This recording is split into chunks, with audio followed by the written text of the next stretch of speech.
Yes, it's another case for that most famous of all manhunters, the detective whose ability at solving crime is unequaled in the history of detective fiction. Nick Carter, Master Detective. Presented by the three great Linex home brighteners. Linex Clear Gloss Varnish, Linex Cream Polish, and Linex Self-Polishing Wax. Created by Acme, America's great producer of fine Acme quality paints. Today's curious adventure. Death behind the scenes. Or Nick Carter and the mystery of the persecuted actor. In just a moment, we'll hear how Nick Carter solved the mystery of the persecuted actor and prevented death behind the scenes from becoming a grim reality. But now, a word to the women. Millions of homemakers can't be wrong. For example, the millions who have learned what wonders Chemtone, the miracle wall finish, can do. And those same homemakers are now discovering the modern way to new beauty for their floors, woodwork, and furniture. The three great Linex home brighteners. Linex Self-Polishing Wax, which beautifies your floors with a satiny, yet tough, no-skid finish that resists wear, water, and dirt. Linex Cream Polish, which cleans as it polishes, leaving no oily film on your furniture. And Linex Clear Gloss Varnish, the durable super varnish that dries to an elastic, transparent surface which protects all wood and linoleum in your home. You'll find the three great Linex home brighteners at your hardware, paint, or department store. Your headquarters also for Chemtone, the miracle wall finish.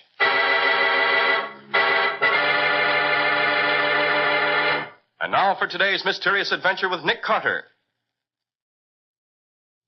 As today's story begins, we're backstage at the Republic Theater, where Charles Forrest is directing a rehearsal of his new play, Lord Byron.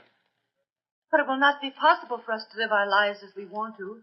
We must live for those nearest and dearest to us. You're right, my darling. I see it all now. Nothing that may happen to us can ever change the fact that I love you. Love you with every fiber of my being. Love you with a depth I'd never thought possible. Nothing will ever change that. And I feel the same way, Robert. And I always... Well, go on, Miss Davis.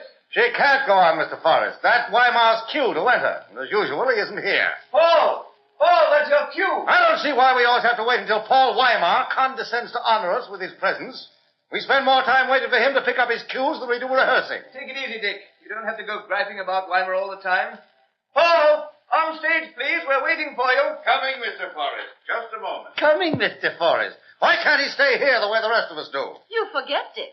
Mr. Paul Weimar is a great foreign star. Hooey. You coming, Paul? Oh, sorry to keep you waiting, Mr. Forrest. Oh. Paul, what's happened? It's happened again. It's happened again. I can't go on. What is it, Paul? Another accident. Again, someone tried to kill me. This time it's a sandbag that drops almost on my head. Bradley, what's going on up there? Sorry, Mr. Forrest. Line holding the sandbag must have come untied. I'll take care of it. I'm through. I give up. Things break when I sit in them. Things fall over on me, and now this bag drops on my head. I'm sure it was an accident, Paul. Come on, let's get on with this scene. We open in 3 days, No, I do not open in 3 days or ever. I'm through. Look, Paul, you can't quit on me now. It's too late. We're almost ready to open. I will not stay here and get killed. Paul, suppose I get Nick Carter to come down here and find out what's going on. He can stop all these accidents you've been having. Will that satisfy you? You will get the great Nick Carter to make an investigation? I will if you'll stay with me.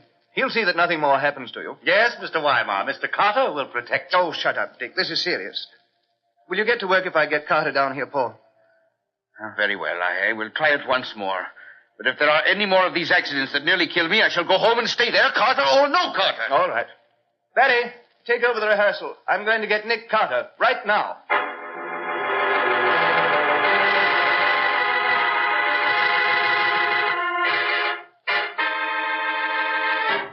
You say you're having trouble with the new play, Forrest? I certainly am, Carter. It's supposed to be the life of Lord Byron, the poet. So to play the lead, I brought an actor over from Paris, a man named Paul Weimar. He looks almost exactly like Byron, and he's a good actor. Doesn't sound like trouble so far. Wait. Ever since we started rehearsals, one accident after another has happened to Weimar. So that by this time, he's getting so jittery that I'm afraid he won't be able to go on with the play. Well, what kind of accidents, Forrest? Well, one time a heavy door almost fell on him. Just missed him. Another time, a chair he was sitting in collapsed under him and sent him to the hospital for 3 days with a wrenched back, and so on. Today, the final straw, a heavy sandbag counterweight, fell and almost on top of him as he crossed the stage. I don't blame him for being jittery. Any idea what's behind all these things? Either one of two things. Either somebody's trying to kill Paul, or they're trying to scare him out of the show. There's only one person, as far as I know, who'd profit by getting rid of Paul. And who's that? Richard Rowland, my American star. He was so upset at not being given the part of Byron that he swore he'd never act for me again. And suddenly he agreed to play the second lead, which surprised me, even though it is a pretty fat role. Then if Paul Weimar had to give up the role for any reason, I suppose Roland would automatically step into the part? Yes, of course. Well, it certainly gives Roland a motive, doesn't it? Will you take the case, Nick? If you don't, I'm afraid Weimar will walk out on me, contract or no contract. When do you have your next rehearsal? Tomorrow morning at 11 o'clock, if the rest of the scenery is hung and ready. All right. I'll be there at 10:30 to look over the ground. Will you see to it that I'll take it, Nick. Nicholas Carter's office. Yes, he's here. Just a minute. It's for you, Mr. Forrest. For me? Oh, thanks. Hello? What? No, don't let anybody get away. Keep everything just as it is till we get there. Yes, I'm bringing him with me. Yes, right away. Goodbye. That was Barry, my assistant stage manager. Roland is supposed to fire a shot at Paul in the second act. But when he fired just now, it wasn't a blank. It was real. Was Weimar hurt? No, fortunately, the bullet missed him. Another accident, huh? Yes, another one. Heaven only knows what Weimar will do now. Let's get down there immediately. I want to start working on this before it's too late.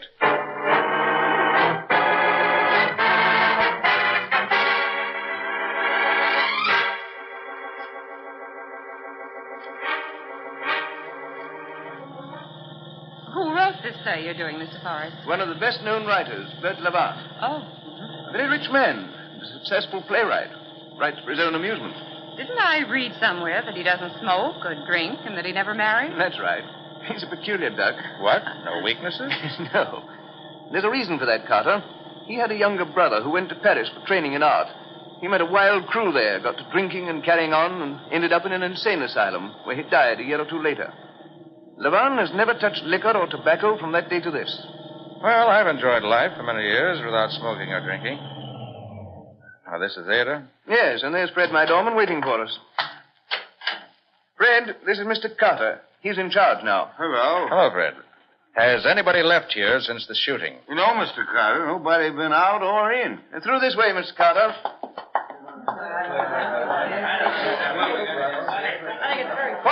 Quiet, please, everybody. Ladies and gentlemen, this is Mr. Nick Carter. He's in charge here now, and whatever he says goes. Now, that's Paul Weimar over there, Mr. Carter, and Richard Rowland next to him. How do you do? Now, first, let me get the facts. Roland, suppose you tell me what happened. Well, in the second scene in the second act, Lord Byron is threatened by the husband of a lady to whom Byron's making love. I play the husband, and I'm supposed to shoot him. Instead of the old-fashioned pistol we'll actually use in the play, we've been using a small automatic with blanks. When I fired it just now, it wasn't a blank, but a real bullet. Fortunately, it missed Weimar, but I'm sorry to say it struck a stagehand who just happened to be in the line of fire. Was he badly hurt? No, it just scratched his cheek. Where's the gun you used? Oh, right here on the table. 32 Colt. Only one shell in it, and that's been fired. Roland, who has charge of this gun before it's given to you? Rogers, the property man. Get him, please. Rogers, on stage. Will everybody please take the same positions now that you were in when the shot was fired?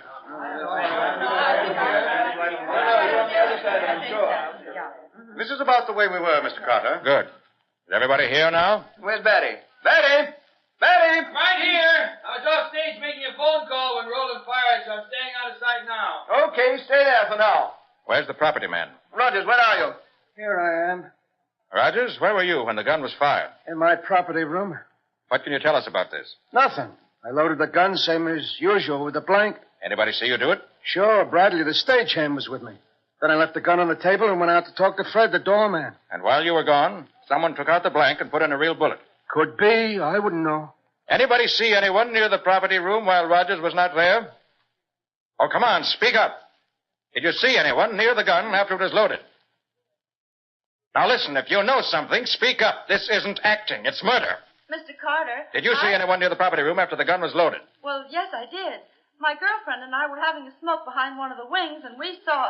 Well, go on. Who went in there? Well, Well, it It was I, Carter. I went in there to find a match, but I didn't touch the gun. Oh, you did it on purpose, you jealous. Careful, Weimar. Don't start calling names. You shot at me on purpose. You want to play the leading role, which I play. Of course. Do you think Roland could have done it, Nick? No, it's too obvious, Patsy. Right now, I'd like to have a look at the bullet that was fired from the gun. How could you find it? It could be anywhere in here. Oh, no, it couldn't. Look here. It started from where Roland is standing. Went across the stage to where the stagehand is standing.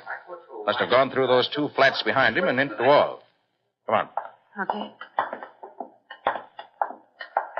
Now, if we line up Roland at the holes in these flats, we should find... Sure, Nick, there it is. In that big wooden post. Ah, yes. Let me get my tweezers.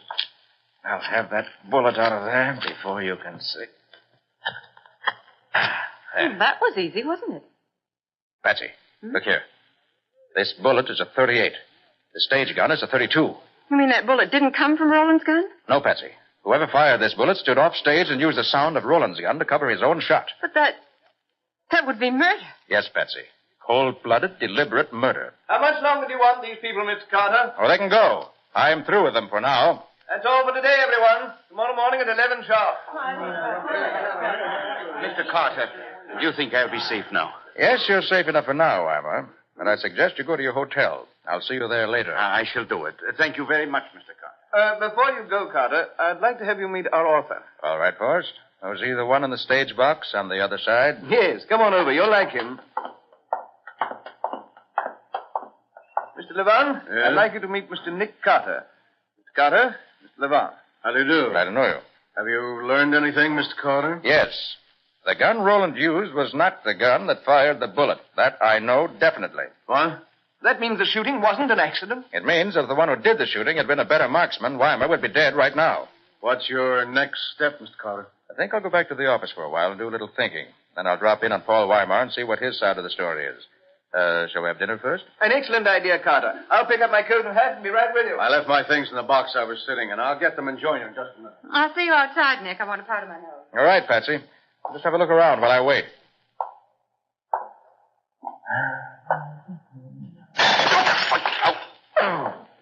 Carter, what is it? What's the trouble, Carter? Fall over something? No. Something fell over me. I started to cross stage and something knocked me over. Almost knocked me out. What's going on in here? Mr. Carter's had an accident. Why, another of them accidents? That flower pot was on top of that pedestal. For some reason, the whole thing fell over on him. You all right, Carter? Yes, I guess so. But let's get out of here before the roof falls in on us.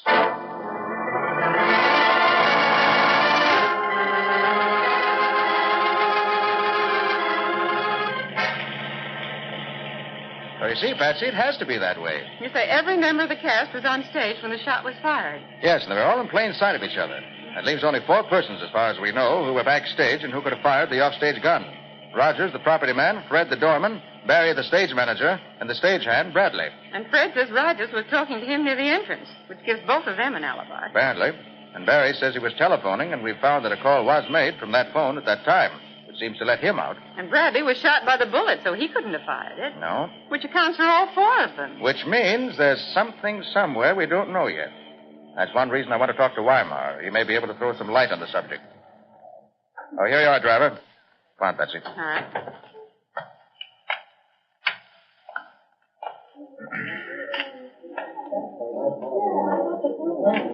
Clerk. Paul Weimar is in 279, isn't he? Yes, sir. Who shall I say is calling? Oh, never mind announcing us.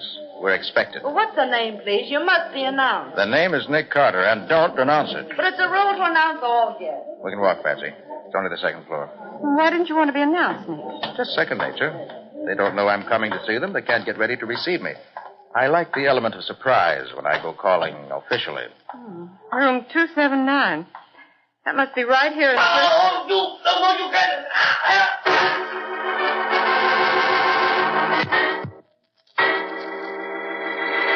Well, Paul Weimar seems to attract trouble as honey attracts a bee. What has happened now? Are his unfortunate accidents not confined to the theater after all? How is Nick going to unravel this tangled thread and reach a solution? We'll see in just a moment. Whatever your family's preference may be, in home decoration, your home is bound to be more beautiful when its floors are well kept and shining. And with Linex self-polishing wax, floors always look their very best without tiresome rubbing or polishing. Yes, with Linex self-polishing wax, which is simply wiped on, your floors are handsome for a long time because Linex self-polishing wax dries to a rich, satiny finish that really lasts, thanks to its high content of genuine Carnauba wax. And the finish may be renewed wherever and whenever you like, without re-waxing the whole floor. What's more, Linex self-polishing wax is easy to keep lovely, for you whisk surface dirt away in a twinkling with a damp cloth. And Linex self-polishing wax is the anti-skid floor finish. For the underwriters' laboratories have proved by test that wood, linoleum, and rubber tile floors are actually less slippery after Linex self-polishing wax has been applied. Be sure to ask for Linex, L-I-N-X, Linex self-polishing wax. You'll find all three great Linex home brighteners and Chemtone, the miracle wall finish, at hardware, paint, and department stores everywhere.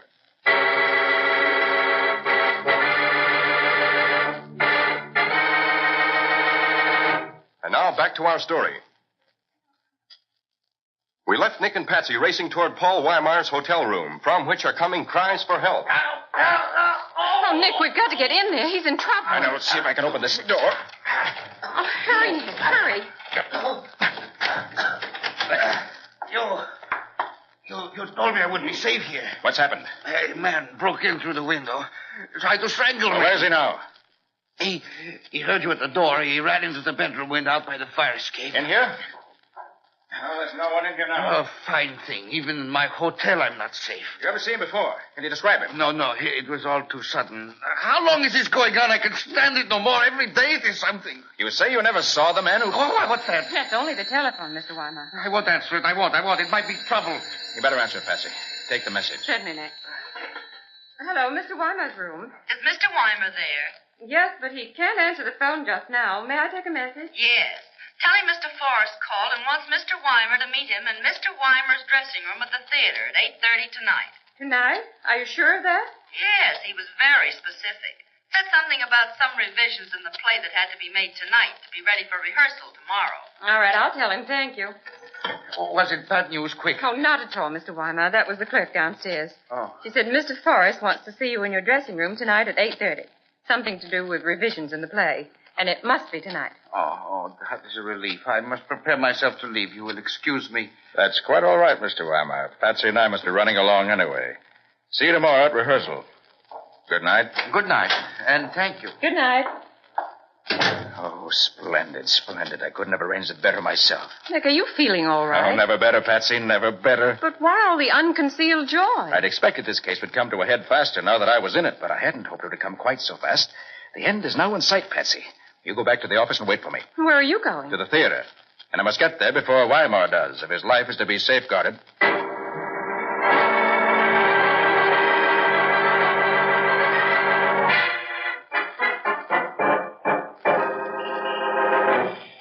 Here you are, driver. Keep the chain. Good evening, Mr. Carter. Why, Fred, what are you doing here at this time of night? Do you have to guard the door 24 hours a day? Well, no, sir. Mr. Forrest said he was expecting some crops about supper time, but they ain't come yet. Told me to wait for 'em, and I'm waiting. I see. Good. Oh, has anybody been here recently? Why, no. Brad was here about a half hour ago, but he only stayed a couple of minutes, long enough to get something he forgot, that's all. Mr. Forrest hasn't come down yet? No, he hasn't. Was he coming back tonight? I understood so, but I may be wrong.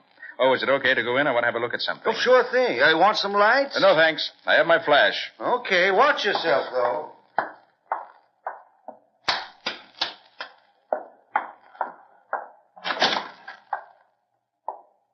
This ought to be Weimar's dressing room. Ah, yes. It's the cane he was carrying in rehearsal this afternoon. Uh-huh. Seems to be no concealed bombs. No booby traps. Okay for now. Nothing to do now but wait until he arrives.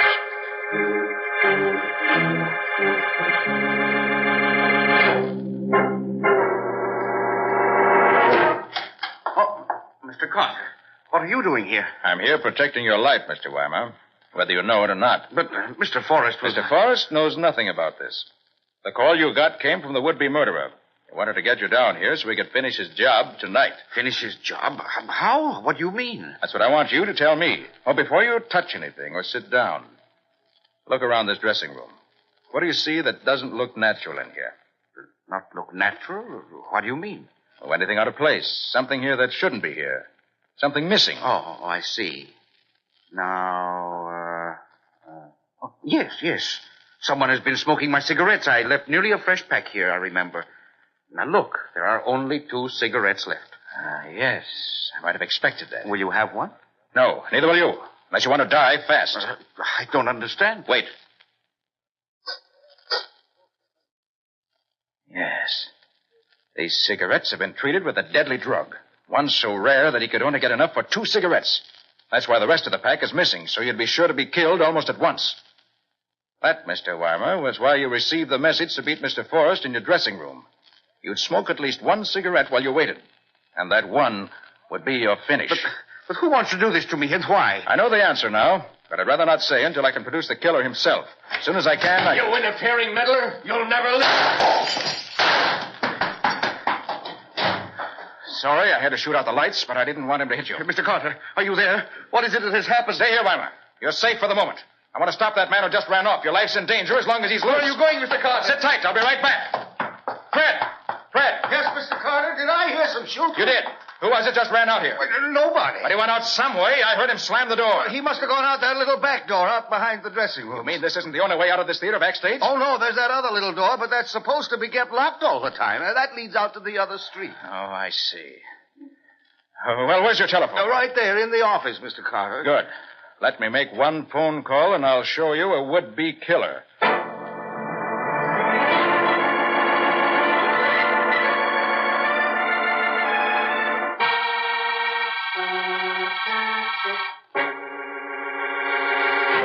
But I tell you, you can't do this to me. Maybe we can't, but we are, so just pipe down. Why won't you tell me what I'm accused of? Because I don't know. I'm acting under orders from... That is, I'm doing what Nick Carter suggested. And Nick's a pretty clever guy, if I do say so. So you just... for those kind words, Riley. Well, where the deuce have you been? We've been waiting here in my office since... Yes, I know. I came as soon as I could. I got in a little traffic jam. Well, there he is. We picked him up just as he came in his hotel lobby, just like you said. Now, what do we do with him? He's the man who's been trying to kill Paul Weimer, and who almost succeeded tonight. That's a lie. Is it? What did he have in his pockets, Riley? Oh, well, here it is, Nick. It's the usual stuff. Ah, yes. The usual stuff. But not with the usual implications. Now, never mind those $2 words here. What do you see there that's so interesting? These loose cigarettes, for instance. There must be about 10 or 12 there, about half a pack. Hmm? And they're Paul Weimer's brand. So what? And this little box, Riley. Huh? If you'll have your chemist examine these 2 cigarettes that were left in Weimer's dressing room, I believe you'll find them full of the same drug that was in this box. What? You'll undoubtedly find traces of it there now. So, well, now you begin to make sense. This is all a pack of lies, a frame-up. It isn't either, and you know it. I am willing to bet that your fingerprints are on the doorknob of the little back door where you made your hasty exit from the theater tonight. What's that? Together with a few prints belonging to your assistant Bradley, the stagehand. And I imagine that Bradley will be very willing to talk when he finds he's up on an attempted murder charge. All right, Carter. You win. I did it. I hate that man, Weimar. But why should you hate him so, Mr. Levant? Because he was the leader of the gang in Paris who helped my brother drink himself into the insane asylum in the grave. He was more to blame than my poor brother, who knew no better. I wrote this play, Lord Byron, just to get him over here where I could work on him. I suggested him to Forrest as the man for the part, and Forrest fell for it. Why didn't you kill him and be done with it? I wanted him to suffer as my brother suffered. But when you got into the case, Carter, I knew I had to finish it up quick or be caught. Bradley let you into the theater tonight through the little back door, didn't he? Yes. And it was Bradley who phoned the message to Weimer to get him to come down to the theater tonight, wasn't it? Yes. And it was Bradley who worked the backstage accidents after you had planned them, wasn't it? Yes. But he thought it was all part of a practical joke. He didn't know I intended to kill that. All right. Watch your language now. There's a lady present here. I thought everybody had forgotten about me being over here in the corner. I was just sitting here listening. You fired that shot during the rehearsal, didn't you, Levant? Yes, and I wished I had aimed straighter. How come you hit the stagehand? Pure accident. I didn't even see him until after I'd fired. And in a way, it saved us from suspecting he had a hand in these things because it didn't make sense that he should get shot if he was in it. But after a while, when I began to see things the way they were going, I saw it could be nobody but you working with his help. Oh, Nick, Yes, Patsy? may I ask a question? Oh, yes, Patsy. One little one. Did you see who shot at Weimar in the theater tonight? No, it was all too fast. And how did you know it was Mr. Levan? Well, even before I got to Weimar's dressing room tonight, I felt quite sure that Levan was guilty. And then when I entered the room and found that it smelled very strongly of that highly scented eau de cologne that Levan uses, I was positive. By golly, you're right there, Nick. Sure, he smells like a perfume counter at the 5 and dime. Decidedly. That was the first thing I noticed about him when I met him earlier today. That was his only weakness, wasn't it? His excessive use of that scented eau de cologne. Well, maybe so, Patsy, but as far as I'm concerned, attempted murder is also a weakness. One that has to be punished.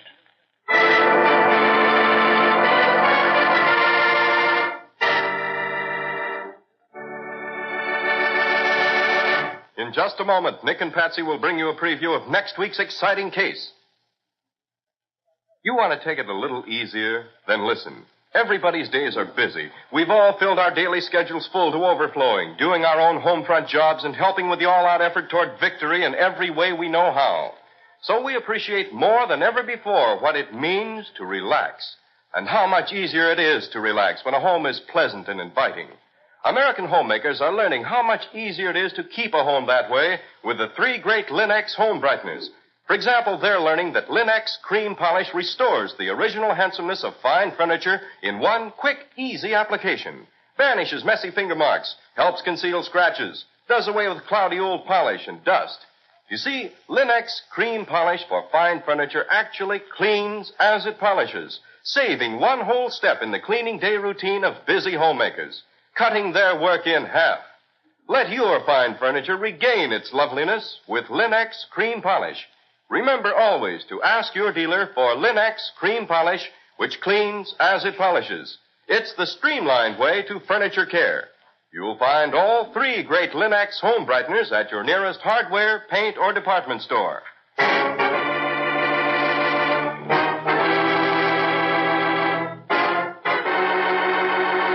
And now let's hear from Nick Carter himself. Well, Nick, what's your story about next week? Next time, Ken, I'm going to tell you about an experience that Patsy and I had in one of the great movie studios.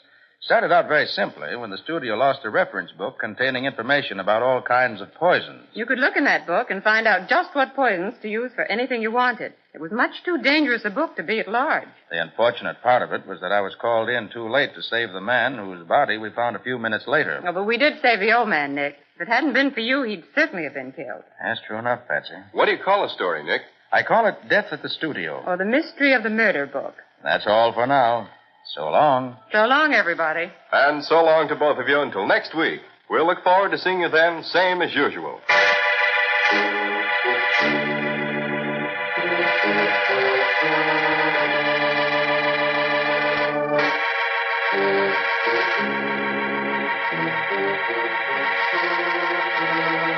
Next week at this same time, listen to another curious experience of Nick Carter, Master Detective, entitled Death at the Studio.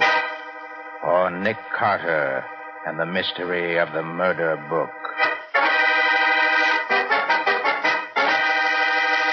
Nick Carter, Master Detective, is featured in Street and Smith magazines. Lon Clark is starred as Nick with Helen Choate as Patsy. Original music is played by Lou White, and the programs are written and directed by Jock McGregor. Nick Carter, Master Detective, is presented at this time and over these same stations each week by the 3 great Linex home brighteners. Linex Clear Gloss Varnish, Linex Cream Polish, and Linex Self-Polishing Wax. Created by Acme, America's great producer of Acme fine quality paints. This is Ken Powell speaking for the thousands of Linex dealers all over America and saying so long until next week. This is Mutual.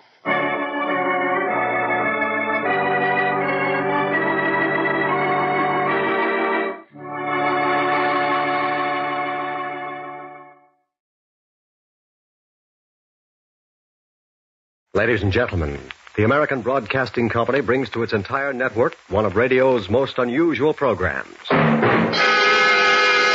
Pat Novak, For Hire.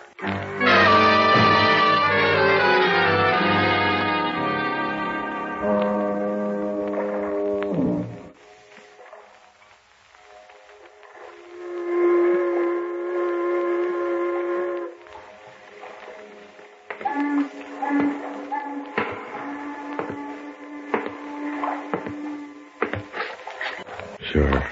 I'm Pat Novak. For hire.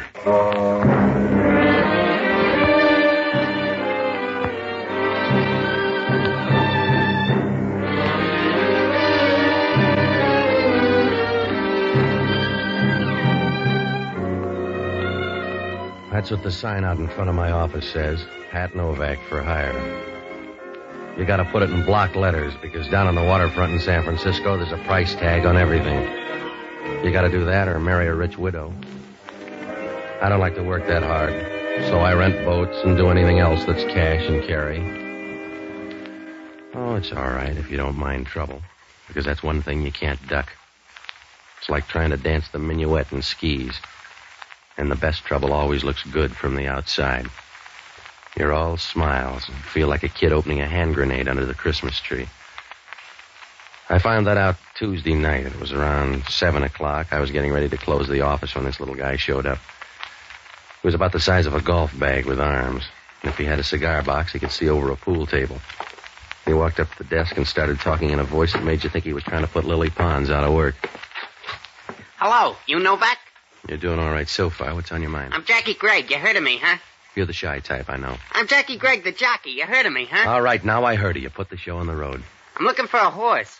You want to find me a horse? Yeah, I breed him in the back room. What color do you want? You're so tough I gotta take that from you? Calm down before you wind up in a boys' choir. If you got anything to sell, put it on the line or beat it. I'm riding a horse tomorrow called Fleet Lady. She's disappeared. She's not here. I'm supposed to ride the 6th race with her tomorrow at the Bonanza Handicap, and she's gone. All right, she's gone. Maybe your horse likes to go out at night. I haven't seen her. Get to the point. I'll give you $200 to find that horse. Somebody took her in a van. I trailed her down here at the waterfront. But you lost him up at the ferry building. That's right. Something funny's going on. My mom disappeared, and you gotta find her. This is a big waterfront, and where's the $200? You'll get that all right. Down by Pier 19. The van turned in. Think you can find Fleet Lady? I don't know. Who owns her? Woman named Sybil Thornton. She's mixed up, I think. Yeah. Why steal your own horse? I don't know. Run a ringer, maybe. That's a tough trick. This woman's got some good ones. You want the $200? Yeah. How are the odds? What's the difference? You're gonna open a book? You better take the $200 now. Yeah, the dough will keep. You sound frightened, Junior. And you sound nosy. Here's the $200. I want you to find the horse. You let me know at the Kingston Hotel, huh? Sure. And if you don't find anything around the waterfront, maybe you better try the track. Ask around there. Yeah. By the way, how do you fit in? How come you got $200 interest in that horse? Maybe I love horses. What do you care if maybe I love horses? I don't. A guy like you's got to love something.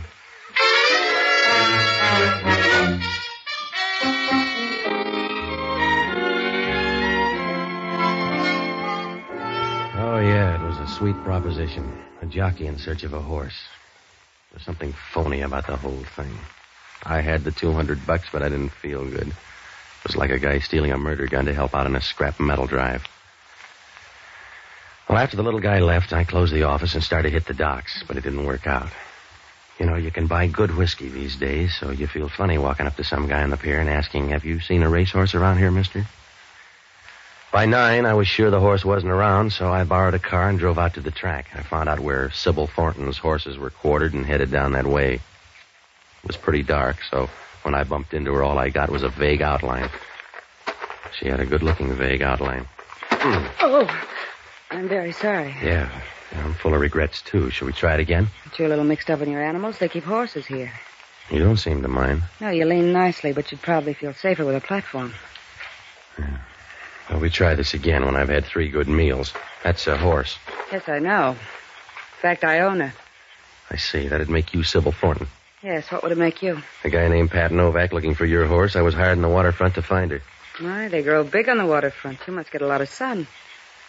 By the way, is Fleet Lady missing? Your jockey says she is. That's why I'm snooping around. Didn't know he had any friends. She's got a checkbook. How about Fleet Lady? Is she tucked in bed? Yes. Well, let's take a look, huh? Find it very dull, Mr. Novak. Yeah, that's what they said to Anthony. Let's see the horse. Suit yourself. She's down this way. Okay. I'm doing this out of the bigness of my heart. I think you're wasting my generosity, Mr. Novak. I don't use it all this trip. It's from the stable. Come on.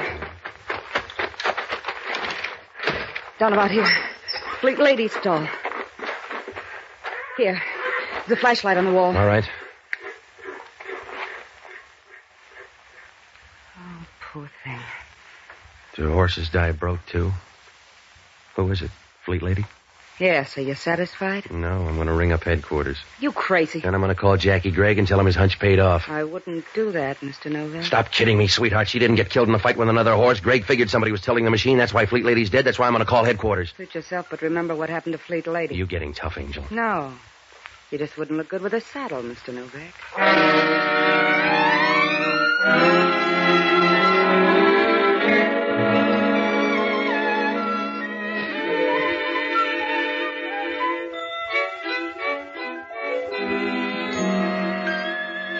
Well, I watched her as she turned and walked out of there. It was the kind of a walk that makes you flip the calendar and find out how far away spring is. I looked around a while, but it didn't do any good. The place was full of doors, so whoever killed Fleet Lady got out easy, like a rumor at a church picnic. I closed the door and went down the line to call headquarters. As I stood in there talking, I saw Sybil Thornton drive away. It was a long convertible with red asbestos seat covers. After I called headquarters, I went back and waited near the stable. About a half hour later, a police car pulled up, and when I saw who got out, I began to get unhappy, like a three-legged man in a ballet school. It was Hellman from Homicide, and he had a squad with him.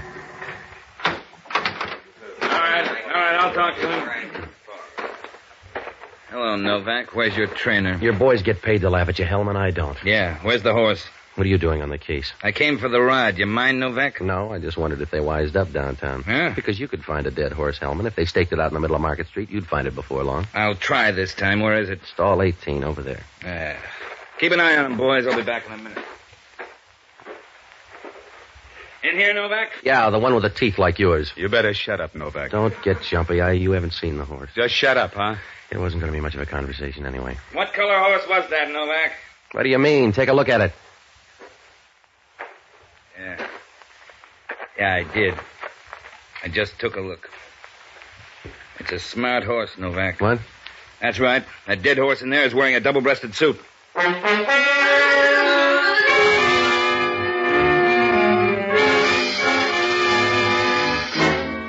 Hellman got the message straight. I walked in and took a look. Jackie Gregg was lying there on the floor as dead as last year's love. The sickness didn't show until we rolled him over on his stomach. Somebody had gone duck hunting in the middle of his back. I began to feel a little sick myself, and I was ready to send out for the same gun when Hellman started to talk. You forgot to mention the guy when you phoned headquarters. He wasn't there. I was in here before, and the guy wasn't around. What was he doing under the horse? I don't know. Hellman, maybe he crawled out of a crack. I don't know. There were 2 shots. I came in and found the horse. Yeah? Check the horse. You're trying to tell me the horse shot back? Who is he? A guy by the name of Jackie Gregg. He gave me $200 to find a missing horse. Yeah? A horse called Fleet Lady running into Mars Handicap. This is the end of the line. How do you know it's the same one? I don't. Maybe you gotta be a horse to tell. Why don't you ask one of your boys? Yeah, your boy's real tough. Call him off, Hellman. He's nasty. We all hate him, Novak. It's all right. I'll put it on your bill, Hellman. That's good. You can write it up at headquarters. Hellman, you ought to rent an idiot. The heavy thinking's too much for you. I can piece this together. We come out here and find a dead man with you kicking up dust 40 feet away. Look, Hellman, I didn't kill the guy and call up headquarters. I know they're bad in homicide, but I'm not that big-hearted. We got a spare hook for you, Novak. That's where you stay until somebody gets you off. Well, you can start out with Sybil Thornton. Another horse? She's got the speed for it. Look her up. She owns Fleet Lady, and she was dashing around in the dark here playing easy to get. I'll look her up. You better leave the boys behind. After all, she's only a woman. When you see her, ask her about that van down on the waterfront and what she was doing before I made that phone call. I'll tag all the bases. Don't worry, Junior. And if things fit together, you'll both be in the jug. I'll see you later. I got work to do. Yeah, it's getting late. You better put the boys back in the cage.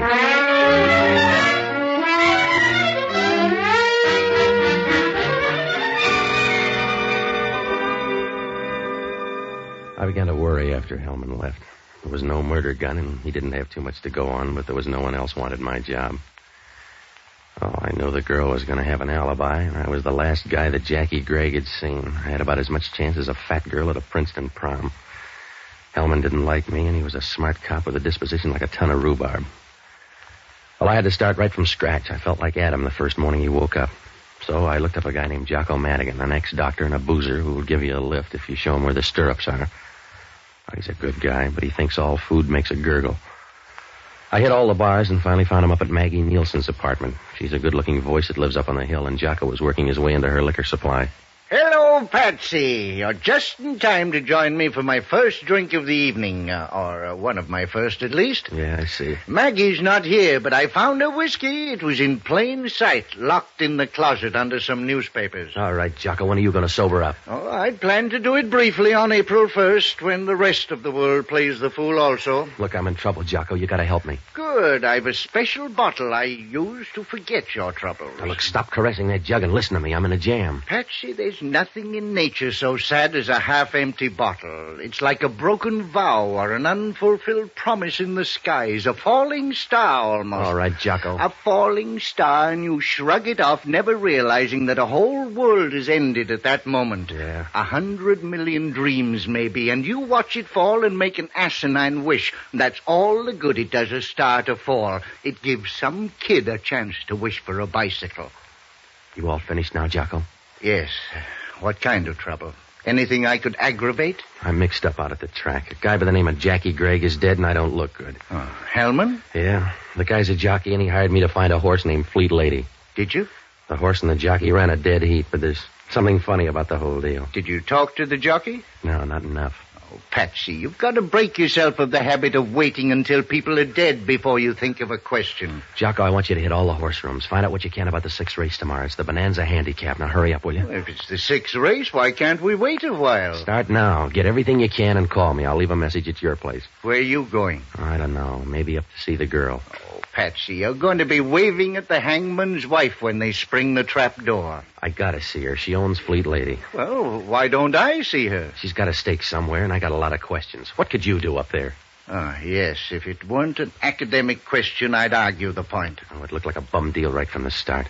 Patsy, you have the instinct for recognizing trouble, but not the intelligence to duck it. Save your breath, will you? You're like a man walking under a scaffold on a building. You realize it may crash down and kill you, but instead of hugging the building where you can't get hurt, like every other dope, you scurry for the edge of the sidewalk where you're bound to get hit if it falls. Jocko, will you get out to those horse parlors? I need facts, not fables. Now, give me a hand. All right. Give my love to Fleet Lady. Her name's Sybil Thornton. I'll bet I'm not far wrong. Good night, lover.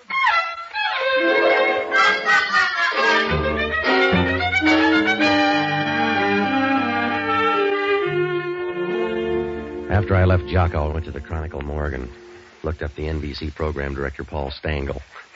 We pulled out the clips on Sybil Thornton. They were nice and fat because she'd been to Reno 4 times and hadn't broke training for years. She'd been traded around more than a Red Sox pitcher. The clipping said she was 32. Well, there were a lot of pictures. And from her eyes, you got the idea she was around 35. But there were arguments the other way, too. Well, there weren't any stories on her for the last few months, just a few items from the columns. They all said the same thing. She was hitting the night spots with a gambler named Rudy Hauser. There were pictures of him, too. Now, he would have looked good in a cave with heavy curtains. I asked Paul. He said Hauser had a gambling place out on Geary, so I took a cab out there. For $10, the guy at the door said Sybil Thornton had left the place an hour ago. That made me feel good. When Hauser opened the door to his office, I lost the glow. Yeah? What's with you? I got a problem. You got the wrong door. Well, you can't get any tougher, so I'm coming in. Suit yourself. I never throw anybody out until I'm sure they've lost all their money. What's on your mind? A horse named Fleet Lady. She disappeared at 7 o'clock tonight. You check under the rug, I'll try the cabin. She got back just in time to greet somebody's gunsel. If I say no, will you go out and lose your money like a good boy? Fleet Lady was owned by a gal named Sybil Thornton. The columns say you're number 5 on her list. Well, they never lie. The whiskey's too good. Also, a little bird says she was in your office an hour ago. That's right. She said your name's Novak. Yeah. Next time you got a bombshell, give it a test run. With Fleet Lady dead, your money's going to look real good in the 6th tomorrow. Well, it makes you think the gal would throw a race. For the same reason she goes out with you? Huh? When a gal takes a Great Dane like you out in public, it generally means the guy's a few bucks ahead of her. You want to fight the team now, Novak? Yeah. And just remember, sometimes you can't be right and a gentleman, too. Yeah. I hope that's the way you feel when they pick you up for Jackie Gregg's murder. Huh? Oh, you do a real nice double take, mister. The jockey checked out with a horse. I didn't know that, Novak. Yeah, with no brains, you built this gambling club. I didn't know he was dead. If I told you that, Novak, I meant it. He's all right for a little punk. I'm sorry he's dead. So's he. I'll see you later, Hauser. I got to nose around and find out where you were tonight. Yeah. You seem all right, Novak. So I'll tell you. If you got any dough left when you leave my tables, bet it on a horse named Fleet Lady in the 6th race tomorrow. Do you always bet on a dead horse? You got the tip. Use it or bury it, but don't loan it out.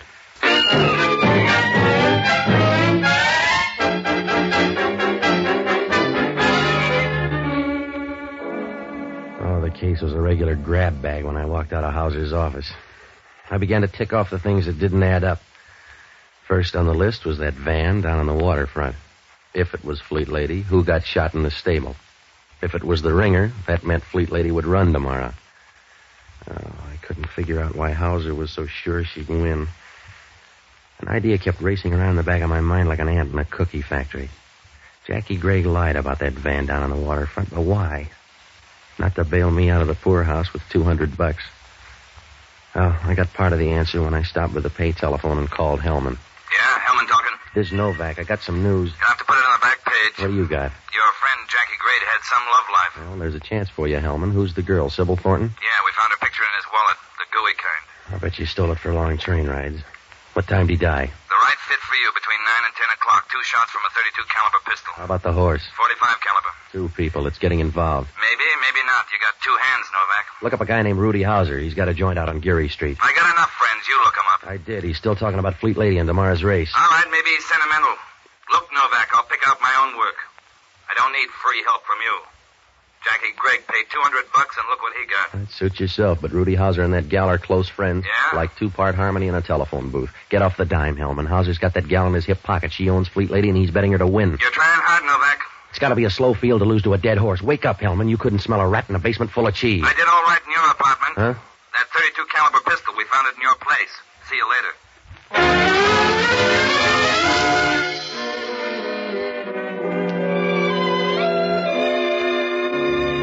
Well, I wasn't too worried about that. Hellman's smart enough to know a phony plant. I began to think about that .32 caliber pistol. It's a woman's weapon. Well, that doesn't prove anything. So's a bread knife if she's in a bad mood. Must have been about midnight when I got to Sybil Thornton's place. She was wearing black lounging pajamas tied tight around a slim waist. She looked like a wasp with a nice sting, and she had company. Come in, Mr. Novak. Yeah? Mr. Novak, this is Ronnie Stark. Hello, Novak. Yeah. Well, he's not very friendly, Sybil. He's just parting because they're going to arrest him for Jackie's murder. How do you like Hellman? You've known him longer. Yeah. Somebody left the murder gun up at my place. Where you been all night? Please, Mr. Novak, you're embarrassing Ronnie. That's right. I'm blushing, and it's not the whiskey, Novak. I see. You must stay longer, Ronnie. She's persuasive, huh, Novak? See you tomorrow. You won't forget, Ronnie. No, I won't forget. I'm betting on you, Novak. What won't he forget? Mr. Novak, I hope nobody ever asks you that question. You don't want to talk about putting that gun in my apartment? No. Let's talk about Rudy Hauser, then. Your meat grinder friend. We just had a good talk, and he opened up a new road. What'd you tell him? Don't break a spring. He's all right. Will you do me a favor, Patsy? Like not talking to Hauser anymore? Huh? That's right. Won't do you any good, Patsy. It'll do me a lot of good. How's he going to know which horse got killed? I'll bet you lied to him, Angel. It's my apple cart, Patsy. Leave it alone. Sure. But play your hand right, baby. Because I'm going to watch your cards. And if you got one that says Jackie Gregg, I'm going to call you the hard way. Patsy, you nice beast. I really think you would. Sit down. Yeah. A drink? No, Do you good. not right now. Well, you've read the book. Just a couple of chapters. I bet they're the right ones. You better watch out, baby. I may be a long shot. Well, you care as long as I bet. I don't. That's good. I didn't think you'd mind. Aren't you beginning to crowd the beachhead? Don't be a sissy, Patsy. You can't live forever. All right, Angel. It's time to wire the folks. Mr. Novak, just wait until you know me better. That's for me. I left the number.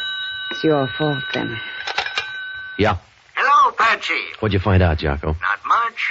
Nobody seems to care about the 6th race. I care about it. Oh, that's because you killed one of the jockeys. The rest of the people have a more casual interest. How do the odds run? Oh, no heavy favorites.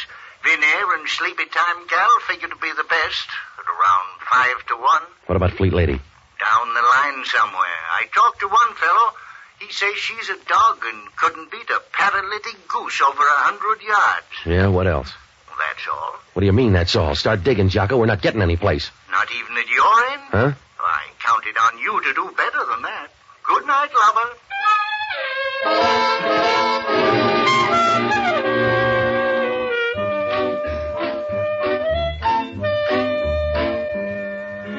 On the way home, I bought the morning papers. There was no story on Jackie Gregg, no details, and most of the story was a statement by Hellman on Hellman. There was no mention of Fleet Lady, and at 1 o'clock in the morning, there was nothing I could do but roll into bed. I woke up about 9, called Jocko. It was like sending a message out to the Farallones by Indian Runner. He just muttered and said he'd meet me out at the track. Well, I had to have some more dope, so I called Ira Snow. He calls the races and bets on them. The way he does it, a horse is a real beast of burden. He was playing elf when I got him on the wire. Yeah, Ira, this is Novak. What do you know about the Bonanza handicap? it's a horse race. Oh, you're funny. What about the field? Are the horses any good? For hamburgers, maybe. Nothing else. How about Fleet Lady? Eastern track. Nobody knows. Would she be worth a heavy plunge? Yeah, if you want to be a monk. What's this all about? Ira, I'm in trouble. How about a fix? Could they run a ringer in on Fleet Lady? Yeah, it's been done before, but it ain't easy. That's what I figured. How's Rudy Hauser on horses? He ain't. He got burned a long time ago. He never bets. Well, I think you're wrong. Look, Novak, I know every guy in town that's got the itch. Rudy Hauser, no. You know a guy named Ronnie Stark? Sure, he runs a book. Why? Nothing. May see you at the track. I'm going to make a bet. Yeah, I'll tell the horses.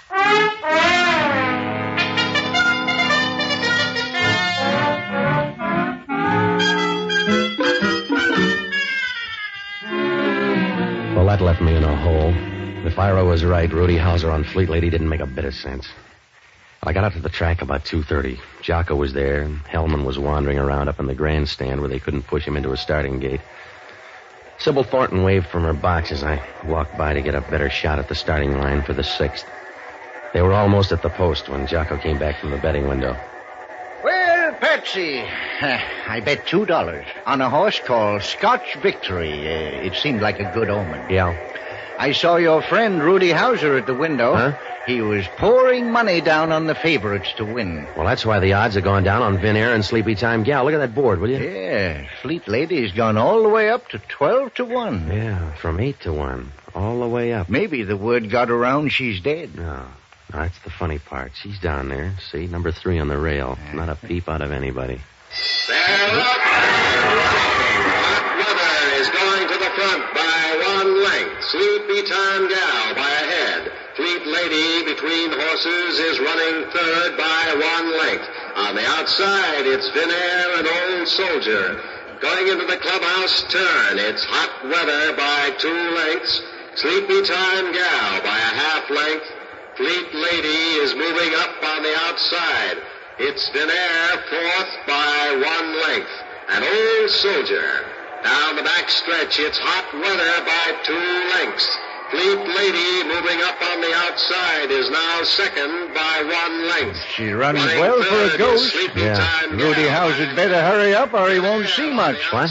He better hurry. He left the track 10 minutes ago. Huh? Are you sure, Jocko? Yes, I heard him tell someone he had to make a phone call just before the betting closed. Well, Jocko, you're a sweetheart. Oh, I like to think. Come on, let's go to that stable. The race isn't over. It was over 5 minutes ago. Well, how about my $2? Come on, will you? There's only one person who will try to fix a horse race. That's a horse.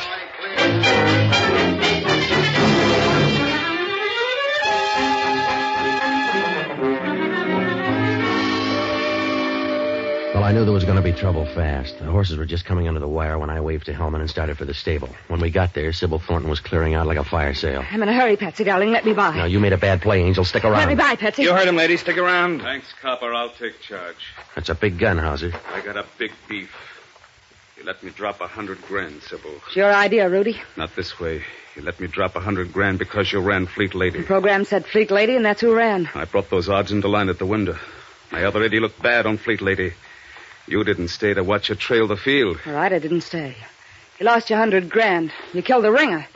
You were a smart big shot who was going to sew up the race. You ran Fleet Lady and cost me $100,000. All right, copper, move away from it. Over this way, Sybil. No.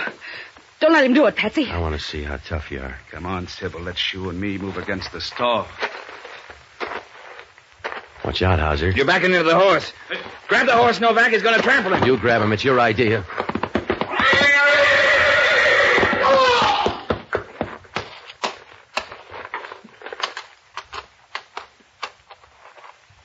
Dan. Yeah.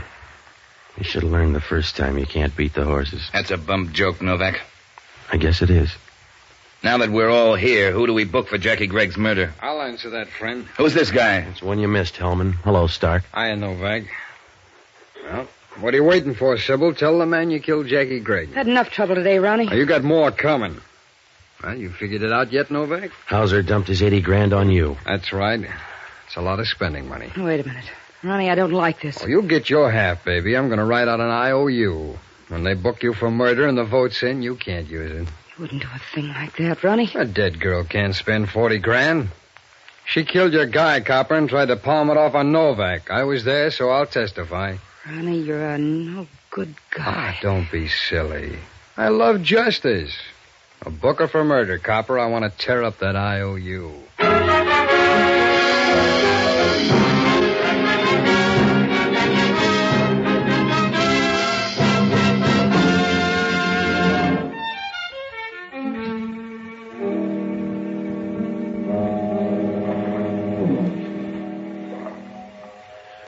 Well, Hellman finally worked it out. It started out as a fixed race, and when they were all through, it was up to the horse.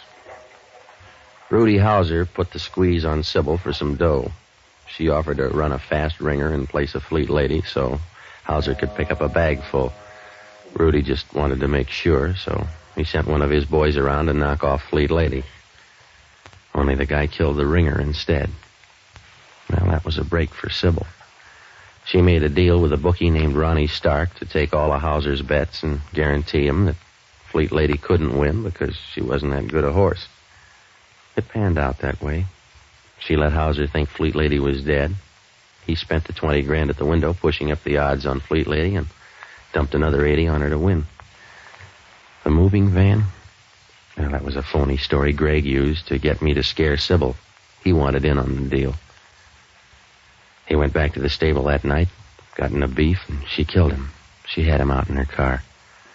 When I went to make that phone call, she figured it was a good way to pass the buck. Well, Hellman asked only one question.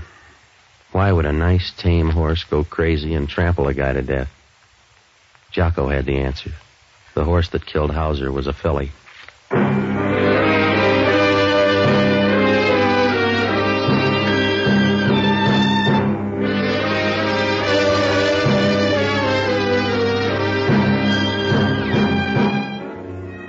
Broadcasting Company has just brought you the fourth of a new series, Pat Novak, for Hire, starring Jack Webb. Pat Novak is produced and directed by William P. Rousseau. Jocko Madigan is played by Tudor Owen. Inspector Hellman is played by Raymond Burr. Music was composed and conducted by Basil Adlam. In our cast were Virginia Gregg, Tal Avery, Stacey Harris, Hugh Thomas, and Carlisle Bibbers. This program is being released to our servicemen and women overseas through the worldwide facilities of the Armed Forces Radio Service. Be with us again next week when over most of these same ABC stations we will bring you Pat Novak for Hire. This program came to you from Hollywood.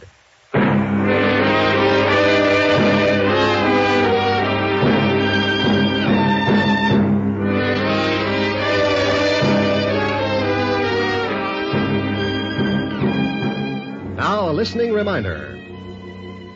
Tonight, don't miss Jane Wyman when she guest stars and explains how she created her unforgettable role as the deaf mute in Johnny Belinda. Hear Jane Wyman tonight on this ABC station. This is ABC, the national broadcasting company.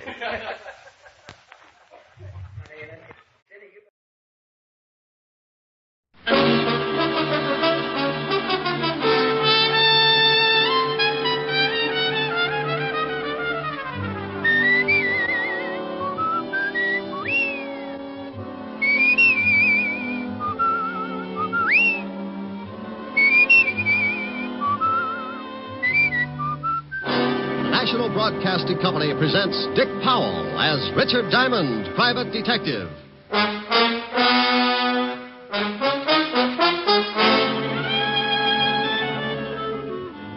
Diamond, this is Walt. Where the devil are you? Where I started out to be, down on River Street, looking for Well, the you guy. stay right there and wait for me, but you might as well stop looking. Why stop looking? Take my word for it, he's not there. Well, if you're so smart, where is he? The city morgue. We fished him out of the river 10 minutes ago. Here's another exciting case from the files of Richard Diamond, Private Detective, starring Dick Powell.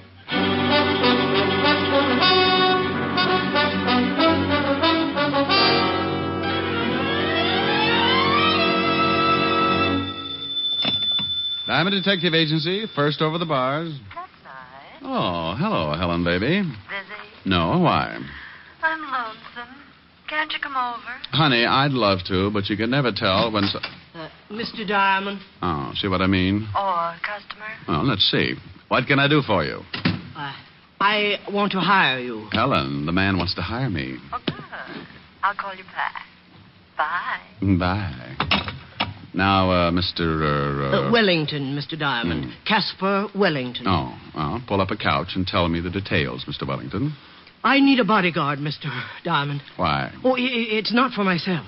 It's for Timothy. Well, why does Timothy need a bodyguard? Someone's trying to kill him. Oh, you've been to the police? Oh, yes, but they feel it's not quite important enough for them. You mean this Timothy's life is in danger and the police won't handle it? Yes. Isn't it ridiculous? I don't know. Has anybody tried to kill Timothy before? Well, no one has exactly tried to kill him, but I very definitely expect an attempt. Well, now, look, this Timothy, is he a friend of yours? Oh, yes, a very good friend. So what makes you think that someone is going to try to kill him? Mr. Diamond, I came here to hire you to protect Timothy. I'm perfectly willing to pay you your fee, but for the moment, the rest of your questions must go unanswered. Well, my fee's $100 a day in expenses, Mr. Wellington. Still perfectly willing to pay it? Here's the cash. And there'll be another 100 if you protect Timothy long enough for me to get him on a train tomorrow. Where's he going? Out of town, where he can be safe. What's Timothy's last name? That will also have to go unanswered. Oh, well, now, wait a minute. Supposing I do take the job, where do I meet this Timothy? How will I know him? If you take the job, he'll be in your office in a matter of minutes. Well, something sure doesn't ring up right, but the 200 fish in expenses, I'd play footsies with a cobra. Good. Now, I'm going down to the train station to pick up Timothy's ticket. When he arrives, I expect you to remain with him constantly. Until tomorrow? Oh, I got a small apartment. I hate the bundle. Don't let him out of your sight for a moment. I want him alive and well when he gets on that train in the morning. Does he play Parcheesi? Well, I doubt it, but you never can tell. He might like it. Dandy. Have him at Grand Central at 8 o'clock. I'll meet you. Do you know of any way I could possibly learn to hate money? If I did, I would never have come to you. Good day, Mr. Diamond.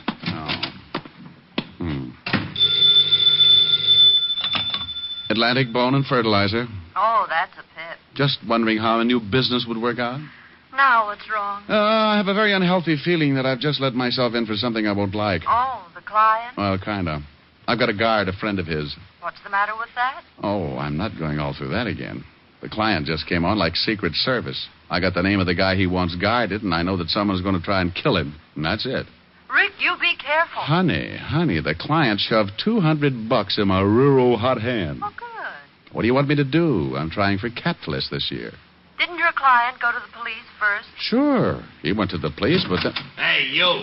Me? What? Yeah, you. Rick, are you listening? Yeah, I'm listening. Put down the phone, friend. We want to talk to you. Well, if you're listening, why don't you answer my question? If your client went to the police...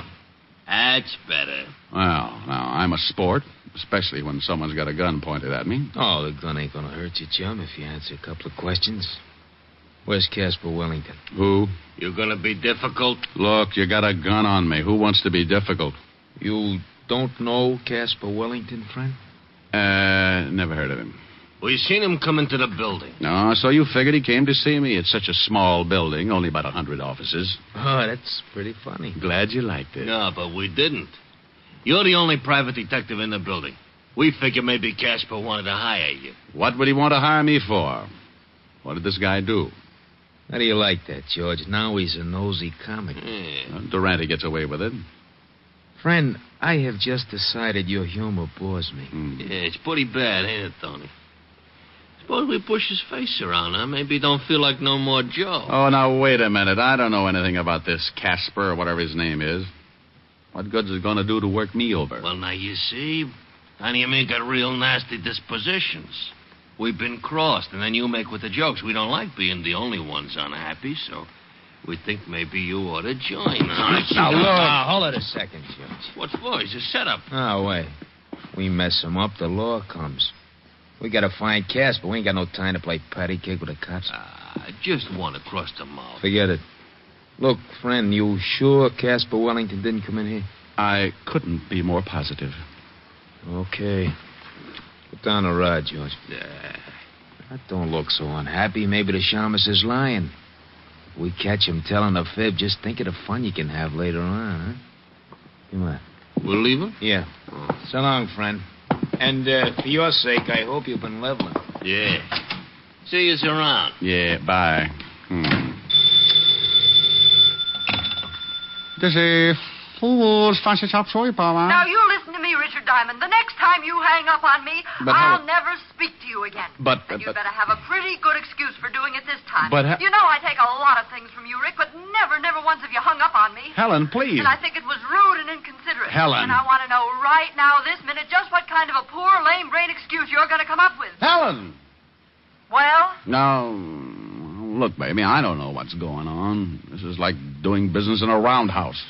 The only reason I hung up on you was because two guys strolled in here and shoved guns in my face. Rick! And they were looking for the guy who came in earlier and hired me to look after someone named Timothy that I haven't even seen yet. It sounds awfully confusing. It is. Oh, hold the phone. Here's somebody else. Come in with your hands up. You Richard Diamond? Yep. You got a crate there addressed to you. Oh, that figures. Bring it in.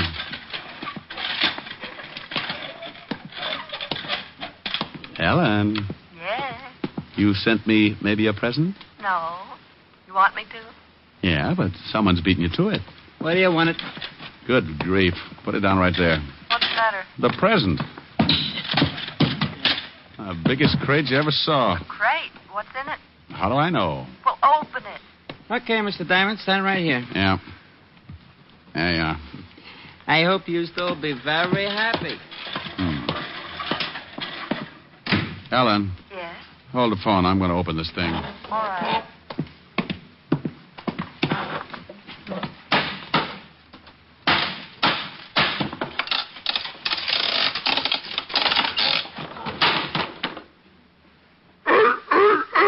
Oh, no. Oh, get away. Get away. Now, get on. Get down. Don't come up here. Don't. Oh, Helen. Rick, what in the world's the matter? Helen, if this is your idea of a joke. Please calm down and tell me what's wrong. Well, can't you hear it? Well, I heard something, but I thought you must have eaten your lunch too fast. Well, I'm standing on my desk trying to fight off a monster. What? Call up Charles Adams right away. A monster? Yes. I'd swear it was a seal, but I know my friend's better than that. This thing has got to be poisonous. A seal? Yes, a seal. Hey, he's not so bad. He's applauding. You must have liked that remark about Adams. Now you stop it. Do you expect me to believe all this? She doubts you, fella. Say a few words. Rick, who in the world would send you a seal? I don't even need to look. This has got to be Timothy. Oh, it is Timothy. When he heard his name, he made like a curtain call. Sounds like one Richard Diamond. Hey, that's pretty... nothing. I'll call you back. Where are you going? I'm going to take Timothy right back to Mr. Casper Wellington and tell him that... Yes? Oh, for the love of... I don't know where to find Mr. Casper Wellington. Well, there it was. It was pretty silly. The smart, shrewd, level-headed Richard Diamond, for the sake of a couple of $100 fast bucks, winds up playing nursemaid and companion to a honking seal. Just to make sure it was Timothy, I took a look at the crate, and there on top was a small printed card. It read, "This is Timothy. If you want him to do something, throw him a fish. Herring. Signed, Casper Wellington." Well, that tore it. My temper was already pushing my hair up to attention, so I went out to the nearest delicatessen and came back with a bag of fish. With this, I lured Timothy out of the building and down in the street. I had to find Casper Wellington, so 60 pedestrians and one unhappy cabbie later, Timothy and I strolled casually into the 5th Precinct Police Station. Well, hello, Sergeant Otis. Oh, how are you, Shamus? Huh? Oh, what? What'd you just say? I said, hello, Sergeant Otis. No, after that. Yeah, that was it. Something wrong, Sergeant? Yipe! Otis. Otis, say hello to Timothy. Timothy, this is Sergeant Otis. Lieutenant! Lieutenant! Go on over and kiss the Sergeant, Timothy. Go on. Oh, no. Get him away from me. Get him away. Oh, Otis, he's not so bad. Lieutenant! Help! Now, Otis, come down off that desk. You look sillier than I did. Help! He's trying to eat me. Oh, be quiet. You too, Timothy. You'll wake up the lieutenant. Here's a fish. Throw it to Timothy. And that's for you, Diamond. You'll probably take my arm along with it. Get away. Help!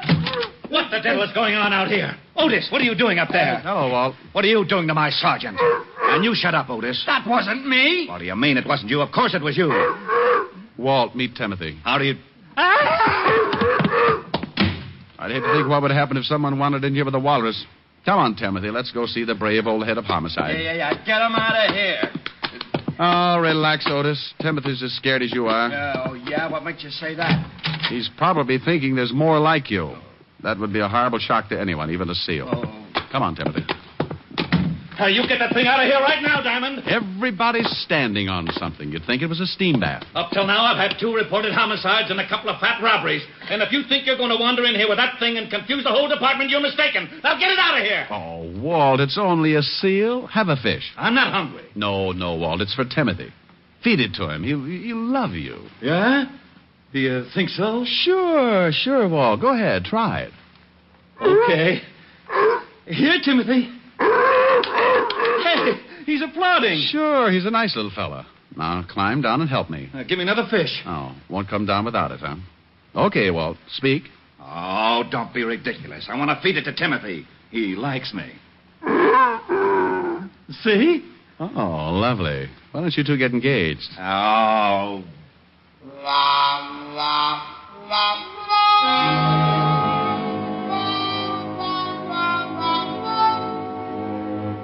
Well, after everybody got used to him, Timothy made the rounds of the whole department, with the commissioner being the only exception, of course.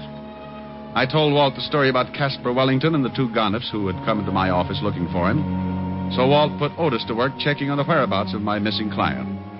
Along about 3 in the afternoon, Otis pounced in with some news.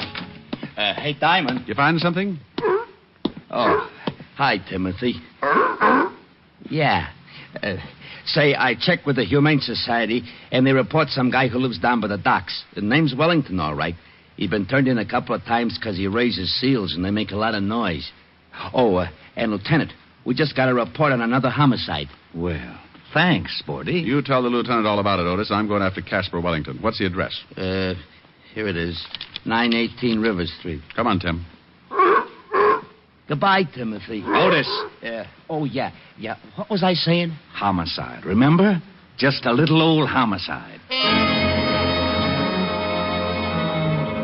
I left Walt and Otis climbing over the furniture and headed for the address of Caspar Wellington. Timothy and I grabbed the first cabbie who didn't believe what he was seeing, and 20 minutes later we pulled up in front of a building on River Street.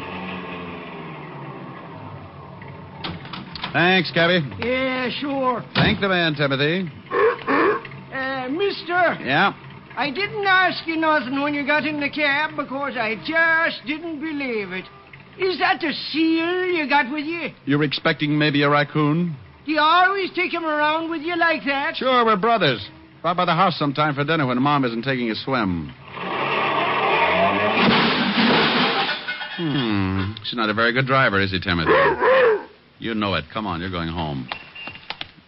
Hold it right here, friend. You hide him. This is a gun in your back. Oh. Yeah. Oh. You lied to me, friend. I'll go stand in the corner. Nah, don't move. Okay. George, grab the seal. Oh, now, wait a minute. Wait a minute. You can't do that. Wanna bet? Come here, you. Take your hands off that seal. Shut your mouth, friend. Next time you don't get it across the neck, I'll give you the rat on the skull. Okay, friend. I got him. All right, get him in a car. And you, stay put. One bad move, you're going to get shot up very bad. Come on, George. You got that thing in the car? Yeah, he's saying let's get out of here. All right, friend. Yeah. You see this I got pointed at you? I see. Good. Forget about today. You won't see it again. Open that big yap of yours and it goes boom. Now turn around, because when we leave, I don't want you looking back for no license number.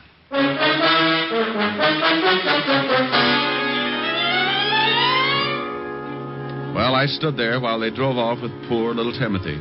Then I made a quick dash across the street into a store with a phone booth. Seconds later, I was hearing one of the most beautiful sounds in the world. Diamond, this is Walt. Where the devil are you? Where I started out to be, down on River Street, looking for my client. Well, you stay right there and wait for me, but you might as well stop looking. Well, why stop looking? His house is just down at the end of the block. Well, take my word for it, he isn't there. Well, if you're so smart, where is he? The city morgue. We fished him out of the river 10 minutes ago. What? He was suffering from a hole in his chest. Dead before he was tossed in. Oh, Walt. Remember those two guys who came into my office earlier? Yeah? Well, they just put the snatch on Timothy and belted me across the neck for my trouble. They swiped the seal? Yeah, so get on here. I'll meet you at Caspar Wellington's house.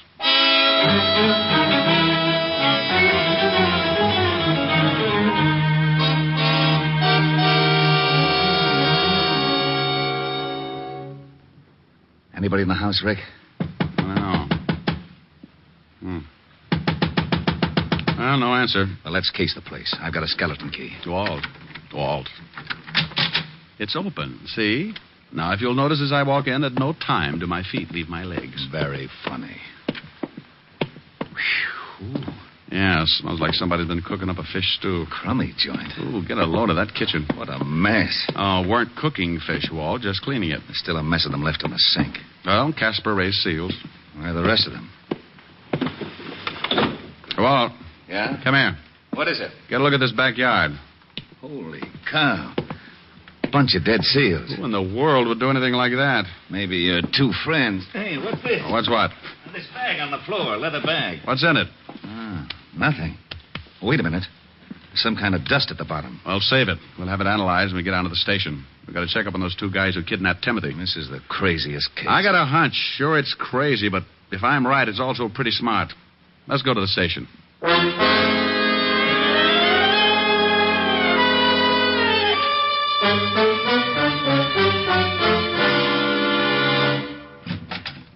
Hey, Lieutenant. Yeah, Otis? We just got something else on that Caspar Wellington guy. Oh? What did he steal? Hey, how'd you know? Just a guess. Well, what is it, Hammerhead? Well, it seems this Wellington guy used to work for David & Sons. David & Sons? Diamond importers. Oh, that ties it. Would somebody mind telling me what the devil this is all about? And, Rick, you stay out of it. Now, Otis, what about Wellington? Wellington? Oh, he ran off with a load of diamonds. Yeah, $50,000 worth. Hey, but you do... Rick, will you please, for the sake of my sour stomach, tell me exactly what it is you know? I'd be glad to, Lieutenant. It's very simple. Wellington comes to me and asks me to guard Timothy. Two guys kidnapped Timothy. That we heard. Then we find a bunch of dead seals in Wellington's backyard and the remains of a pile of clean fish. So? So, the two guys who kidnapped Timothy were obviously after something, and the seal was part of it. Hey, maybe Timothy wasn't a seal after all. Now, what would he be, Otis? Well, if those guys wanted him that bad, maybe he was a mink. That bag you picked up, Walt. Have that powder in the bottom analyzed. I'll lay 6-2 and even that it's diamond dust. Well, you think... Yeah. I think Timothy's got a stomach full of diamonds. What? I think Caspar was mixed up with the two guys who grabbed the seal, but in some way crossed them. Why? He had to hide the loot, so he stuck it in some fish and fed it to Timothy.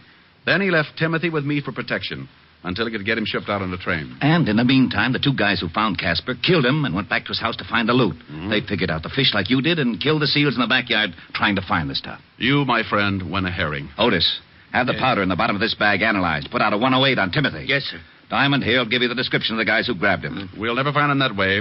You got a better idea? Maybe, yeah. Look, you said those two guys killed Caspar and then went right over to the house to look for the missing diamonds. Yeah. All right, they knew where to look, but they didn't find anything. So they waited for me and Timothy. So? So Caspar Wellington probably told them all about it before they killed him, trying to save his own life. All right, I'll buy that. So what? So by now they must know how hot those diamonds are. They're certainly not going to try to get rid of them here in town. And then they leave town. Yeah. And with that much loot, it would be a little risky if they tried by car. All right. How do they do it? The same way Caspar thought of. Ship Timothy out on a train. Wait a minute, Rick. Otis. Yeah? Put in a call to all units. Tell them to cover the airports, train, and bus stations. Be on the lookout for a seal that's about to be shipped. Come on, Walt. Where to? Well, as long as Caspar Wellington already made the arrangements by train, let's go down to Grand Central. Maybe our two seal nappers will keep the reservation.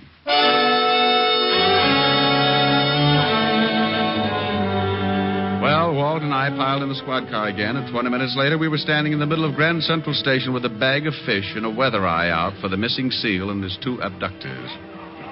Now, where do we start? Well, Walt, why don't you just go ask information? Just say, I'm looking for two men and a seal. The seal is hiding $50,000 worth of diamonds. Now, you stop that. This was plenty silly before a jewel robbery and a homicide get into the picture, but now it's gotten ridiculous. Well, if I was a SEAL, where would I go?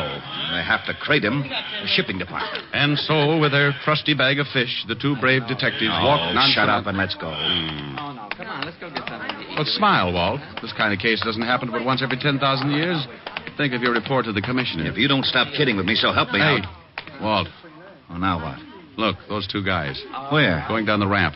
Oh, they got a big box. That's it. Let's take them. You said they got guns. They were pointing things that shot bullets. Could be guns. Take it easy. They're going up to that counter. Yeah. Hold it. Hold it here. No sense in starting a shooting match. Too many people. Well, what'll we do?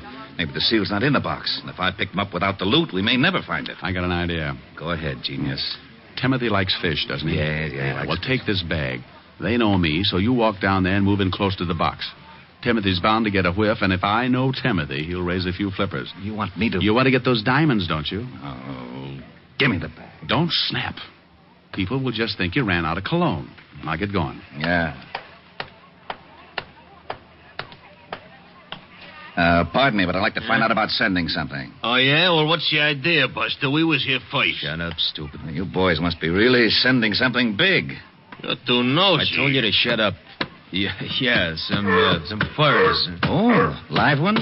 Hey, Tiny, what's with the seals? Will you shut up? What? I hate to mention it, but your furs are throwing a fit. He's busting all. Grab him, will you? Okay, boys, that's all I wanted to know. Grab that stinking seal. He's gone after the sack. This guy laid down. It's a sack full of fish. Hey, what's the idea? Hello, stay right there. Hey, Rick. Cops, were you... All right, Bud, drop it. Huh? I said drop it. Okay. You ain't taking me. Look out, Rick. This guy's got a gun. Let go. Let go of my hand. Will you get the seal off? He's chewing my hand off. And drop the gun. All right. Get him off. Come on, get him off. Well, how do you like that? Timothy grabbed this gun up by the gun hand and made him drop it. I'll be done. Crazy seal nearly killed me. You and your bright idea. Ship the seal, you said. Okay, boys. Here's a bracelet for you. Let's go outside. Walt, wait a minute. We got to get the jewels. Oh, yeah. Well, I'll take care of these two guys, and I'll take Timothy to a good veterinary. Okay. Walt. Yeah? If it means surgery, keep in touch. Sure. Bye, Timothy.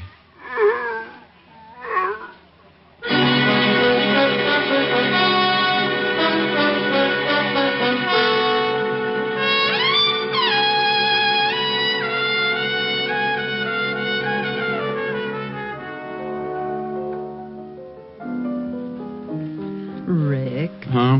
Now, don't be unhappy. Oh, how can I help it, honey? He's been in surgery for nearly an hour. Oh, but he'll be all right. They got a good vet. Oh, I hope so. I was getting attached to that seal. Oh, I got it. Yeah? Rick? Yeah, Walt. Yeah. How's Timothy? He had the diamonds in him, all right. Oh, but how is he? Well, Go ahead, Walt. You can tell me. I can stand it. he's very weak. Doctor says he thinks he doesn't want to live, no will. Oh, well, what's the matter? He was such a happy seal. I think he misses you, Rick. Every time someone mentions your name, he kind of honks and raises a weak flipper. I better come right down. He's sinking fast. Oh, you think maybe if he heard my voice, can you get a phone near him? Yeah, wait a minute. Okay, I got it next to his ear. Say something. Hello, Timothy. Oh, Walt. Yeah? Walt, ask him if he's seen a picture called Mrs. Mike. He says he saw it. Didn't like the leading man. Oh. Loved Evelyn Keyes. Oh. Ask him if he liked the music. Yeah, he liked that. Well, put the receiver next to his ear and I'll sing him the theme song. Well, go ahead and try. Anything in case of an emergency.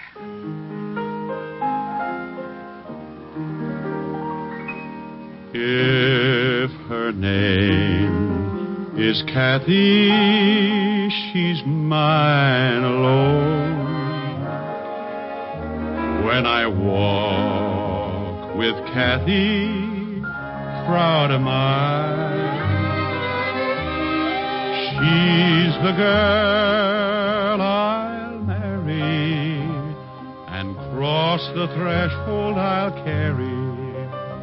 And I'll love but Kathy till I die. She's the only angel I've ever known. She's a maid no man is worthy of. Although girls are many, compared to her, there isn't any. Only Kathy do I love.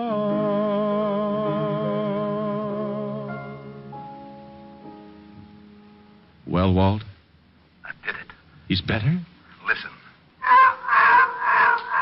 Good old Timothy, that a boy. I guess the singing did it. What do you mean you guess? When I sang with the Peter Pan 5, we played 2 weeks at the Coral Gables Hotel in Florida. So what? So what? I'll have you know 5 minutes after I opened my mouth, every seal in the Biscayne Keys came in and sat ringside. That sounds like a pretty good act. Well, what'd you give it up for? Well, I got a sore throat one night, and the place was up to its ears in alligators. Rick. Yes, Walt? Bye.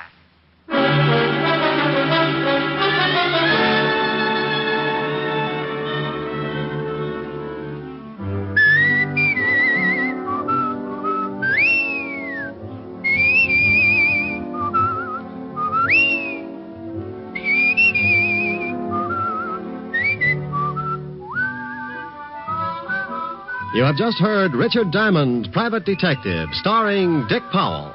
Ed Begley played Lieutenant Walt Levinson. Also in the cast were Wilms Herbert, Fay Baker, Junius Matthews, Billy Bletcher, Tony Barrett, and Larry Dodkin. Music was under the direction of Frank Worth. Richard Diamond is written by Blake Edwards and directed by Russell Hughes. Dick Powell currently may be seen in the motion picture version of the best-selling novel, Mrs. Mike. Isn't that right, Dick? Yeah, that's right, Eddie. Oh, by the way, Ed Begley, who plays Lieutenant Levinson on our show, would like to say a few words to his old friends in Hartford, Connecticut. Well, I just want to say, on behalf of all of us here on Richard Diamond, congratulations to radio station WTIC in Hartford, Connecticut, where I got my start in radio, and which this week celebrates its 25th anniversary of service to the people of southern New England. Thank you, Ed Begley. Now, this is Eddie King inviting you to be with us next Sunday at this same time when we will again bring you Dick Powell as Richard Diamond, Private Detective.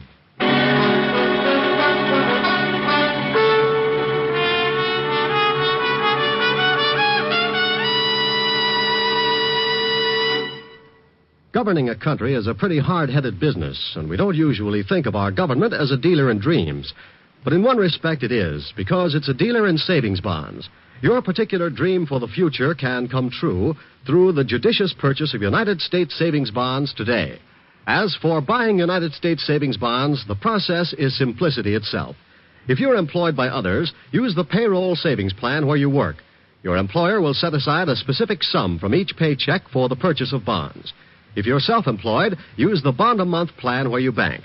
Either way, you'll be saving with regularity, with certainty, and with profit through the purchase of United States savings bonds. What's on NBC today? You'll hear Charles Boyer and Dorothy McGuire today on Theater Guild on the Air in Autumn Crocus.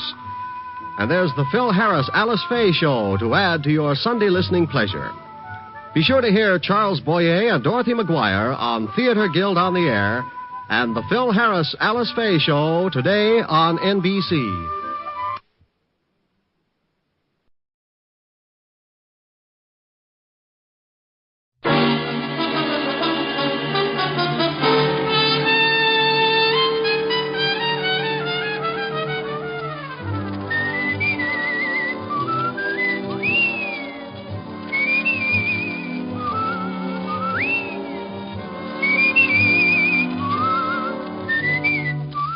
The National Broadcasting Company presents Dick Powell as Richard Diamond, Private Detective.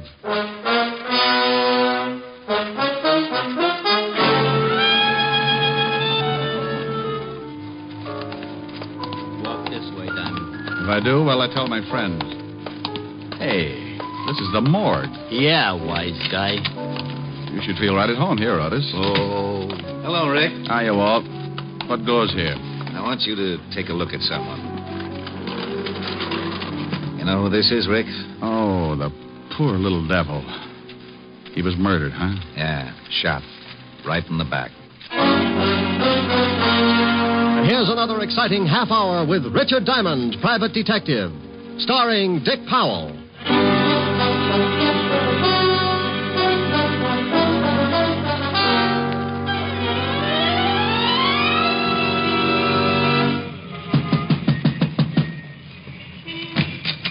Yeah, you want something? How do you do? Are you the manager of this little haven of rest? A boarding house. Ironic. I heard you both times. What do you want, huh? What do you want? Information. Your move. You nuts or something, huh? You nut? I'm looking for a girl. What's the matter? Read the sign. It says rooms for rent. Rooms. Beat it. You know, if you ever get around to running at 33 1/3, you'll save a lot of breath. Smart guy. Real smart guy. Now, I got to work. Wait a minute. Now, wait. Here's $5 if you can tell me about a girl named ELAINE Tanner. For $10, I couldn't tell you a thing. Don't know her. She lived here? So it's a secret from me, a secret. Now... Here. Take a look at the snapshot. A man and a girl. Do you know the girl? Mister, I got maybe 10, 20, 30 different people every month. They come, they go, they pay rent. That's all I care. They pay rent. All right.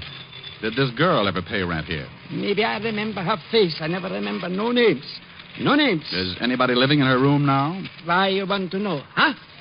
Well, I'll tell you a secret, Bud. The girl is my sister. When we were little kids, my mother and father ran away from home to become acrobats in a circus. This broke up my sister, and she left, too.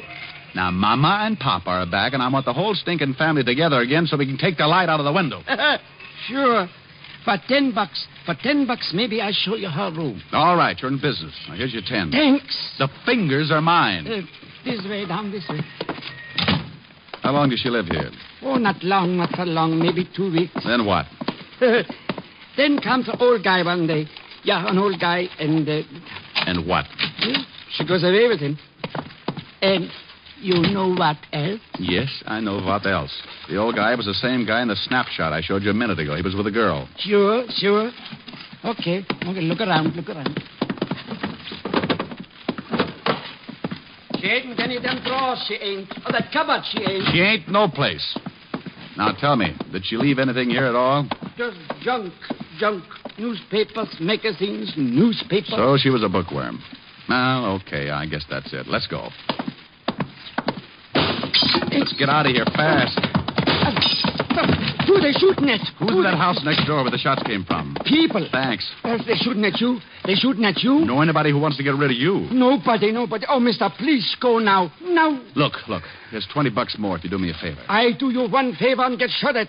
Who knows what'll happen for 20, huh? Who knows? Twice as much fun. Now, look, go through the stuff she left here. I told you there wasn't nothing. Well, go through it anyway. If you find anything that might give me a lead, call me up. Here's my card. Richard Diamond, private detective. Hey, it says you're a dick. Strictly private. Now, is it a deal? $20 now? There'll be more if you find something for me. Okay. No, please beat it. And don't come back here no more. Window glass costs dough.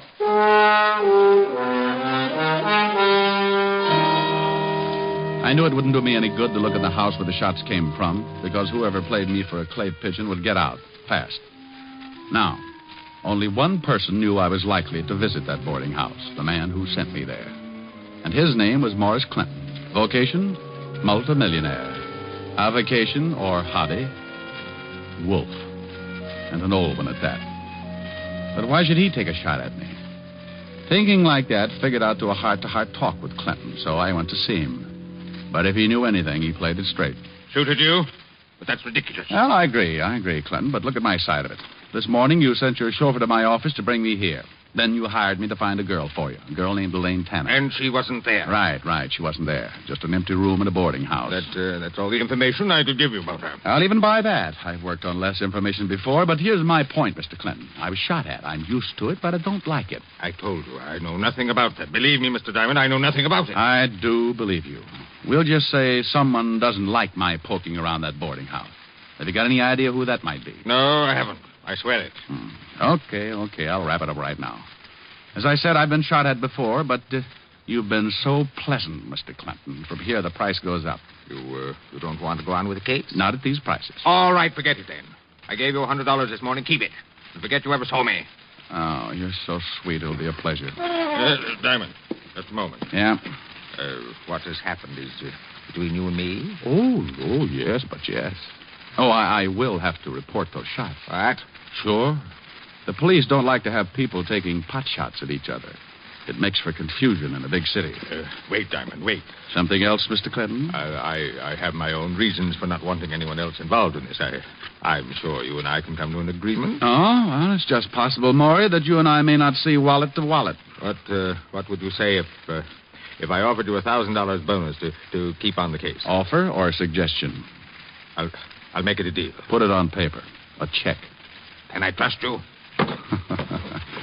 Okay, Clinton, if you feel that way about it. Post date the check. A week from today. If I don't show up with ELAINE Tanner by then, the check is yours again. Uncashed. Very well. Here you are. Thanks. So long, Mr. Clinton. I'll keep in touch. Where are you going now? Back to my office to wait for a phone call from the little guy at 118 Parker Avenue. Oh. Well, hello there. Did you hear everything you wanted to? I beg your pardon, sir. I was just coming in to ask Mr. Clinton if I should drive him anywhere this afternoon. Oh? Christopher, come in here. Right away, Mr. Clinton. Excuse me, Mr. Diamond. Yeah, sure. So long, Christopher. The minute I left Clinton and Chris, I began to get that lousy feeling again. The only thing that made me feel anywhere near normal was the thought of the $1,000 that would be mine in 7 days. For $1,000, I'd stand up for target practice for the big mole. I didn't have much to go on, just the knowledge that old man Clinton wanted me to find ELAINE Tanner and that somebody, who up to now had proved to be a bad shot, didn't want me to find her. With that peaceful thought in mind, I sat in my office hoping for a call from the little manager of the boarding house on Parker Avenue. I'd been waiting about an hour, and then...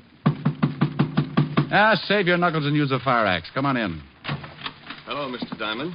Well, Christopher. All your driving finished for the day? Mr. Clinton sent me to see you, Mr. Diamond. This is the second time today. What's he trying to do, make dear friends of us? Not exactly, Mr. Diamond. He wants that check back. What? He's changed his mind. Oh, from what I know of him, it needs it. He wants to call off the whole thing. Something happened. ELAINE Tanner show up? No. Oh, and he sent you to get the $1,000 check back. That's right, Mr. Diamond. Oh, I know an easier way. Why doesn't he just stop payment on the check? I'm only carrying out Mr. Clinton's orders. Are you? Why do you ask that? It seems a little offbeat, Chris. This morning he hires me, then he fires me, then he hires me, now he fires me. Monotonous, isn't it? May I have the check, Mr. Diamond? Not before I call Clinton and ask him a few things. You just don't seem to understand, do you? I want Mr. Clinton to explain. Take your hands away from that phone. Gun. I know how I hate him. No need to be afraid of this one unless you get stubborn. Let's give Clinton a ring. Keep your hands on top of the desk, palms down. So we're going to play table tilting, maybe? And stay sitting. Listen, Chris. How do you like your hair parted, Diamond? On the side or right in the middle?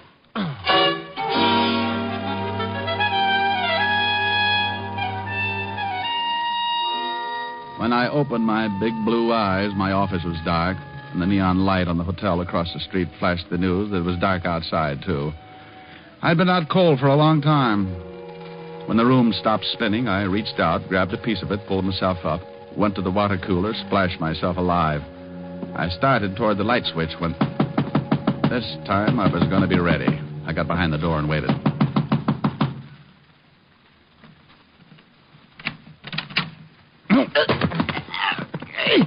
Hey, what's the idea?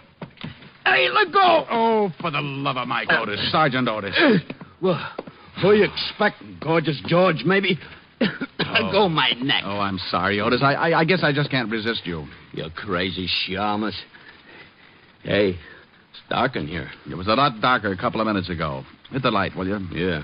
Thanks. Oh, I got enough troubles, and the first thing I see when I wake up is you.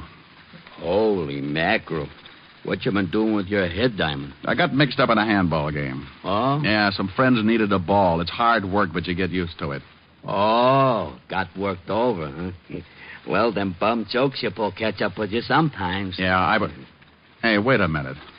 What are you doing here? I come to get you. Lieutenant Levinson wants to see you. Well, go back and describe me. That's all he gets tonight. I think you better come, Shamus. It's important. I think you better go, Otis. That's important. Now, look. Lieutenant Levinson sends me over to get you. There's something he wants to ask you. All I know is name, rank, and serial number. Now go back and tell Walt I don't want to play games. Shamus, I got news for you. Murder ain't a game no more.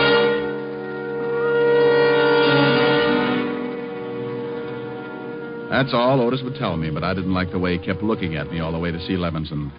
Then we got to headquarters, not to Walt's office, but down the long marble corridor that led back to other places.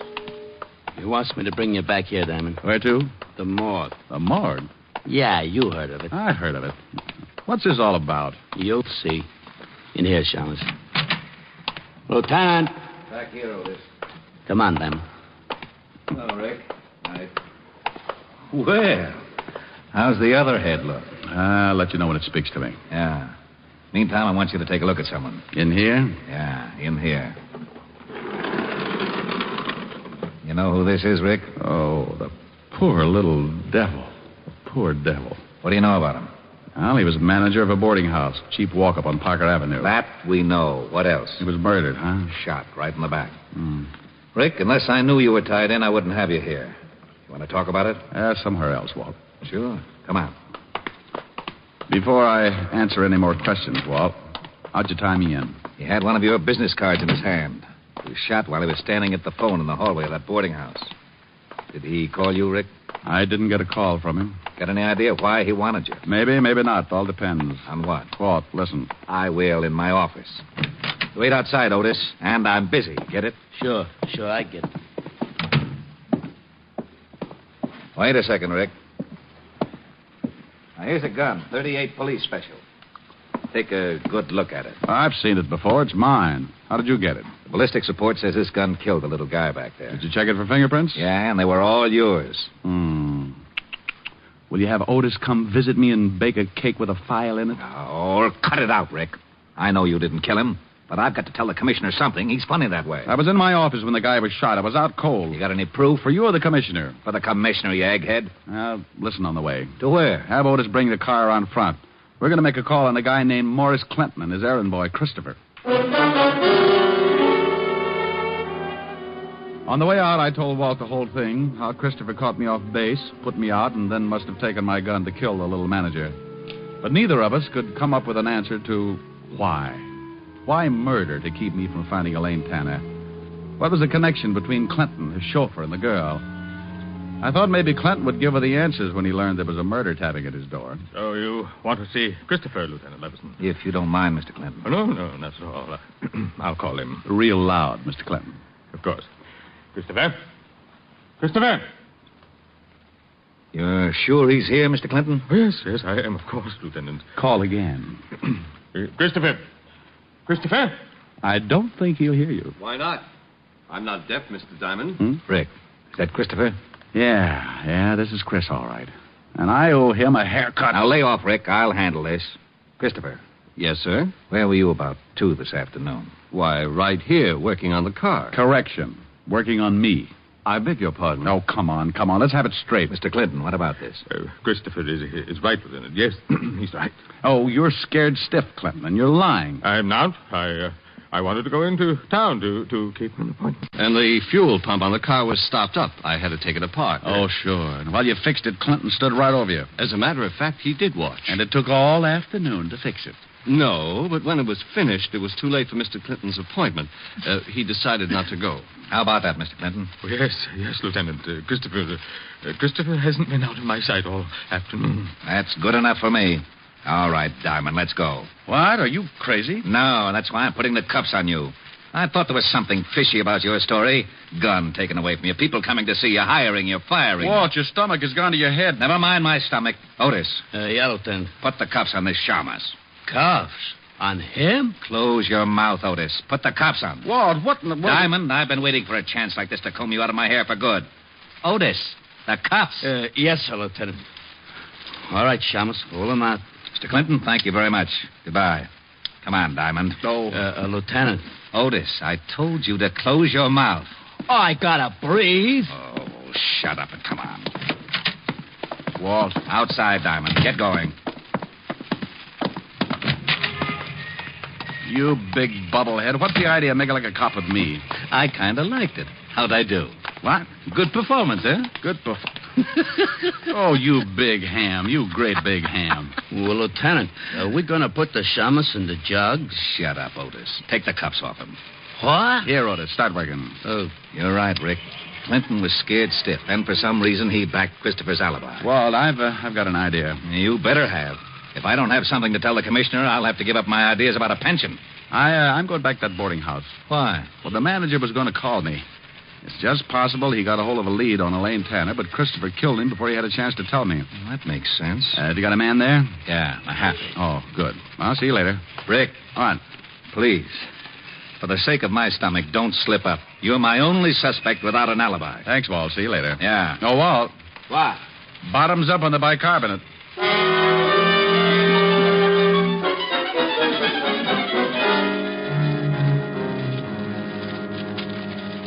That's all the stuff there was in the basement, Diamond. Oh, thanks, Mahaffey. Everything neatly bundled but this one pile. The little guy must have gone through it. Got any idea what you're looking for? No, give me a hand, will you? Sure. Newspapers, magazines. Oh, Mahaffey. Uh-huh. No one's been in here since the murder? Nobody. I've been on the door. And the manager had nothing on him. Only your card. That's funny, very funny. He wouldn't have tried to call me if he hadn't found something. Maybe he came across something in this pile of stuff. Didn't take it out and then... Find something? Yeah. This sheaf of withholding tax statements. Mm-hmm. The kind that come on the bottoms of paychecks. Made out to ELAINE Tanner, paid by the Blue Falcon nightclub. That ain't far from here. That's where I'm going.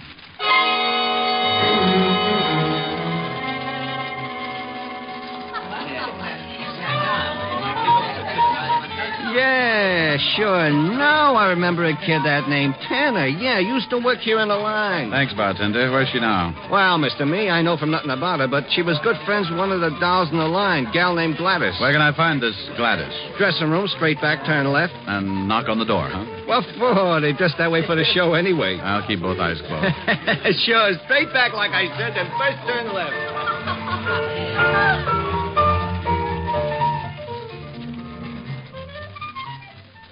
What you want with her, handsome? Why don't you get off here? You tipped me, sweetheart, but give me a rain check. Who waits for rain? But, why you want to see ELAINE? Well, maybe I ought to tell her about some oil wells that came in. Yeah? You don't look like the type talks about oil wells. Honey, don't let the tassels on my shoes fool you. Oh, you're cute. Yeah, I know where ELAINE is. Want to give? Information? Sure. Oh, you've got a one-track mind. Maybe I can't switch it over yet. Okay, so I'll get a couple of days older meanwhile. Anyhow, I never did like her. So, I don't mind letting you know. Know what, Gladys? Well, maybe a month ago she quit this job. This dump. All right, she quits. Go ahead. Yeah. But before she quit, she's acting funny. Like the night we're going home together, walking along.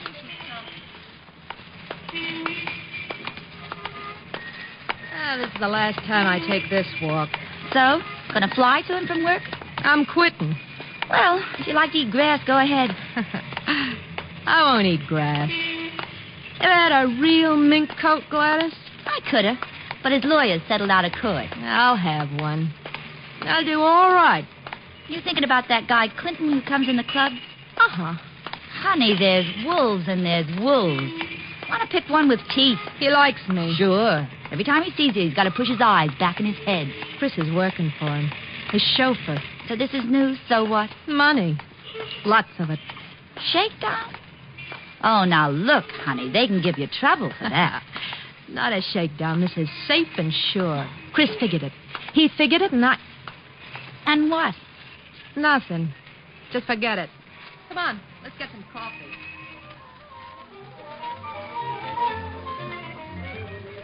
And that's all she says. Uh-huh. Now, where can I find her? Oh, I'll tell you where I think she is. Here's the address. I wrote it down. Thanks, Gladys. I'll see you again. Yeah. See more of me. Is that possible? This costume's for the first show. We save up for the second. I'll be here for the last show. Oh, what you said. So long, handsome.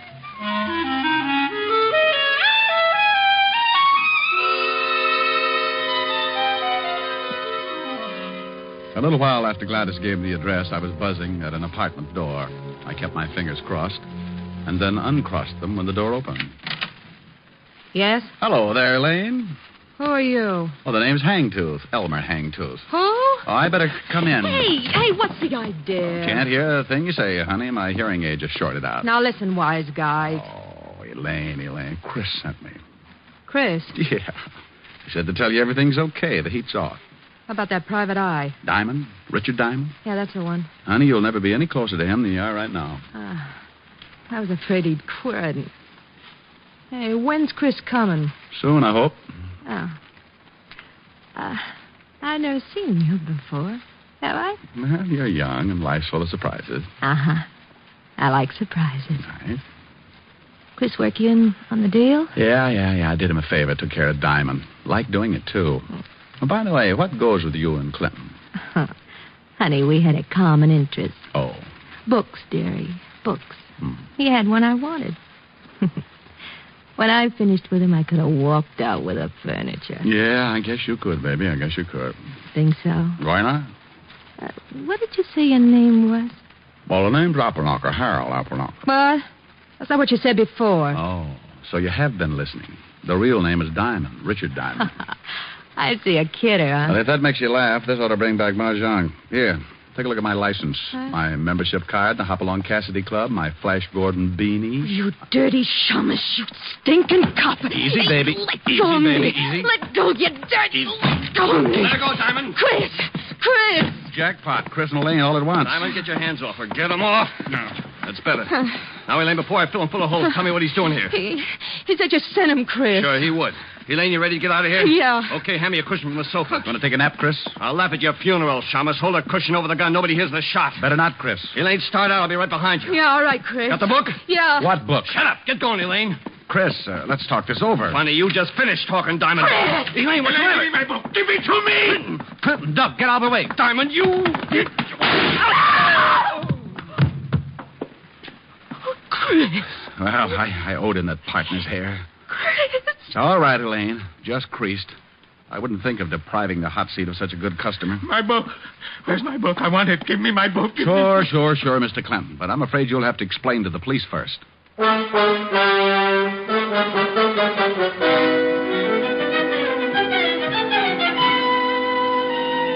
telephone call to the 5th Precinct brought Walt and Otis to my rescue.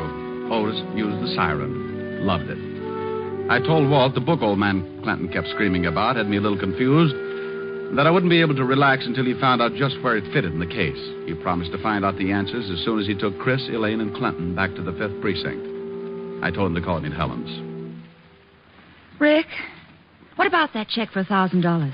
Is it any good? Well, the check's post-dated. I doubt if Mr. Clinton will honor it now. It's too bad. We could have celebrated. So all you got for your trouble was $100 a day in expenses. I'll get it. Grant's Tomb, the general speaking. Rick? Yeah? Walt? Yeah. You sitting down? Why? You can tear up that check Clinton gave you. He won't honor it. He's mad about having to go to jail. Oh, I was way ahead of you about the check.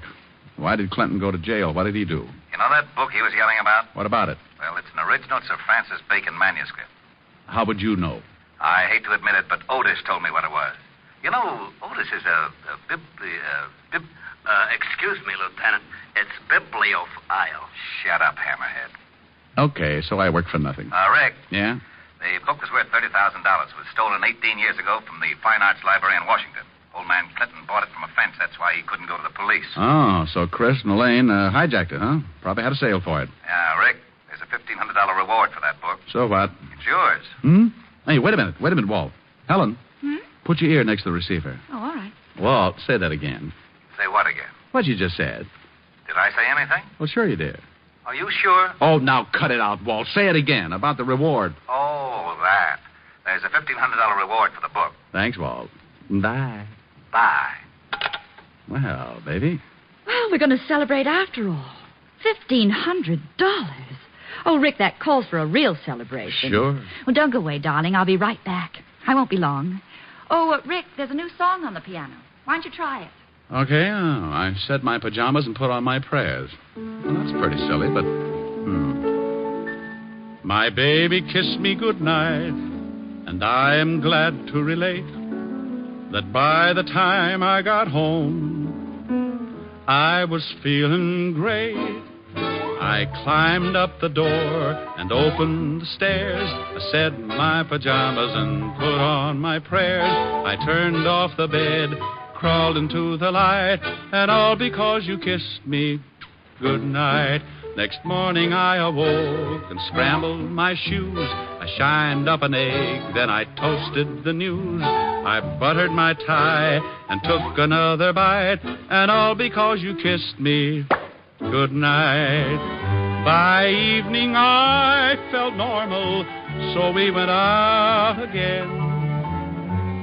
You said goodnight and kissed me. I hurried home, and then I climbed up the door and opened the stairs. I said my pajamas and put on my prayers. I turned off the bed, crawled into the light, and all because you kissed me goodnight. By evening I felt normal, so we went out again.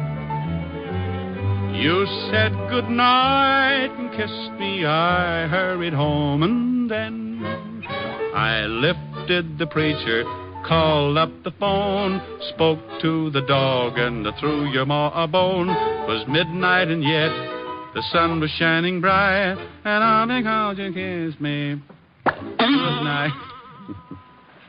Oh, that was lovely, Rick. Well, how do I look? Oh, my, wonderful. What are you so dressed up for? For the celebration. Oh, that's right, yeah. Come on, let's go. Oh, where are we going, Rick? Oh, the Blue Falcon nightclub. We'll be just in time for the last show. The Blue Falcon? Oh, but why pick that place? Oh, but they've got a wonderful floor show. Yes, but the costumes are... well, they're nothing. Oh, what you said.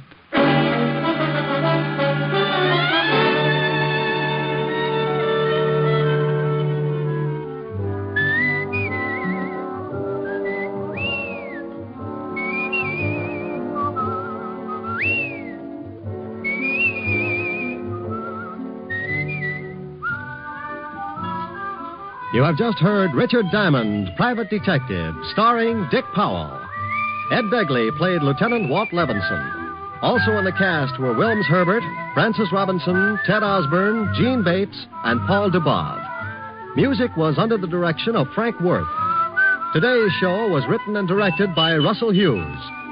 Dick Powell currently may be seen in the motion picture version of the best-selling novel, Mrs. Mike. This is Eddie King inviting you to be with us next Sunday at this same time when we will again bring you Dick Powell as Richard Diamond, Private Detective.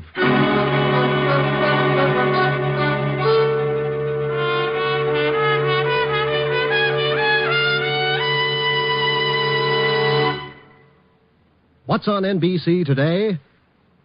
Ezio Pinza, dynamic singing star, plays his first starring dramatic role today on Theater Guild on the Air, with Madeline Carroll and Linda Darnell co-starred. And you'll also want to listen to the Phil Harris Alice Faye Show and the Adventures of Sam Spade right before Theater Guild. Don't forget, Ezio Pinza on Theater Guild on the Air today. It's all great entertainment today on NBC. Your tune for the stars on NBC.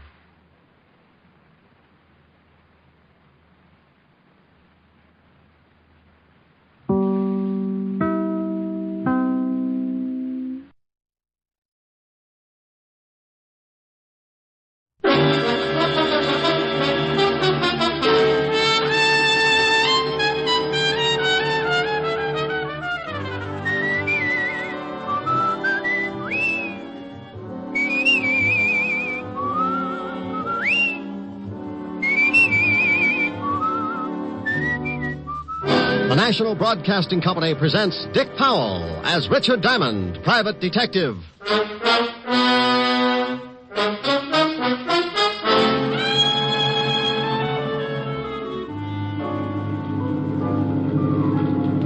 Sorry you're coming along, Diamond. Yeah, I'm beginning to be sorry myself. You should be. We're heading for open sea. Looks like it'll be a long ride. You don't know how long, Diamond. We're getting into open water.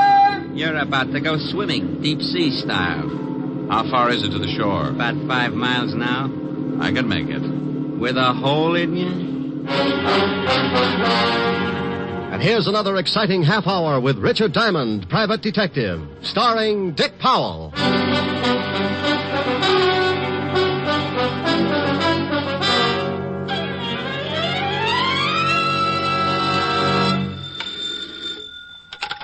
Diamond Detective Agency, happy homicide.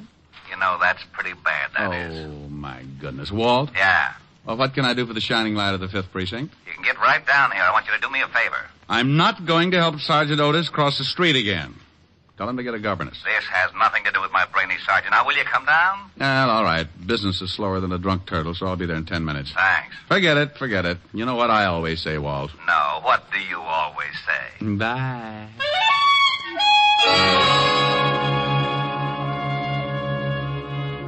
Well, sometimes that's the way things get started. The phone rings, and Lieutenant Walter Levinson, 5th Precinct Homicide, tells me to get down.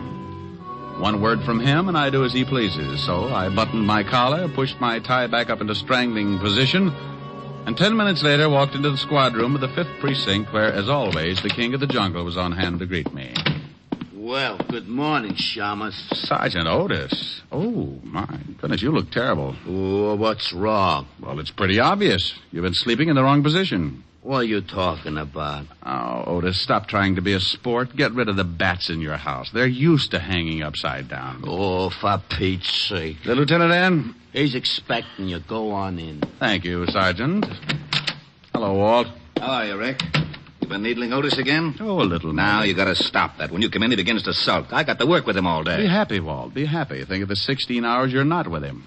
All those other people, jumping off bridges, turning on the gas, beating each other with hot paper sacks. Okay. Now, what's with you? Oh, well, this is a pretty ridiculous thing, and I'm in a tough spot. Well, I'm pretty tough, and you look ridiculous, so let's have it. Huh? Oh, well, we got a tip that a guy named Wells had a stash of stolen jewelry. You said had a stash. You mean he hasn't got it anymore? That's right, we have. Well, what the world are you mixed up in it for? It's not your department. It wasn't, but when the robbery boys got over to this guy's house, they found him dead. Oh. Murder. Shot through the head with a small caliber automatic. How about the jewelry? In the water pipes underneath the sink. About $100,000 worth. What do you want me for? Wells' wife says the jewels are hers. We don't believe it.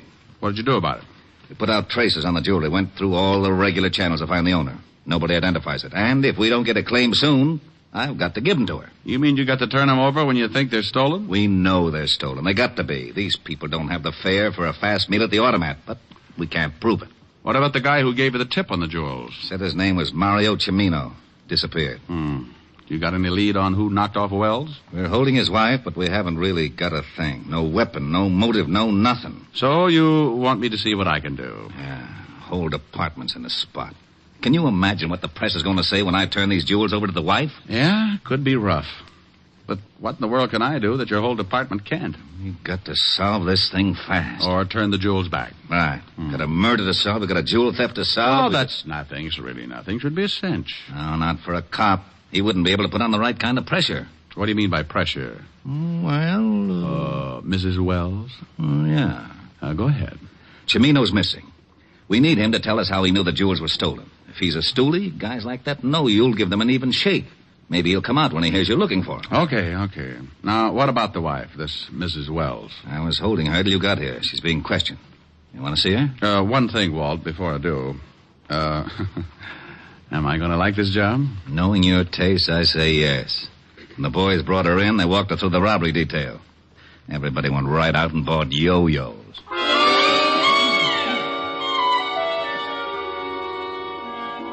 Walt got up then, hid his yo-yo in the closet, led the way downstairs to a small room. It was dark, except for the single light burning near a desk.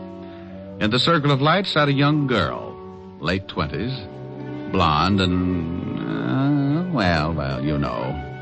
If the State Highway Commission built roads with that many curves, every driver in New York would need seasick pills.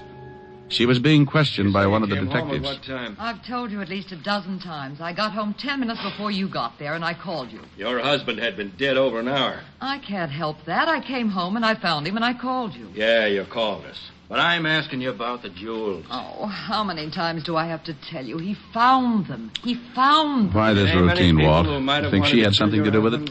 Only suspect. We're giving it to her like this so you could take a look without her seeing you. Where did your husband get the jewels? He told me he found them. Oh, please, look. I don't know anything about the jewels or how my husband got killed. What'd you do with the gun? I told you that, too. I don't know anything about a gun. I didn't kill him. You understand? Collins. Yeah? Come here. Give her another 5 minutes, then send her up to my office. You got to turn her loose. Okay, Lieutenant. Somebody bringing the rubber hose? All right, Mrs. Wells. Now, when did your husband find these jewels? Oh, please. How many times do I have to tell you? He found them 3 You heard days enough, ago. Rick? Yeah, let's go. Yes. What do you think? What do you want me to think? The girl doesn't seem too unhappy about the loss of her husband. Well, he'd been away for about 4 years, up until a week ago, in the Army. Occupation forces in Germany. No criminal record on him, huh? No. Well, let's see what I can find out. Oh, here's the information on the girl. Address, phone number. Thanks. Do some more checking on the husband, and I'll give you a call after I see the girl.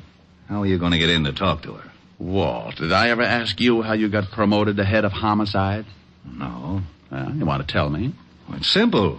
Seniority, experience, hard work. Well, just lose the hard work, and you've got a fair idea of how I'm going to get in to talk to Mrs. Wells.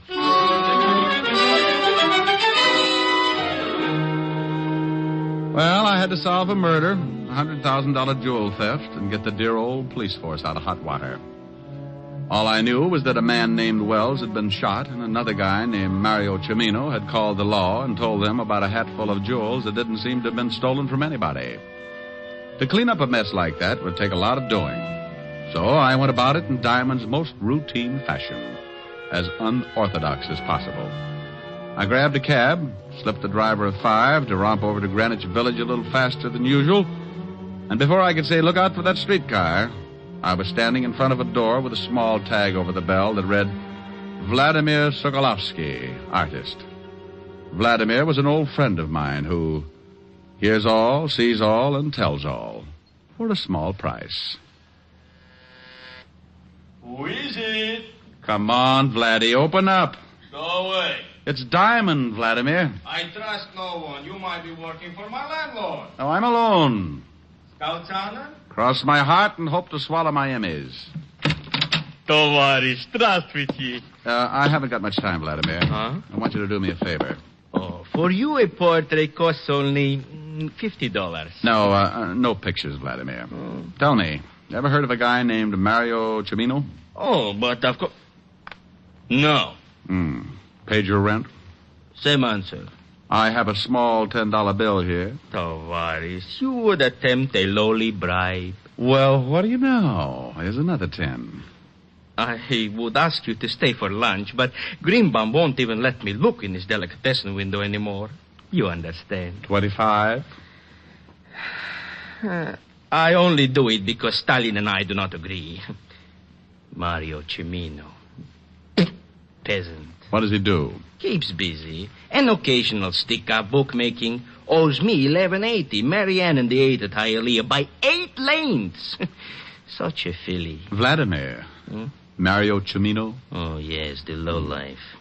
For him to find a friend would be like Rasputin running a Lonely Hearts Club. Where can I find him? I don't know. Vladimir. It's the truth. Scout's honor? But of course, if I knew where that peasant was, would I not collect my $11.80? Of course I would. Scout's honor, see? You hold up 3 fingers, Vladimir. Oh, a Cub Scout. When was the last time you heard from him? When he took my $2 that wins me $11.80. He was in the fish business. Oh, fish business? Yes, I know, because he brought me 2 halibut, which I promptly made into magnificent stew for my landlord. Was miserable. The stew? No, just the fish. Believe me, Tovarish, those 2 halibut were so old, they remember Jonah. Was he selling fish? Catching them. He had a boat. When I went down there to collect my $11.80, the bum wasn't there. Where did he keep the boat, Vladimir? A disgusting place called a schooner landing. Places like that should be in Siberia. Stinks. Well, thanks, Vladimir. Ничего, товарищ, до свидания. Oh, Chichonia, Greenbaum's Delicatessen, will you be surprised? Greenbaum's Delicatessen, Greenbaum's Delicatessen, Greenbaum's Delicatessen. Hello, Abe. Send up the works. Champagne, caviar, salami. I am a capitalist again.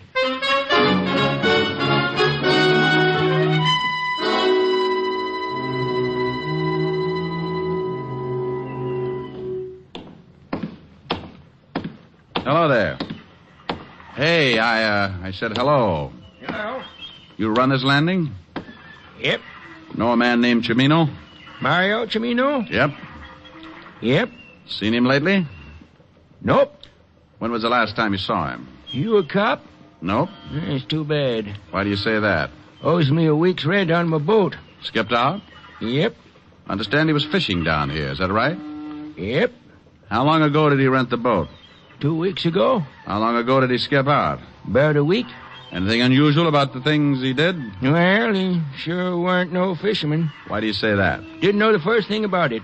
When he first rented my boat, he used to go out for 2 or 3 hours and come back with a couple of fish. Didn't have no rigging to speak of, no live bait, just a pole. Didn't that bother you? Nope.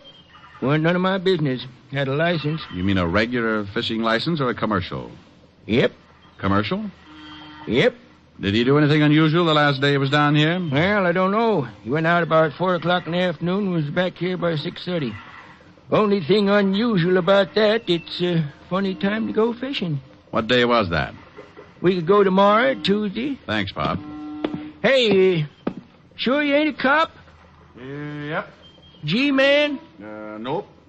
Don't say no more than you have to, do you? Nope. Bye, Sonny.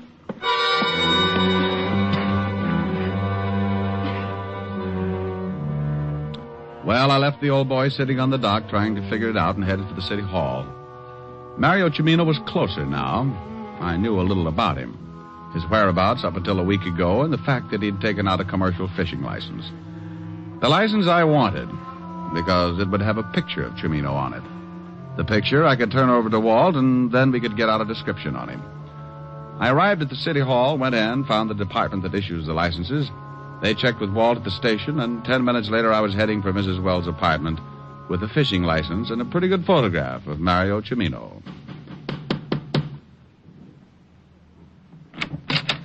Yes? Yes. Well, hello. What can I do for you? That's a remark with a lot of answers. Right now, I want to talk. Go ahead. Oh, well, I get tongue-tied when I stand in the hall. You want in? That's it. Why? Ever see this picture before, Mrs. Wells? What? Come in. Seniority, experience. What? Oh, nothing. That man in the picture. Who is he? Don't you know him? I've only seen him once. Oh, we can sit on the couch, Mr. Diamond. Where did you see this man, Mrs. Wells? He came up to see my husband. He was leaving just as I arrived. Your husband say who he was? No. He mentioned something about some business he had with this man. Well, if it makes any difference to you, this man in the picture is Mario Cimino. Oh. The one the police are after. The man they think killed my husband. The man who called and told Lieutenant Levinson about the jewels your husband had hid in the water pipes. Are you from the police? Well, here we go again. No, honey, I'm a private detective. Oh. Your husband just got back from Germany a week ago, didn't he? Mm-hmm. By boat? Mm-hmm. What day did he arrive? You've got big blue eyes, haven't you, Mr. Diamond? Yeah. Very pretty. Honey, you better sit over there. You're scorching my collar. All right. Where was I? I don't know where you were, Mr. Diamond, but I was thinking... Oh, yeah. Well, what day did your husband arrive? Last Tuesday. When did he... You must have a hard time combing your hair.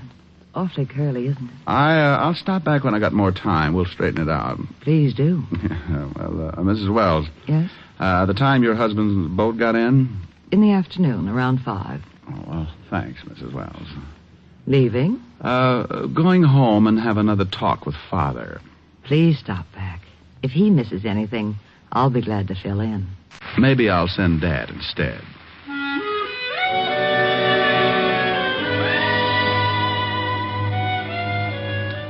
It was a little hard getting out of there because my shoe leather had started to burn and my number 10s were beginning to turn up like skis. I rocked my way down to the cab, did a slalom around 2 lamp posts and a fire hydrant, slid into the back seat, and 20 minutes later I got out across the street from the 5th Precinct Police Station.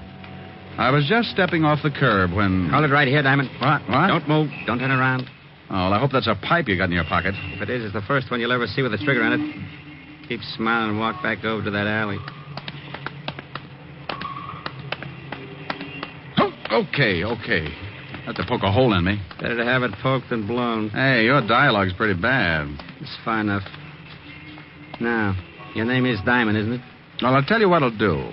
I'll tell you mine if you'll give me the gun and let me make you tell me yours. Your dialogue's as bad as mine. Yeah, I guess I deserve that. Okay, I haven't got much time. Give me the picture.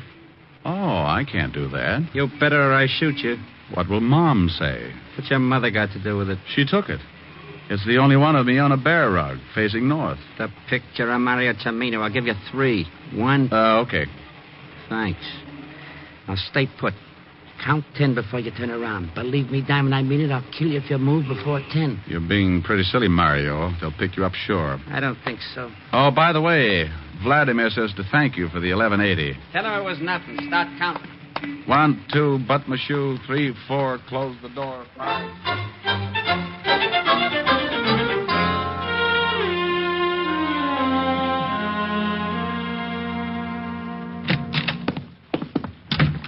Oh, Rick, you find out something? Well, I sure did. This is the lousiest precinct of the city. Oh, yeah? Oh, yeah.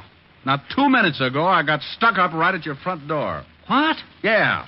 And I had that picture of Mario Cimino on the fishing license. He swiped that? You just know it. Well, don't yell at me. You haven't solved this mess, have you? No, but I'm pretty close. Well, that isn't close enough. I had to send the jewels over to the wife a few minutes ago. Oh, dandy. Well, I had to. Well, what about the newspapers? They haven't gotten wind of it yet. We still have a little time. Now, what about Cimino? How did he know you had the picture on the license? Well, somebody gave him the tip. Gave him my description, but just relax. It wasn't Cimino who stuck me up. It wasn't? Not unless he paid Vladimir Sokolowski $11.80 in the last hour. Oh, wait a minute. I don't understand. Well, you're not alone. I'm a little mixed up, too. Well, let's both get untangled, shall we? Tell me what you found out. All right. Now, listen. Wells arrived last Tuesday by boat in the afternoon around 5. This we know. Mario Cimino was being a fisherman then. Oh. He'd rented a boat, taken out a fishing license. Okay. The day that Wells arrived, Cimino went out in the afternoon, stayed about 2 hours, came back, and disappeared. And then Wells shows up with a sink full of jewels. Right. Probably had them on the boat. Avoided customs by dropping them overboard, and Cimino picked them up. And Cimino killed him for the loot. Why? Why? $100,000 in jewels? Why not? Wells was killed in his own apartment, wasn't he? Yeah. Well, if Cimino picked the jewels out of the water, why go and kill Wells? Why not just take off? Wells could never go to the place. Oh. Yeah, and another thing. The pickup was pretty carefully planned. Wells couldn't have done it. He was in Germany. Somebody here had to plan it. Knew Wells had the jewels. The wife? Could be. But where did he get the jewels in the first place? Oh, a lot of that stuff's still hidden in Germany. You check with military intelligence, and I'll bet it ties up. Well, this guy who stuck you up and lifted the picture, you say you don't think it was Cimino.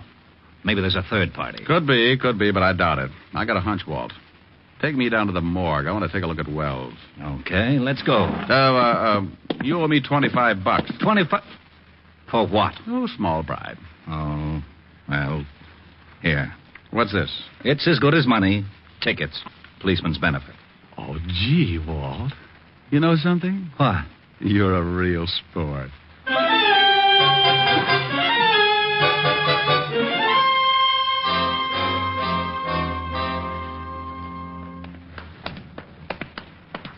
Right over here.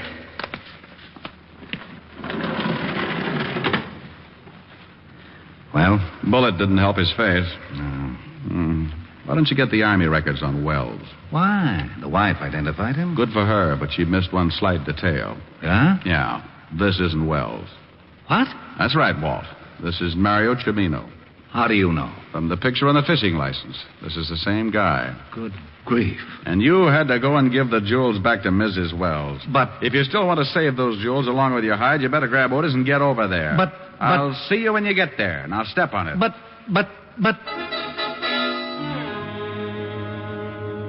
I left Walt in the middle of a butt and took off for Mrs. Wells' apartment in a hurry. On the way over, I went through the facts. Cimino was dead. The body in the morgue wasn't Wells. The jewels were undoubtedly the motive, and unless I was wrong, I'd have to move fast to stop them from leaving the state. I went out of the cab and up the steps to Mrs. Wells' apartment. I reached the door and tried it. No luck, so I went in anyway.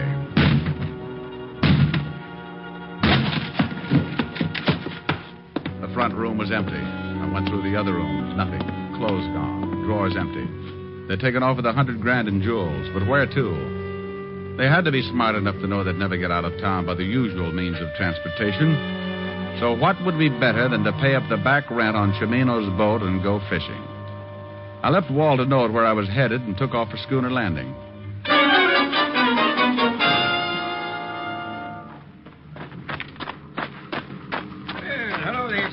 Pop, which boat was Mario Cimino renting? That one just getting ready to go out right over there. Thanks.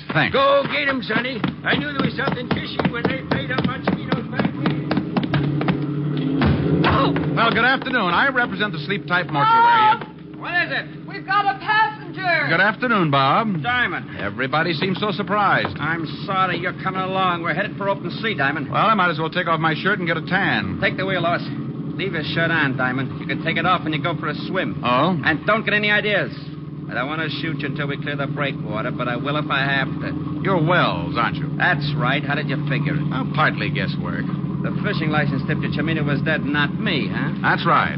You didn't know whether I was working with the law or not, but you had to get that picture to give yourself enough time to get out of the country. Your wife called you and gave you my description. I knew the damage that picture could do if it got to the police, so I had to tag you. Pretty smart. Thanks. We're getting into open water. You can start taking your shirt off, Diamond. I swim pretty well. With a hole in you? Why'd you kill Cimino? He wanted 50% defensive stuff. I wouldn't buy that. Found him phoning the police and I had to kill him. So you put your papers on him knowing your wife would identify him as you. Why didn't you just grab the jewels and take off? You sound like you're stalling for something. But I'll tell you anyway. Those jewels are in the sink. I knew the law would be there in 10 minutes, so I had to take the chance they wouldn't find him. Bob, there's a boat coming up pretty fast. So what? Well, I hate to spoil the party, but I think it's the Coast Guard. You're nuts. I think dear old Lieutenant Levinson got my little old note. So that's what the star was Bob! about. Shut up and stay with that wheel. Bob, that boat! Shut up! All right, Diamond, down in that cabin. I'll get seasick. None of your funny cracks. Just get down there. I think I'll take this life preserver just in case. Drop it. Sure. Give me that gun. Almost alongside. Bob! You heard what the man said, baby. Stop the boat.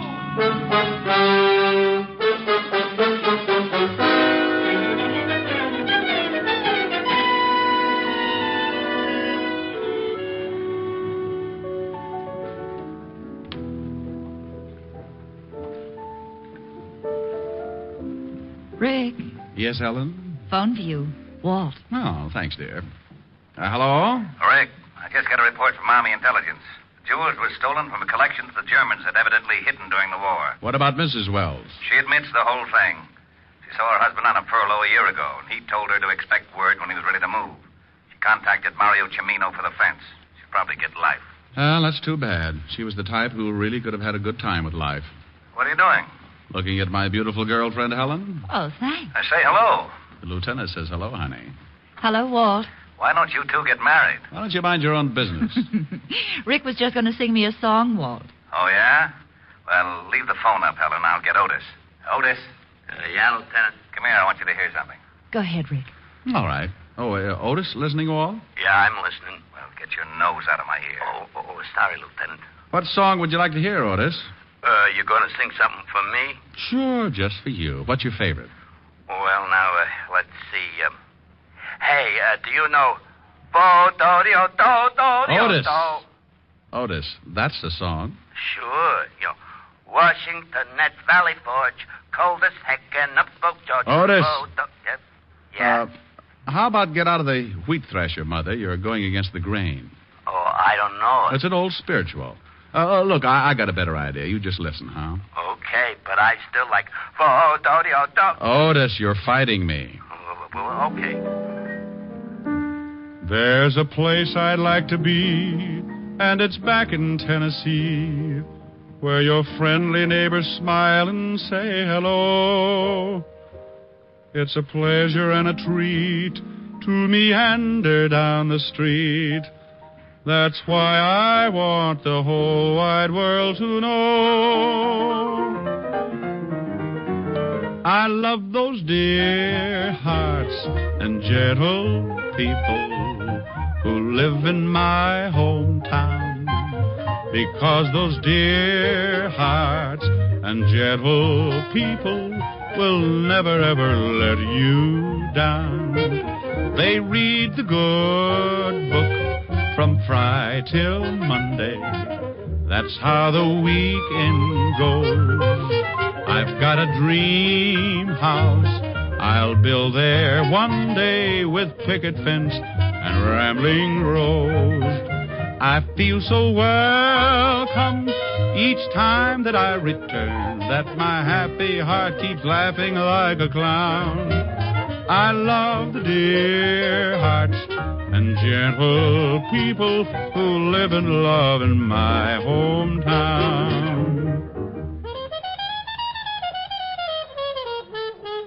I feel so welcome each time that I return, that my happy heart keeps laughing like a clown. I love the dear hearts and gentle people who live and love in my hometown. Well, did you like that, Otis? Oh, Diamond, you're dreamy.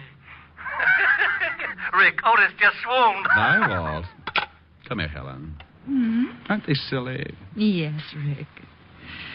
Oh, darling, you are dreamy. Oh, Diamond, you devil, you.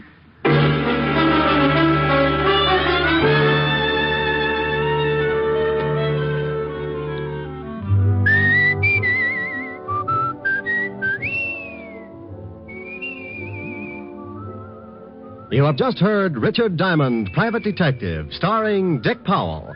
Ed Begley played Lieutenant Walt Levinson.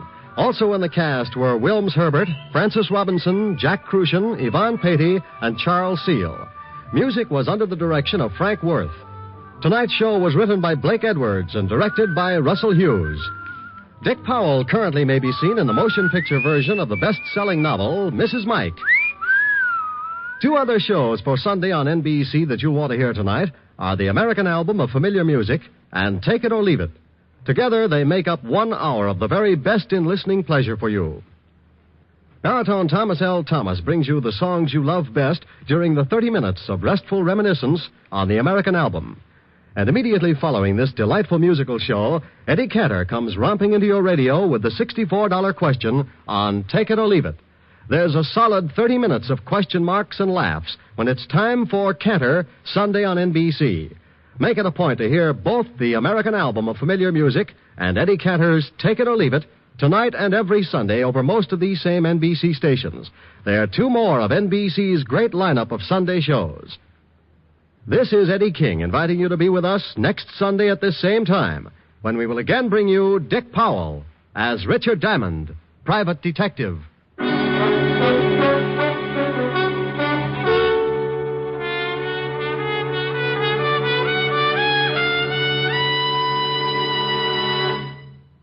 James Melton and Erna Berger star next on Harvest of Stars on NBC.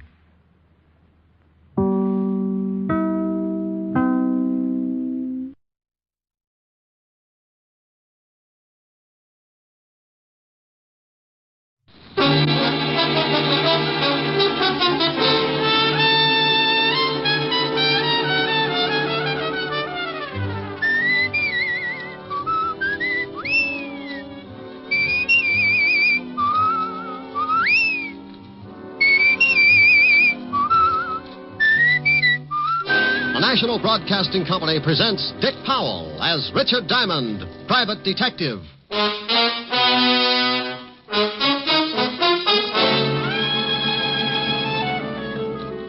Before I was a private detective, I was a cop. Homicide. Working out of the 5th Precinct. Homicide means murder. And there are a lot more murders committed in a big city than you think. More than make the headlines in the newspapers. And for everyone, there's the same impersonal routine, the same hard work, the same check and double check, with every cop in or out of uniform doing his best to put the case in the closed file. But there's one kind of murder that will really tear the department to pieces, and that's when a cop is killed in line of duty. Here's another exciting half hour with Richard Diamond, Private Detective, starring Dick Powell.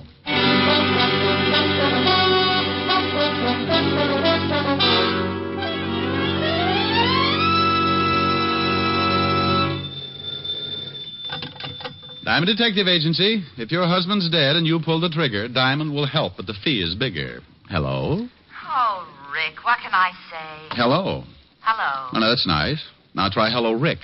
Hello, Rick. Oh, dandy. Call back tomorrow and we'll start on Hello, Rick. This is Helen. You idiot. Hi, baby. Hi. What's doing? Oh, I was just a little lonesome. Wanted to know if you were coming by tonight. Oh, you know it. Should be there around 8. How about a little... Hey, Rick, what's that siren? Is there a fire? Could be. Sounds like it's pulling right up here in front of my building. Wait a minute. I'll open the window. Rick, if there's a fire, you get right out of there. Honey, if this building caught on fire, I'd be Mr. Unquintine of 1950. Well, what is it? Ambulance. Oh. Oh, and here comes a prowl car. Must be a traffic accident or something. Well, thank goodness. Well, somebody probably playing in the traffic. Oh, Rick. Okay. Some guy forgot to step down getting into his new Hudson. You know, I make remarks like that. I'm not trying to be... Oh, wait a minute. No combination, friend. Just turn the little old knob and push. Who is it? Somebody at the door. Well, Pop. What? Pop Scholes. Oh, the nice old blind man who sells pencils on the corner. Yeah. Hello, Pop. Please, Mr. Diamond, I've got to talk to you. I ain't got much time. What does he want, Rick? Oh, to talk to me. I'll call you back, dear. Bye. Bye. I'm sorry to have bothered you, Mr. Diamond. Well, not at all, Pop. Not at all. What can I do for you? I can't stay long. I have to hurry, but I was wondering if you'd come to my place later on. It's pretty important. How important, Pop? I can't explain now, but I got a big trouble. I sure could use some help for old time's sake. Huh? Sure, for old time's sake. Where do you live, Pop? A little shack on the waterfront end of River Street, 622 and a half. When do you want me to come down? About an hour. I got to be going now. Okay. Oh, wait a minute, Pop. Here, let me give you a hand. Thanks. I could make it with this stick, but it takes time. I ain't got a lot of that. Ah, there you are, Pop. See you in an hour. Thanks, Mr. Diamond. Name's Rick. Okay. See you in an hour, Rick.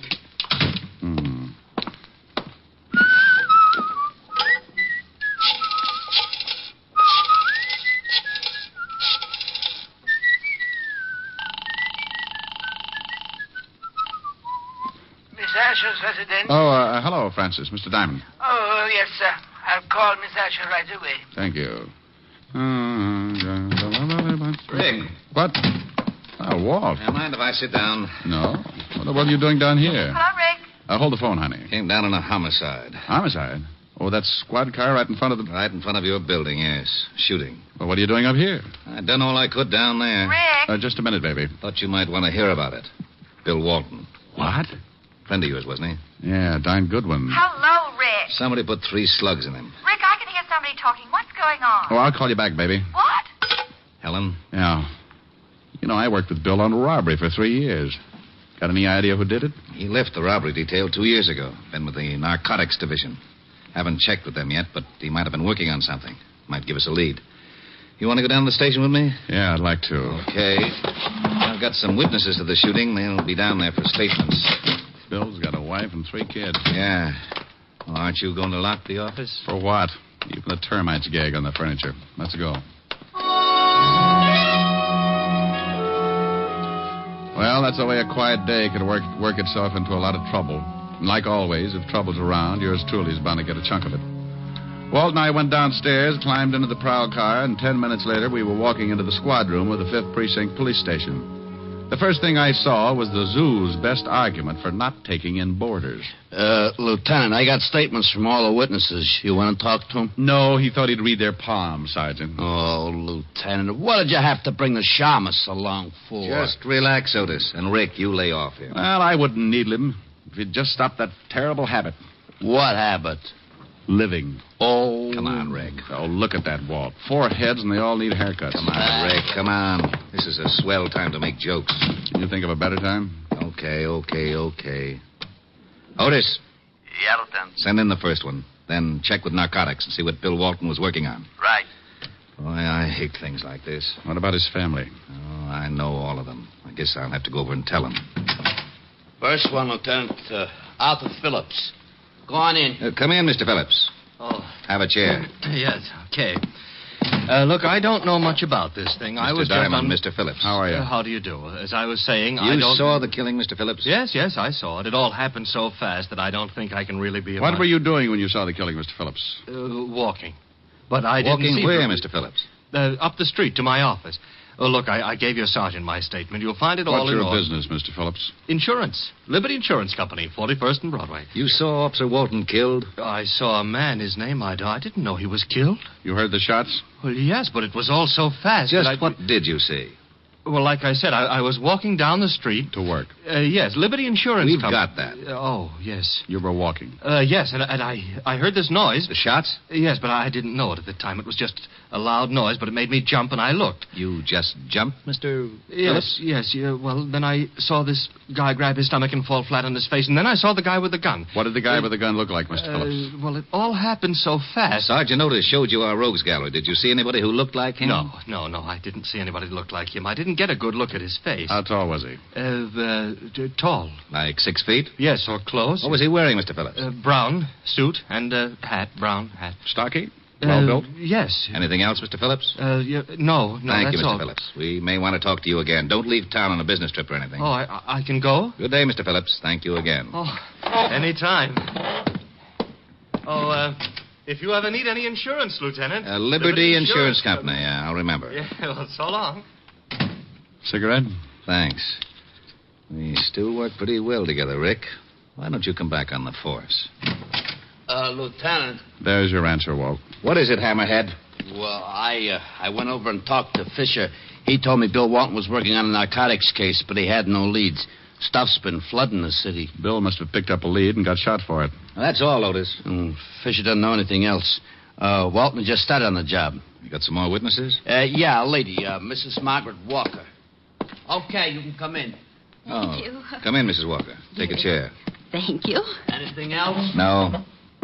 This is Mr. Diamond, Mrs. Walker. How do you do? How do you do, Mrs. Walker? Do you work, Mrs. Walker? All the time. I'm a housewife. You saw the officer killed? Oh, yes, but I didn't know it was an officer. He wasn't in uniform, you know. Would you mind telling us just exactly what you saw? Well, it all happened so fast. I was standing on the corner and just... What corner, Mrs. Walker? Why, the corner where the poor man got shot, of course. 51st and Broadway. Just standing, Mrs. Walker? Young man, the traffic was very heavy. I was waiting for the signal. Sorry. I just want you to understand, I don't usually just stand around on street corners. Go ahead, Mrs. Walker. Well, I was standing there and I noticed an old man selling pencils. An old man? Yes, he was blind. Hey, Pop Scholes. Did time about 15 years ago for peddling junk. Yeah, that's right, he did. I don't know what all this talk is about. But if you don't want to hear my story, I'm sorry, Mrs. Walker. Of course we want to hear your story.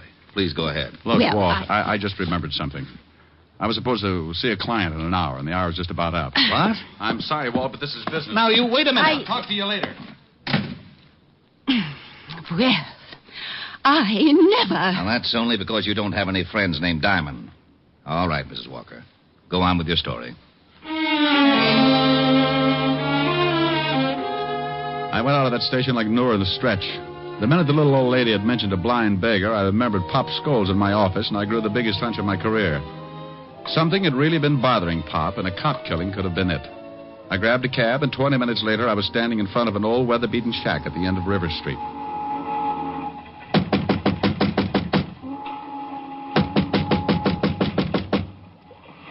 Who is it? Diamond. Oh, wait a second. Am I late? Look, Mr. Diamond. Rick. Yeah. Look, Rick, I'm sorry you came all the way down here, but, well, You wanted some help, didn't you? Well, yeah, I did. You did. Well, you could at least ask me in. Oh, sure. I'm sorry, but you see, I don't need no help now. No? Well, you seemed pretty worried about something when you came up to my office an hour ago. I was, but it's all straightened out now. That right? Hey, I didn't know you smoked cigars, Pop. What? One in your ashtray here. Pretty expensive for you, Pop. Oh, well, you see, I kind of splurge now and then. Come on, Pop. Somebody been here and changed your mind about talking to me? No, that's my cigar. What makes you say a thing like that? There was a cop killed right in front of you today, Pop, a good friend of mine. What's that got to do with me? I'm going straight. He was after somebody who's been peddling junk. I don't touch this stuff anymore. I don't go near it. Don't you, Pop? No, I put it down 15 years ago. You did time for it, too. Sure, and lost my eyes in stir. You think I want to go back to that? You think I'm a fool? There's a car pulling up out in front. That should be the law. I didn't do nothing. I swear I didn't. Better tell me quick. Who's throwing his weight around, Pop? I had nothing to do with that cop killing. I'm clean. You can't prove a thing. Come on, open up. It's the police. You're sure you don't want to tell me anything? No, I got nothing to tell. We'll bust it in, Pop. Come on in. It's open. Okay, Pop, you're coming. I might have known it. Why didn't you wait for me, Rick? Oh, believe me, Walt, I had an appointment with Pop. That's right, Lieutenant. He did. Oh, sure. Talk over old times, huh? Otis, take Pop out to the car. Come on, Pop. Sorry I got you in trouble, Rick. Forget it. Ah, just what have you two been stewing up? What did he tell you? He was showing me how to throw darts in the dark. Oh, that's a pretty bad one. Yeah. What did Mrs. Walker tell you about Pop? I don't know why I should tell you. Well, don't be so grouchy. I've just been trying to find the guy who killed Bill. Pop's had it pretty tough already. I thought maybe I could make it easier than having you third-degree him all over the office. Well, you sound like I'm going to use a hose on him. But the way you're burning up, you'll probably hit him with Sergeant Otis. No, I'm going home. Now, wait a minute. What for? To watch you blow up like Old Faithful? Mrs. Walker told me she saw some guy walk up to Pop like he was going to buy some pencils. Then another man busted through the crowd. That was Bill. He grabbed this guy with Pop.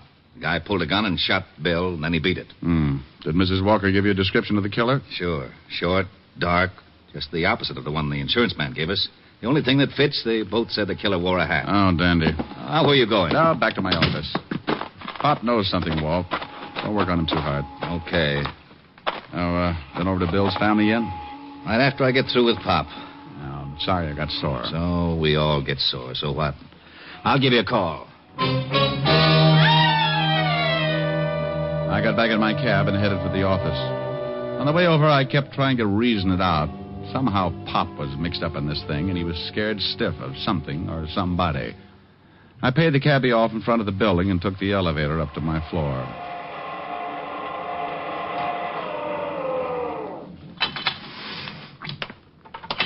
I headed down the hall to my office, still thinking, still trying to put two and two together. That was a mistake I never could add. When I walked in, I was too busy to notice much. All I got was a whiff of cigar smoke.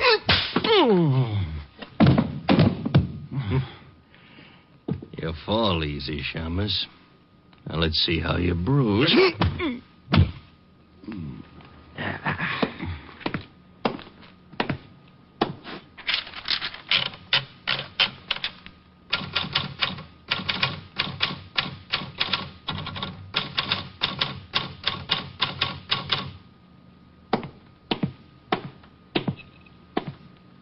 So long, Shamus. I left a note for you. Read it when you wake up. Everything about a beating like that is so unpleasant. The first swat isn't so bad. It's hitting that cold floor and fighting to stay awake. When you start getting kicked around, that's the time to face facts and give it up. But you don't. You keep on working until your senses get kicked loose and the world comes down around your ears. You fight it because you think maybe you're not ever going to wake up again, and when you finally do, you wish you never had. Anyway, like I said, it's so unpleasant. Oh, okay.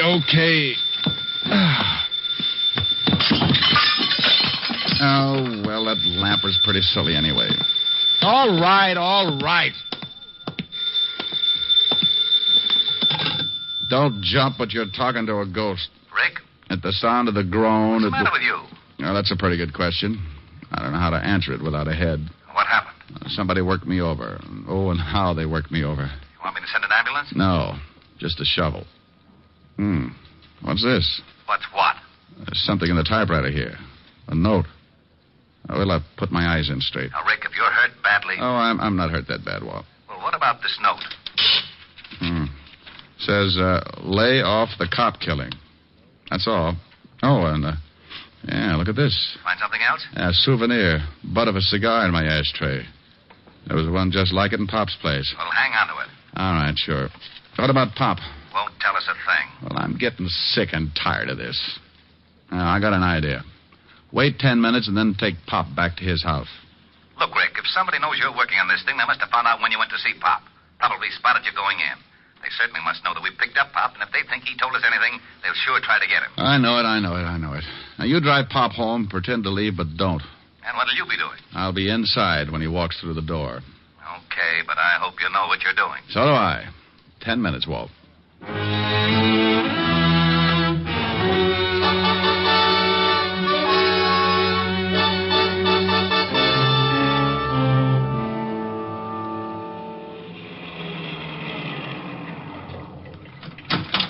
Okay, Pop, here you are. Thanks for driving me home, Lieutenant. That's okay. Good night, Pop. Good night, Lieutenant.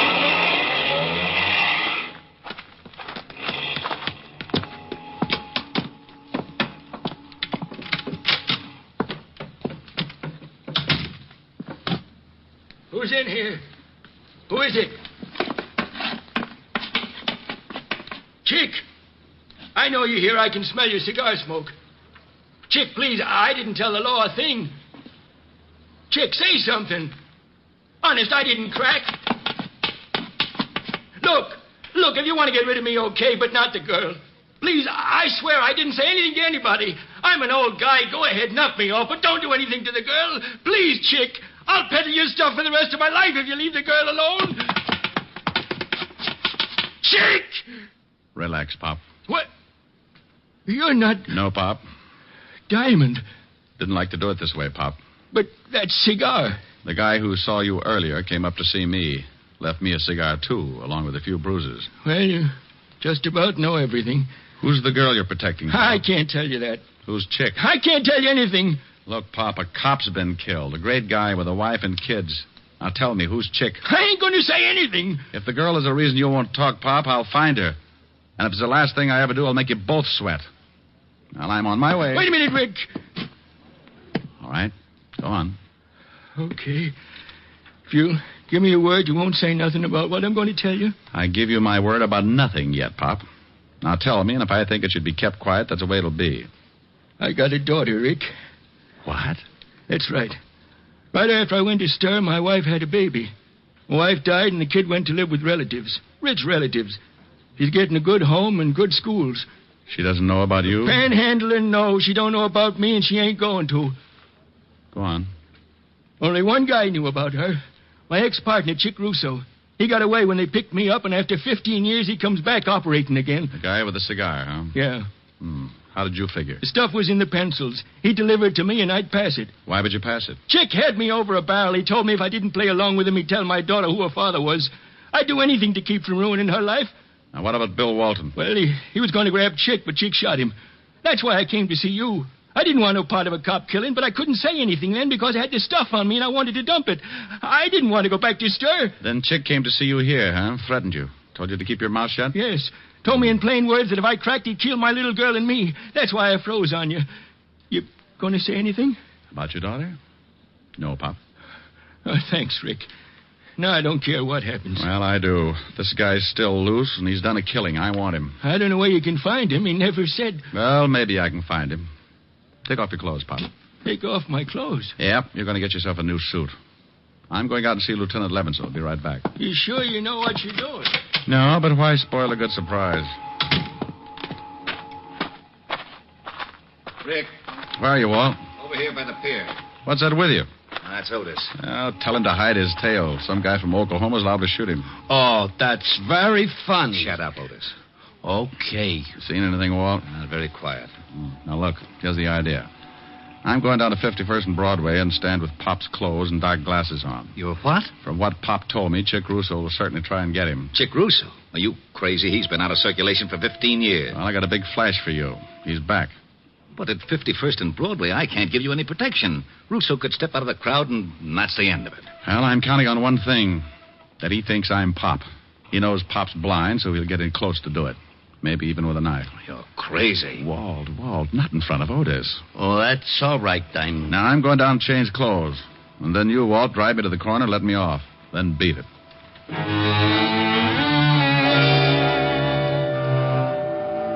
I left Walt then and went back to Pop's shack. We did a quick switch, and finally the dapper Richard Diamond stepped out complete with torn trousers, sweatshirt, and sneakers. I carried his cane with a white tip and kept his old hat pulled down over the dark glasses. Well, I'll be darned. Yeah, he looks just like the old man. Yeah, let's go, Walt. Otis, you stay here with Pop just in case our pigeon doesn't go for the bait. Oh, Lieutenant, can't Otis. Okay. Don't look so unhappy, Otis. Who knows? Maybe I'll get shot. Oh, I gotta miss everything. Isn't he a dream?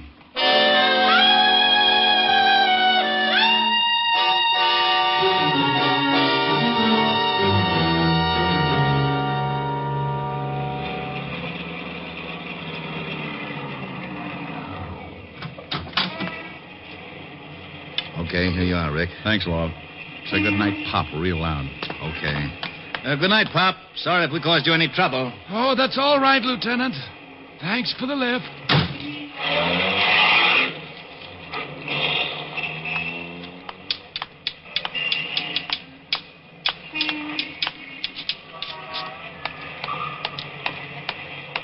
Here you are, my good man. Bless you. Hiker.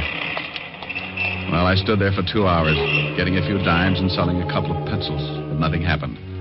Now and then I'd pull my arm down against my side and feel a nice little 38 in the shoulder holster.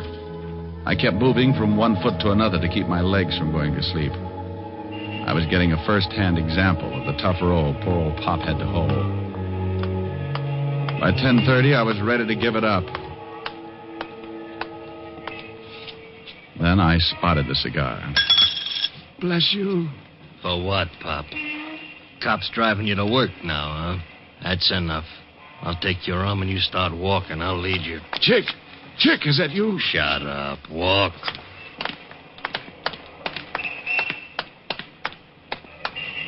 All right, we're going in the building. Down in the basement for a little talk. And that's just what we did. Chick held onto my arm and led me into my own building and down into the basement. I could have taken him right there, but I kept remembering Bill Walton. So I let it go until just the right time. Okay, Pop. You know what's coming. Yeah, Chick. I know what's coming. Don't act much scared. I guess it ain't so tough for a blind man. You can't see it coming. You'd be surprised what I can see. What did I tell you? Busted my arm. You hit me with that cane like you could see you hit me. You go for that gun, I'll break your fat skull. You ain't Pop. No, Buster, I'm the fellow you gave the bruises to. Just returning the favor. Boy, you dirty. Don't do it. Papa spank. My shoulder. All right. Now let's go back up where we can find a cop. I know you're not going to take me. Come back here, Russo. Stop, Russo. I've got a gun. Nuts to you, Shamus. Skeptic.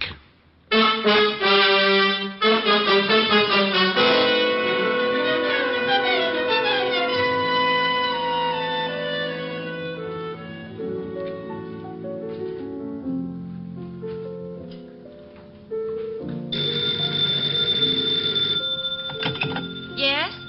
Oh, hello, Walt. Oh, no. Yes, he's right here. Rick, it's Walt. Oh. Oh, did she fool wrong?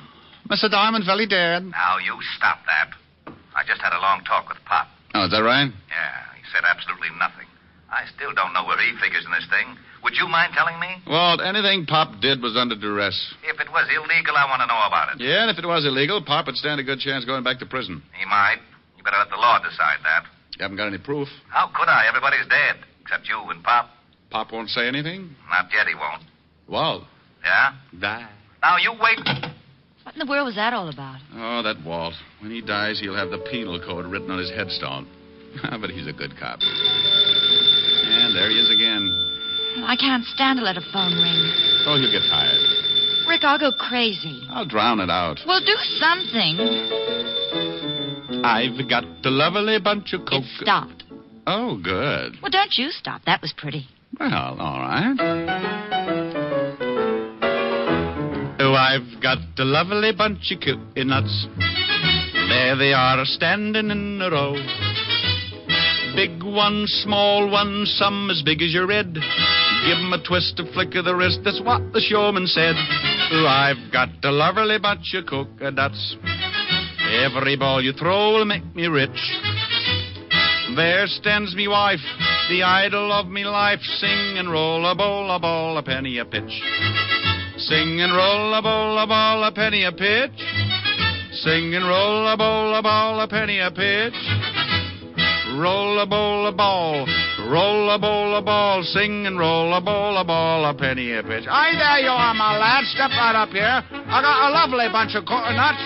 There they are, all up, stand up in a great big row. I got big ones and small ones, some of them as big as your blasted head. Yeah, you give them a twist and a flick of the wrist. Oh, what lovely fun. I've got a lovely bunch of coconuts. Every ball you throw will make me rich. There stands me wife, the idol of me life. Sing and roll a ball, a penny a pitch. Sing and roll a ball, a penny a pitch. Sing and roll a ball, a penny a pitch. Roll a ball, roll a ball, sing and roll a ball, a penny a pitch. Oh, my dear, how was that, honey? Oh, wonderful. Oh, darn. Yes, Walt. Helen, you put Diamond on the line. It's Walt, dear. Oh, never mind him. Come here, honey. Oh. Hello. Hello. Helen, did you hang up? Helen, put Rick on this phone. This is Fu Wong. Missy Diamond, not so very dead. Bye.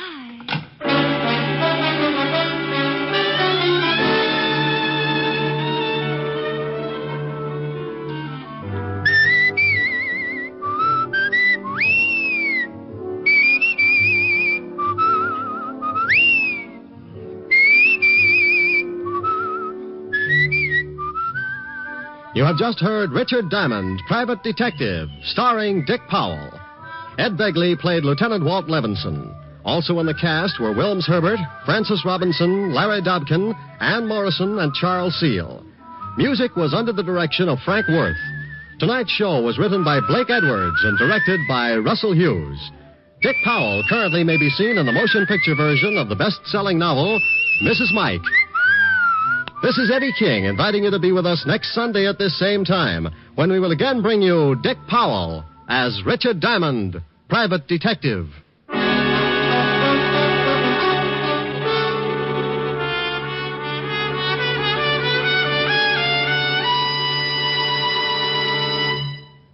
Later today on most of these NBC stations, you'll want to hear two great stars, Kirk Douglas and Walter Houston, in the Theater Guild on the Air presentation of Heaven Can Wait. This is the comedy fantasy which you may have seen as the motion picture, Here Comes Mr. Jordan. It's a great comedy, yours for the listening, today on Theater Guild on the Air.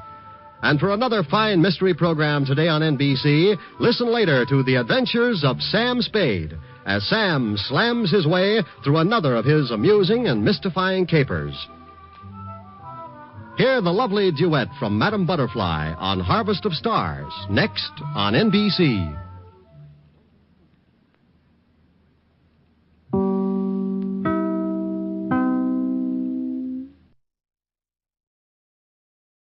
Buy wisely. Buy for flavor. Buy Del Monte. Del Monte, the brand you trust for flavor in so many good foods. Time now for Rocky Jordan, brought to you by Del Monte Foods, the brand preferred by more women than any other line of canned fruits and vegetables in the world.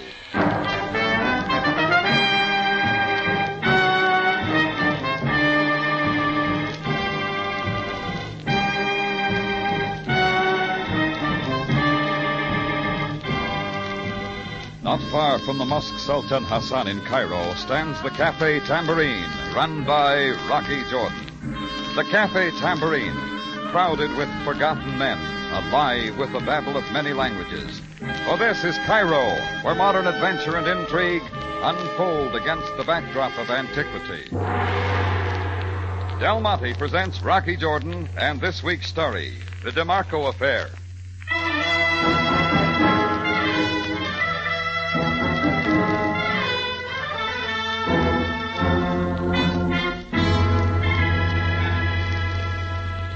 It was well after the dinner hour at the Tambourine. A couple of dock workers lingered at the bar, sipping arak.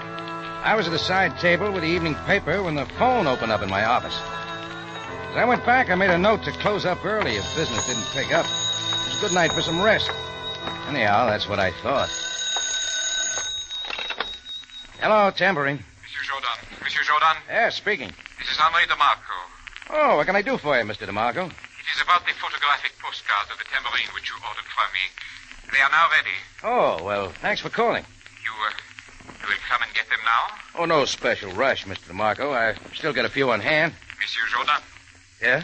Could you possibly come to my shop and pick them up right away? You mean tonight? Yes, tonight. Well, I suppose I could if it's necessary. Then I will expect you, Monsieur Jourdan. I will expect you very shortly. The click on the line told me he'd suddenly hung up. Well, maybe he just needed the money real quick, something like that. DeMarco had done my work for the past couple of years. Mail home picture postcards of the tambourine that I kept up front for the tourists. And we'd come to know each other pretty well. So I decided I'd better drive over and see him. It took me into one of the sections of Cairo where the poorer Europeans live. I parked under a dim street lamp and walked down a dark passageway to his little photographic shop where I got my first surprise. The lights were out and the front door was locked. So I moved around, tried the back door. It was locked, too. And that's when I heard a sharp chopping sound from inside. Getting to a low window, I peered in and made out the shadow of a man swinging away with an axe, hacking DeMarco's shop to pieces. I gave the window a couple of shoves. It slid up, and I went in to see what I could do about it. He whirled as he saw me, lunged and swung down with a hatchet. I ducked and then piled in, grabbing for his arms. He twisted half around, and I hung on, staying in close. He tried again. I half blocked his swing, but it landed flat behind my left ear, and I went down. Through the haze that followed, I heard him scramble out the window, and by the time I could pull myself to my feet, he was gone.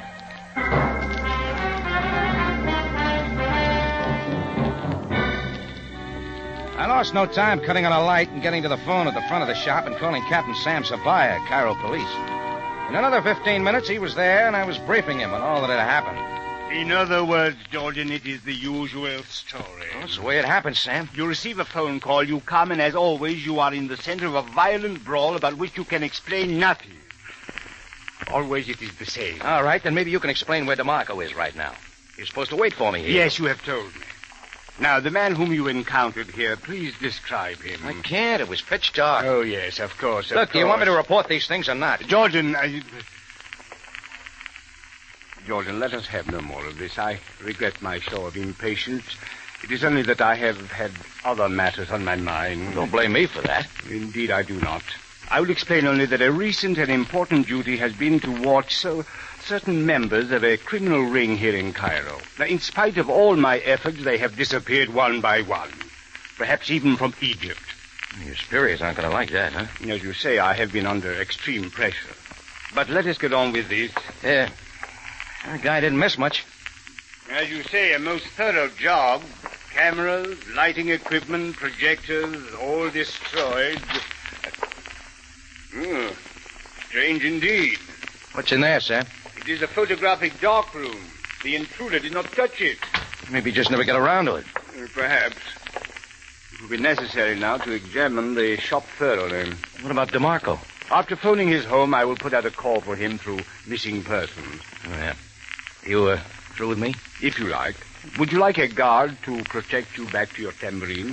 No, thanks, Sam. That is where you are going, is it not? Well, you never know, Sam. You never know. I figured Sam knew where I was going, but he nodded a dismissal. I went back up the dark passageway and along the street to where my car was parked. A figure was standing on the street side of the car, and at first I didn't see him. When I went around to get in, he shoved his heavy frame between me and the door. He had a full, crooked mustache, and he needed a shave. Ya salam alaikum, Jordan. Or is that not the way a greeting is given in Arabic? Yeah, between friends.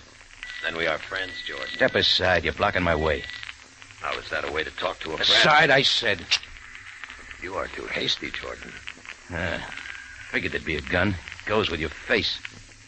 Oh, face you recognize? Sure. Hugo Crass, Cairo bum. Crumbs like you have a way of sticking in memory. All right, what do you want? A chance to be of service to you. I am concerned with your safety. Well, if you're losing any sleep over it, try a pill. Your actions these past few hours cause me grief, Jordan. You were in the shop of Henri DeMarco. It is not safe at this hour. Oh, were you that hatchet man? Jordan, you called the police to the shop of Henri DeMarco. That perhaps was your duty as a citizen. But to persist in showing interest in DeMarco is not your duty. Nor is it wise for your safety. I suppose you can explain that. What I say is quite clear. Henri DeMarco is not your concern. Henri DeMarco's affairs are not your concern. What if I want to make him my concern? The gun barrel presses your stomach. A trigger may easily be squeezed. You ever tried sensing? Jordan, I am not talking to hear myself speak. I'm a patient man, but be certain you do not try my patience. Go back to your bed and forget the happenings of this evening. Keep out of the DeMarco affair. You may live to wish that you had. Ya salam alaikum, friend. Hugo Crass backed away, keeping the gun level, and dropped quietly into the shadows. I got in the car and drove away fast. Crass's advice was all I needed, only I didn't take it. I soon found DeMarco's home, a modest, flat-roofed sandstone house on the Sharia Ramad. At my knock, the door opened a little, and the pretty face of an Egyptian woman peered anxiously out. Who is it, please? Her name is Jordan. Oh? It's about Mr. DeMarco. You are the Mr. Jordan who runs the cafe? Yeah, that's right. Oh, please, enter the house. Oh, thank you. I am the wife of Mr. DeMarco. Can you tell me where he is, Mr. Jordan? I was hoping you could tell me. You see, Oh, Mr. Jordan, permit me to introduce Roberto Aleman. He is the Honduran consul. A pleasure, Senor Jordan.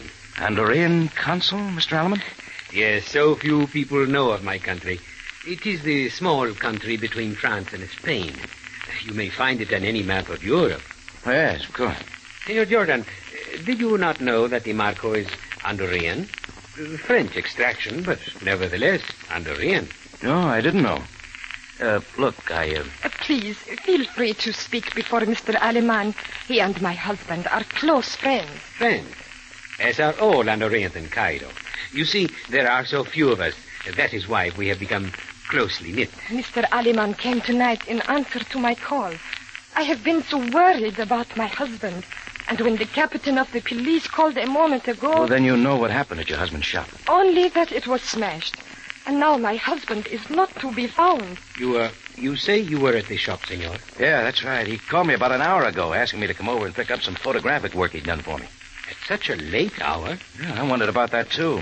But he seemed urgent. But you have not seen him? No, he was gone. Any idea what it's all about, Mrs. DeMarco? There is so much that I do not understand. For many days my husband has lived under a great strain, about which he would tell me nothing. Would he have any enemies? Oh, Mr. Jordan, my husband is a kind man, devoted only to me, his wife, and to his humble business. But enemies? No. Well, we've got to find him, Mrs. DeMarco. I'll do what I can. I am most grateful. I turned to go, but before I reached the door, the loud screech of tires from the street sent us racing to the window. Just in time to see a black sedan pull quickly to the curb, a back door fly open, and a figure sprawl out on the sidewalk.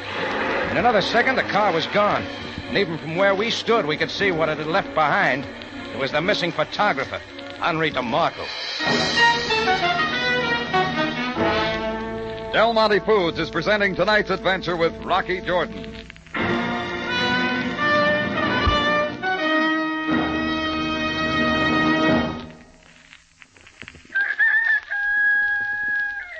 First thing in the morning, any time during the day. As a mealtime appetizer. It's Del Monte tomato juice for real satisfaction. Yes, first thing in the morning, any time during the day, or as a mealtime appetizer, a chilled glass of Del Monte tomato juice really hits the spot. It has just the right tang. All the freshness and sunny flavor you'd expect from Del Monte. Del Monte tomato juice is fresh tasting. Yes, indeed. All the rich flavor of fully ripened tomatoes. Del Monte tomato juice is natural tasting. Close quality control by Del Monte assures you of true, natural flavor. Del Monte tomato juice is refreshing. That's right. Real tomato flavor that makes you ask for more. Fresh tasting, natural tasting, and refreshing. That's Del Monte tomato juice. Look for the green can with the familiar Del Monte red shield. Keep several cans in the refrigerator. You'll find they come in mighty handy.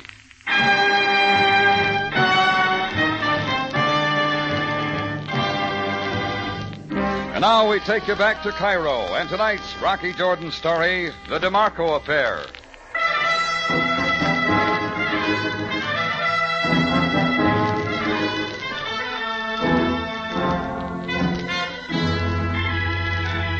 Well, one look at Henri DeMarco told us he'd taken a beating he'd long remember. Between the three of us, we got him into the house. There, we found that aside from plenty of bumps and bruises, he wasn't in too bad a shape. Some cold water and plenty of smelling salts finally brought him around. Then we waited for his story, but it never came. To every question, he only shook his head, telling us to forget it. Alaman and I finally gave it up and left. I was still trying to figure it out the next morning when Sam joined me for coffee. Jordan, I am convinced that what we learn of this affair will not come from DeMarco. Oh, you saw him already this morning, Sam? For quite some time. You get up early. There is a saying of my people, Jordan. It is dangerous to health for the sun to rise above a sleeping head. Who knows what's dangerous? Maybe DeMarco thinks it's dangerous to talk. But he says not even that. He refuses to press charges. He will not say who was involved. He says only that it is a closed affair. Did you find anything in his shop after I left last night? Nothing that leads us anywhere. The destruction of his photographic equipment is puzzling, but not so much as his silence. Jordan, you still say that DeMarco told you nothing on the phone last night to indicate that he was in danger? Didn't have to, Sam. It was in his voice. Then obviously what transpired from that time until he was thrown from the car at his house was enough to seal his lips. Wonder if he thinks we'll give it up this easy.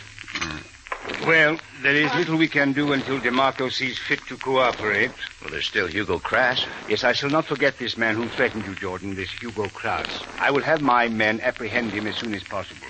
Perhaps he can shed some light on this affair. Sam thanked me for the coffee and went out. Just as his limousine pulled away, the tambourine phone started ringing. I took the call. Hello, tambourine. Ya salam alaikum, Jordan. Oh, not again. You do not seem pleased to speak to a friend. You better crawl back into your hole, Crass. Police will be looking for you soon. Oh, pity, Jordan, that you have told them about me. Yeah, well, I'm bad on keeping secrets. Then it is apparent, Mr. Jordan, that I must find a way to keep secrets. You got a plan? Of course I have, Jordan. And you will not like it.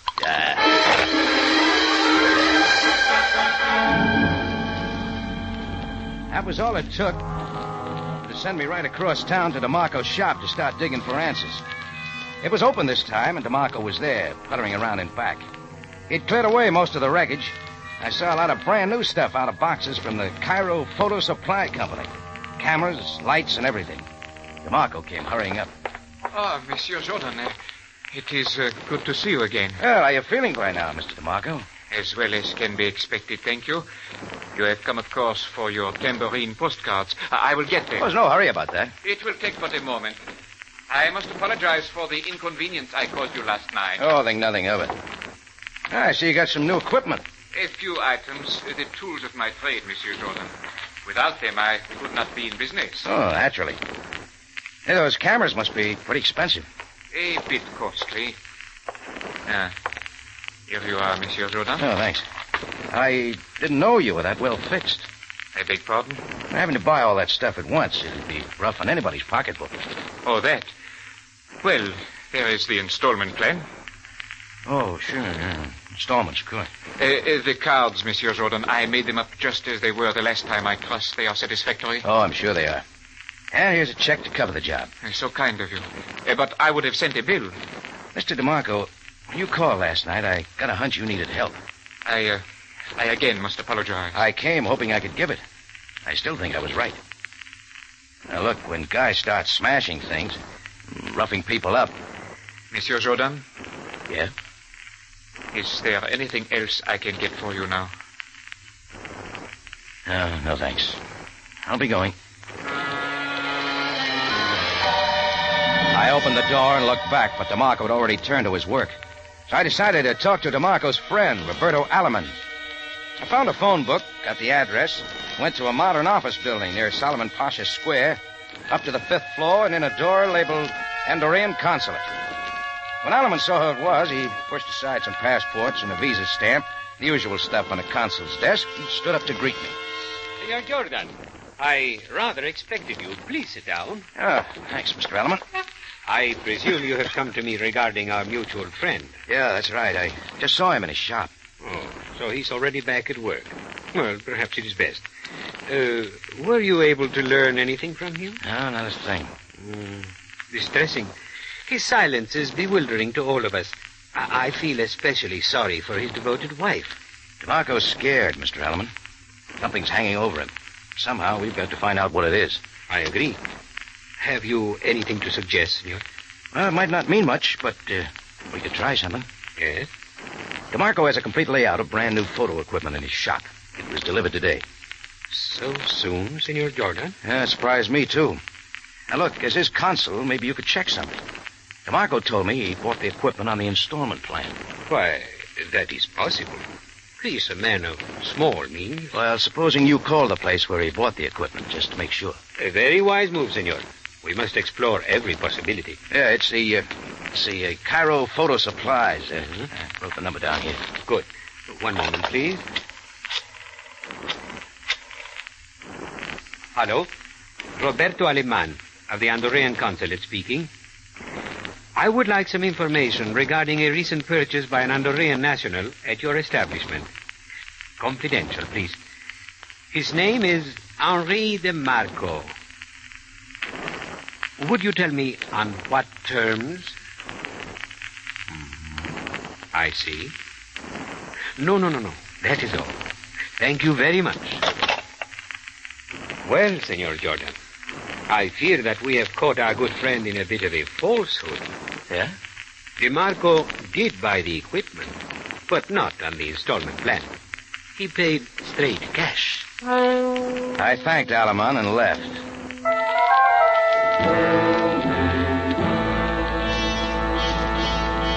Well, I knew going to DeMarco again wouldn't help. Anyhow, the dinner hour was coming up, so I went back to the Tambourine.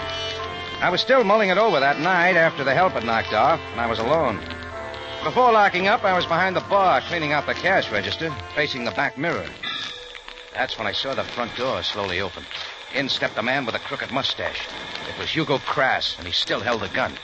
You are a poor one for taking advice, Jordan. You are a poor one for minding your own business. I had dived behind the counter, and the bullets plowed into some of my best whiskey and shattered my mirror.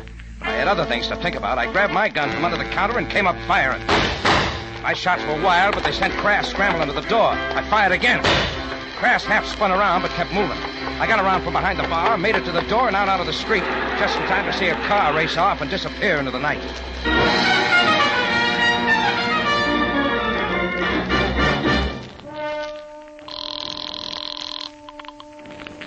Police headquarters, Tobias speaking. Sam, thought you said you were going to pick up Hugo Crass. Calm yourself, Jordan. He will be found. And what happens in the meantime? I'm a sitting duck.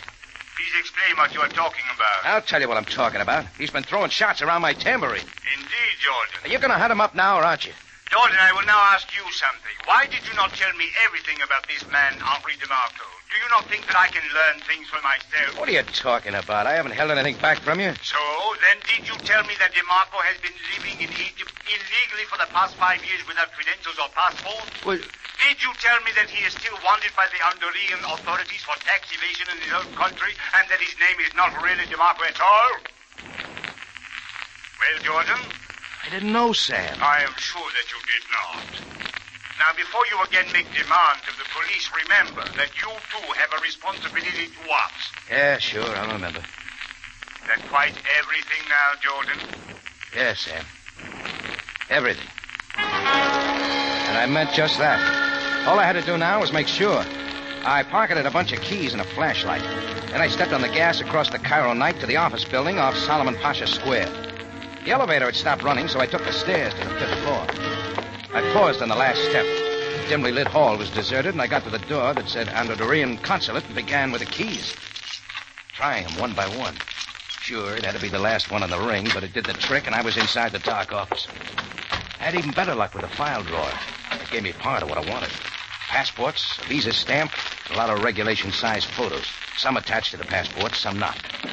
I closed it and moved to the desk. That's when I heard the key in the door. I cut the flashlight, but there was no place to go, so I stood there as the door opened and he found the switch. His hand was in his right coat pocket, and he left it there, not moving. Senor Jordan. Yeah, hello, Alaman. I asked you the meaning of this. Sure you do. You really want me to tell you?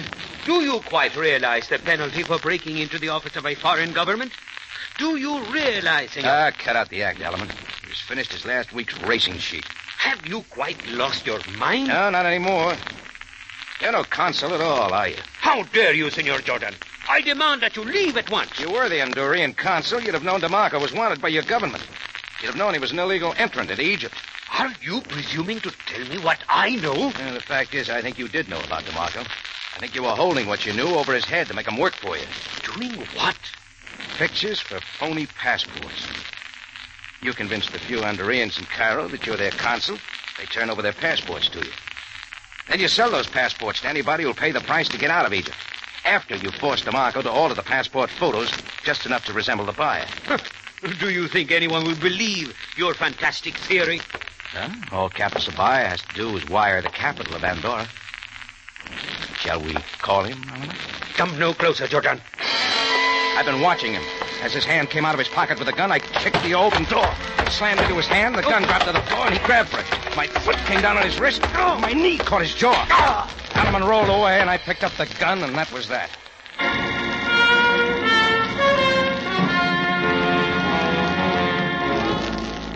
In just a moment, Rocky Jordan returns to conclude tonight's story.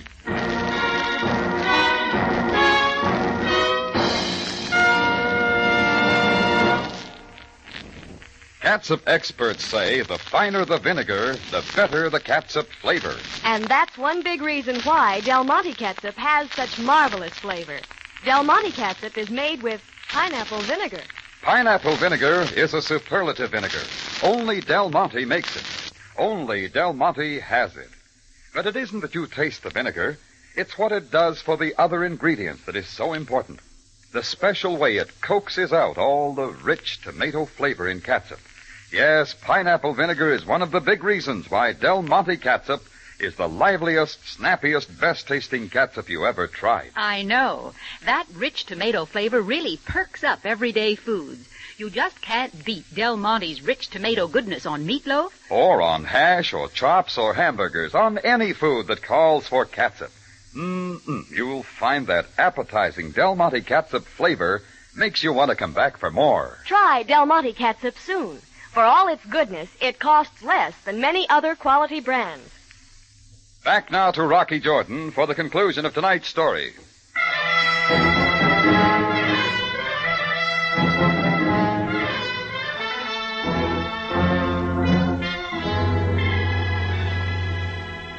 Well, all I had to do was call Sam and then hold Roberto Alaman there in his office till Sam and his men got there. On the way down to headquarters, Sam told me that he'd picked up Hugo Crass less than an hour before, and he'd confessed to working for Alaman. After putting Alaman in a cell next to Crass, Sam sent for Henri DeMarco, and we waited in the office till a man brought him in. Mr. DeMarco, you have been told that Roberto Alaman is under arrest? I have, Captain Sabaya. And I am now willing to confess everything. You should have told us from the beginning, DeMarco. You are right, Monsieur Jordan. I know that your efforts were only in my behalf. Yes. Now, your statement. You knew then that Alaman was not a consul at all? At first, I did not know. At first, we all believed him. Why should we not? Go on. I respected his station. So when he brought certain photographs to my shop with instructions as to what I should do with them, I did as he said. But when I began to realize what was happening, I went to him. And then came the threats. Yes. He said that he would expose me. Please, I have lived respectably in your city.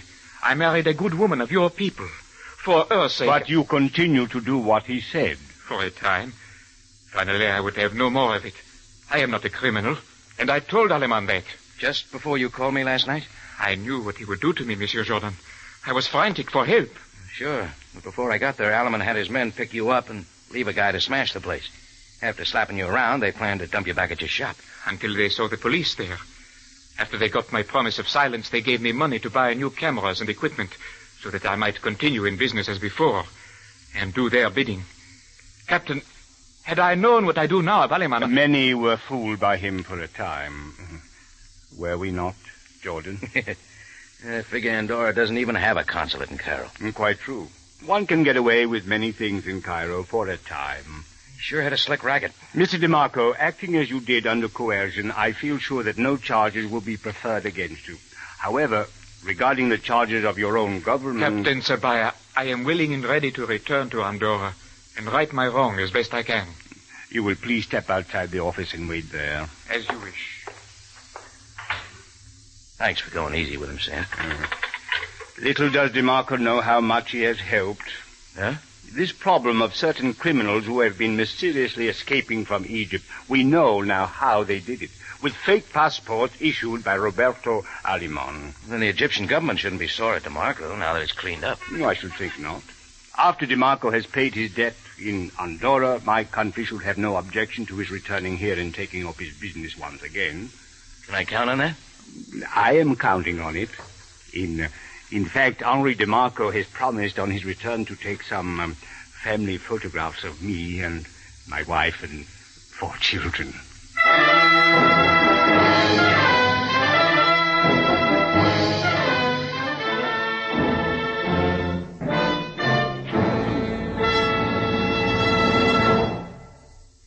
For the finest in tomato flavor, enjoy the whole family of Del Monte tomato products. Del Monte catsup and chili sauce. Del Monte tomato sauce and canned tomatoes. And Del Monte tomato juice. Remember, buy wisely. Buy for flavor. Buy Del Monte. Del Monte, the brand you trust for flavor in so many good foods.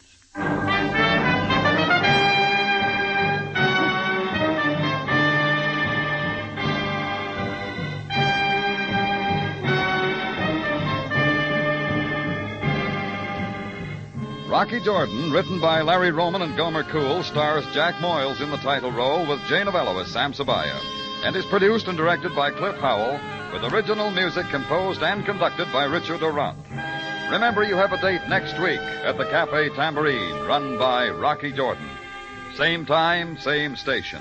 And the story is Black Ball.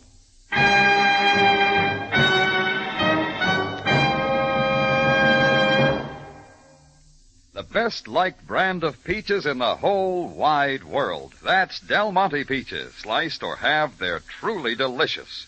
Del Monte peaches.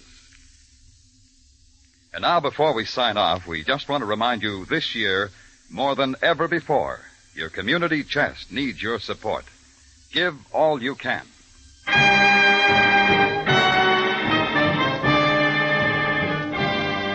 Larry Thor speaking. Rocky Jordan is presented over CBS, the Columbia Broadcasting System.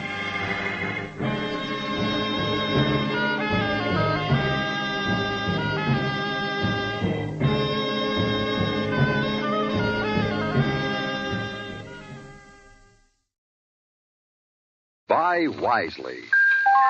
Buy for flavor. Buy Del Monte.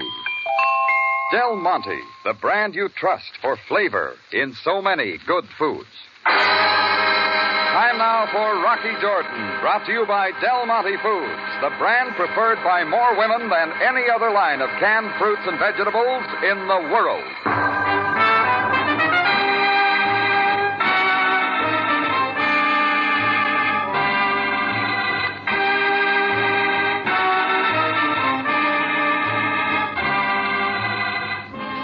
Far from the Mosque Sultan Hassan in Cairo stands the Cafe Tambourine, run by Rocky Jordan. The Cafe Tambourine, crowded with forgotten men, alive with the babble of many languages. For this is Cairo, where modern adventure and intrigue unfold against the backdrop of antiquity. Del Monte presents Rocky Jordan and this week's story, Black Ball.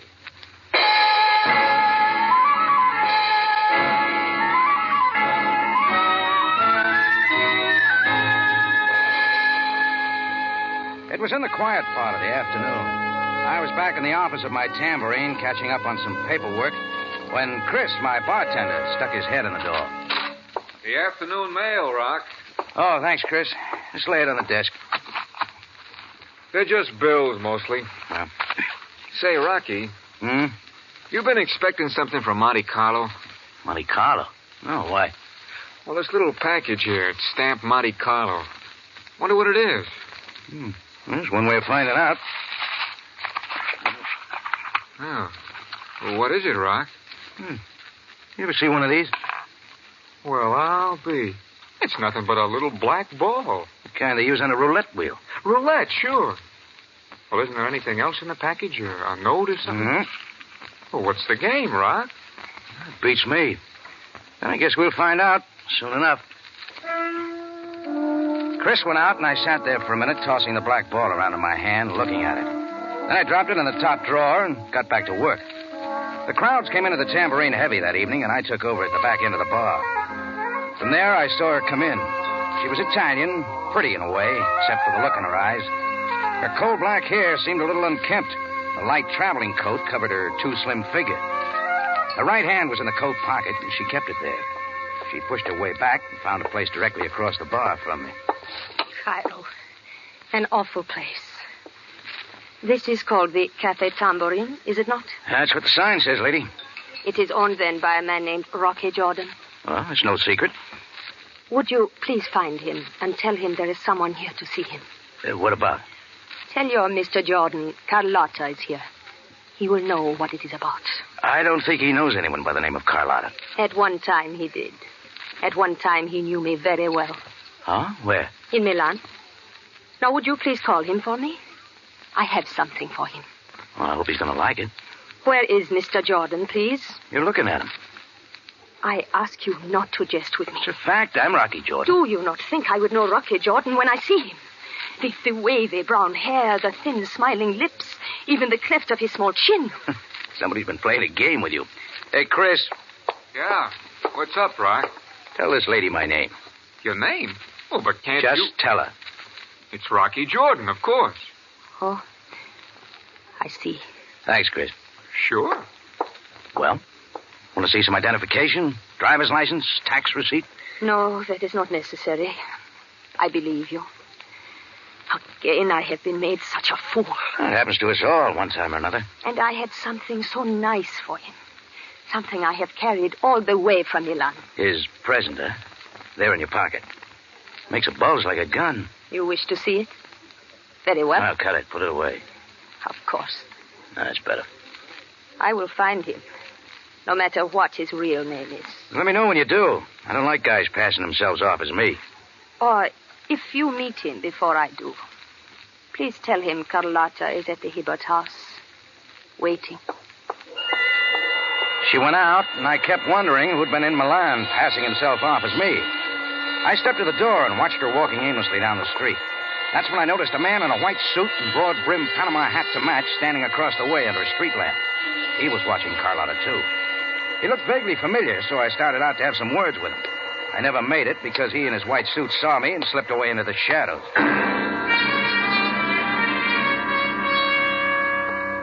It was later that night that things began to happen again. I was walking down the busy Sharia El Booz on my way to a friend's house for a poker session. It was the red coat and the briefcase that first caught my eye. Then I saw the puffy red face and the blunt nose.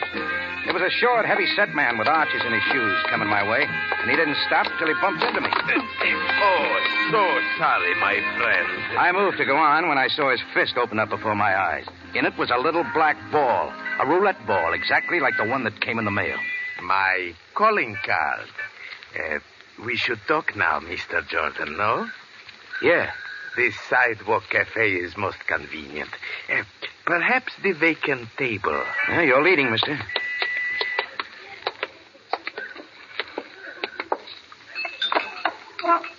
Here we are. Mr. Jordan, I am Emil Karnak. You are Rocky Jordan, are you not? That's right. Your orders, monsieur? Oh, just coffee for me. The same for me. All right, Mr. Karnak, you've got business with me. Let's hear it. Good. Right to business. That's what I like. I am employed, Mr. Jordan, by the International Club of Monte Carlo. You, of course, understand now why I am here. As a matter of fact, I don't. I have the figures. Let me see now.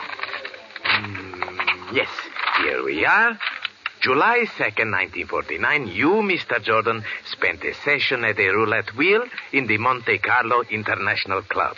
I did? You lost at the roulette wheel a sum of 100,000 francs. You wrote a check for that amount, which was not good. That's what your notes say. Oh, they are correct. Thus, the management of the International Club have dispatched me to Cairo, Egypt, to find Rocky Jordan, owner of the Café Tambourine, to make collection. The coffee, monsieur. Oh, thank you. Wait. Here, you may keep the change. Merci, monsieur. Now, let's get this straight, Mr. Karnak. You mean you've been sent clear from Monte Carlo to collect 100,000 francs from me? Oh, I flew in only this morning. Oh, Mr. Jordan, delightful trip. The Mediterranean is a beautiful sight from the air at this time of year. Don't you think... Why all this hocus-pocus with the black ball? It was sent in hopes you would have the money ready.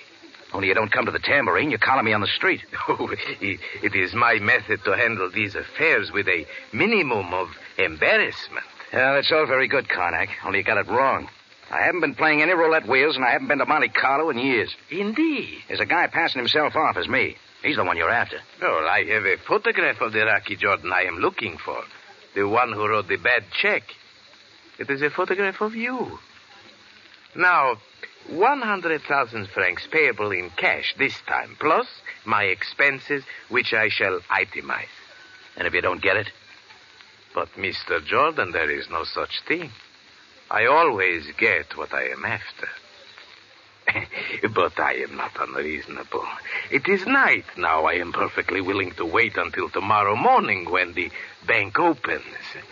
If you want me before, then I am at the Pyramid Hotel. Good night, Mr. Jordan. Emil Karnak tipped his hat, snuggled the briefcase under his arm, and walked off and down the street. After a second, I moved to follow, till I saw somebody else lingering a couple of doors away. It was the same fellow I'd seen outside the tambourine when Carlotta had left me that evening. The one in a Panama hat. I moved over to him. Bother you for a light, mister? Oh, sure. Hey, Rocky. Hiya, Rock. I thought I'd seen you before. Sure you remember me, Al Margo. Yeah. Real big newspaper man around the Near East, as I remember. That's it. Haven't seen you in a long time, Rock. No, not since they kicked you out of Cairo. Oh, now, Rock, that's unfair. Discredited, maybe, but reporters got to take chances. All right, skip it, Margo. We got other things to talk about. We have, Rock? Yeah. Why were you watching me and Carlotta, and now Karnak? I don't know what you're talking about, Rock. Rocky, look out! Come on, Rocky, let's get out of here. I stayed with Al Margo as he raced through the streets and the alleys. Then he cut back, and not far from where he'd started, he ducked into a third-rate rooming house, up to a back room on the upper floor. His key opened the door, and we were inside. After cutting on a light, the first thing he did was reach for a bottle. It looks like you got girl trouble, Margo. What do you mean by that, Rock? That hole in your hat will explain. You got an angle? Sure. Her name's Carlotta, the Italian girl you were watching at my cafe this evening. The description she gave me fits you to a collarbone. Tall, brown, wavy hair, thin lips. She give my name? No. She said you were Rocky Jordan. That means you've been passing yourself off as me. All I want to hear is why. Just a little gag, Rocky, and lots of times you don't tell a girl your right name. And there's something else I want cleared up. You been to Monte Carlo lately? Put down that bottle and answer me. Take it easy, Rock. So I've been to Monte Carlo. What about it? Using my name and my address in Cairo? You got a sense of humor, Rock. You can take a joke. Not when you write bad checks in my name, Margo. Not when a guy named Emil Karnak shows up from the International Club to collect your gambling debts from me. You want some more? Okay. Sure, I used your name. I did lose a few pills at the International Club. All right, that's all I wanted. Right now, you and I are going to hunt up Emil Karnak. You're going to tell him you're the one who's been passing himself off as me. Rocky, I'm not going anywhere. Oh. Your gun says that, too. I can't tell Carmack I'm the one he's looking for. Now, Rocky, I can't do that. Why not? Because I haven't got the money to pay him. And Karnak won't like that. And that's Karnak's problem. No, Rocky, that's your problem. Because as long as I don't tell him I'm the one, he'll be looking at you. So it looks like you're going to have to pay it yourself. That's just the way you got it figured, huh? Suit yourself. But if you don't cancel the debt, Rocky, Karnak's going to cancel you.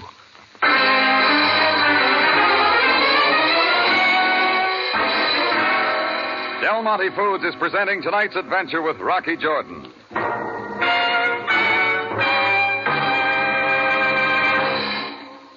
Let's turn back the clock about 24 hours and drop in on Mr. and Mrs. Johnson. They're just returning from a football game. Well, here we are, home at last, and boy, am I hungry. Oh, so am I. Let's start thinking about some food. Big, juicy hamburgers, maybe. Say, that's for me, with plenty of catsup. Uh-huh. Del Monte catsup. It has such marvelous flavor. And Mrs. Johnson really knows her catsup.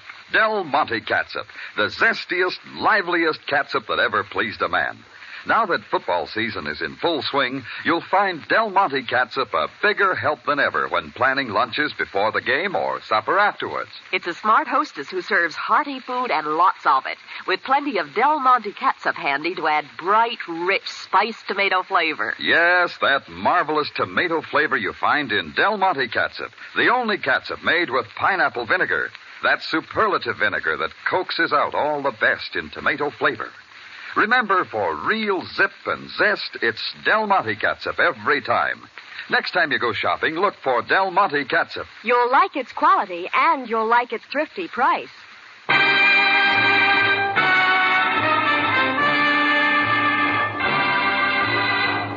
And now we take you back to Cairo, and tonight's Rocky Jordan story, Black Ball.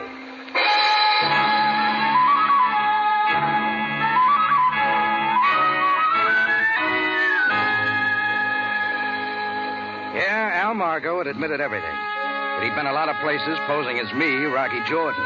And now he held a gun that said the conversation was over. And a lot more. So I got out. I had one job before I made my next move, and that took me to the Hibbert house, where Carlotta had said she'd be waiting. She hadn't been waiting long because her overcoat was lying across a chair as she opened the door. Mr. Jordan, for what reason do you come here? I figure I'll find it here in your overcoat pocket. The gun, a couple of shells, empty maybe. Then you will be disappointed. The gun is not there. Where is it, Carlotta? If I tell you, you will take it from me. So why should I? I don't want you throwing any more shots at Al Margo. Not yet. Al Margo? In Milan, he used my name. So, his name is Al Margo. I'm glad you told me. Now, please, tell me where I can find him. It works both ways, Carlotta. You haven't yet handed over the gun. And you have not yet told me why you should care. Because there's a real smooth bill collector in from Monte Carlo named Emil Karnak. He's looking for Margo, too. Only he made the same mistake you did by coming to me. Oh, I see. You tried for Margo's life once tonight. I don't want that to happen again. Not till he clears me with Karnak. I have not shot at Al Margo. I think different. You came to Cairo to find him and kill him. Why should I deny that? Carlotta, I think you'd better stay right here. And why should I? Because I don't want Margo killed by you or anybody else. Not till he talks to Karnak. I shall do what I like, Mr. Jordan. We'll fix that. I dialed Chris at the Tambourine and told him to get right over. I stayed with Carlotta till Chris showed up, then told him to hold her there till I got back. Then I went over to the Pyramid Hotel to get Karnak. I found him in the all-night grill alone at a front table. Mr. Jordan, a pleasant surprise. Please sit down. I'm glad you're here, Mr. Karnak. I want to clear this up tonight. You have the money then, Mr. Jordan. No, but I have the man you want. He called himself Rocky Jordan in Monte Carlo, but his real name's Al Margo. He's right here in Cairo. Mr. Jordan, my employer sent me only to see you. I know of no such man. And it's time you met him. Come on. Very well, my friend, if you wish. I'll take you to Margo, and he'll give you the truth if I have to beat it out of him.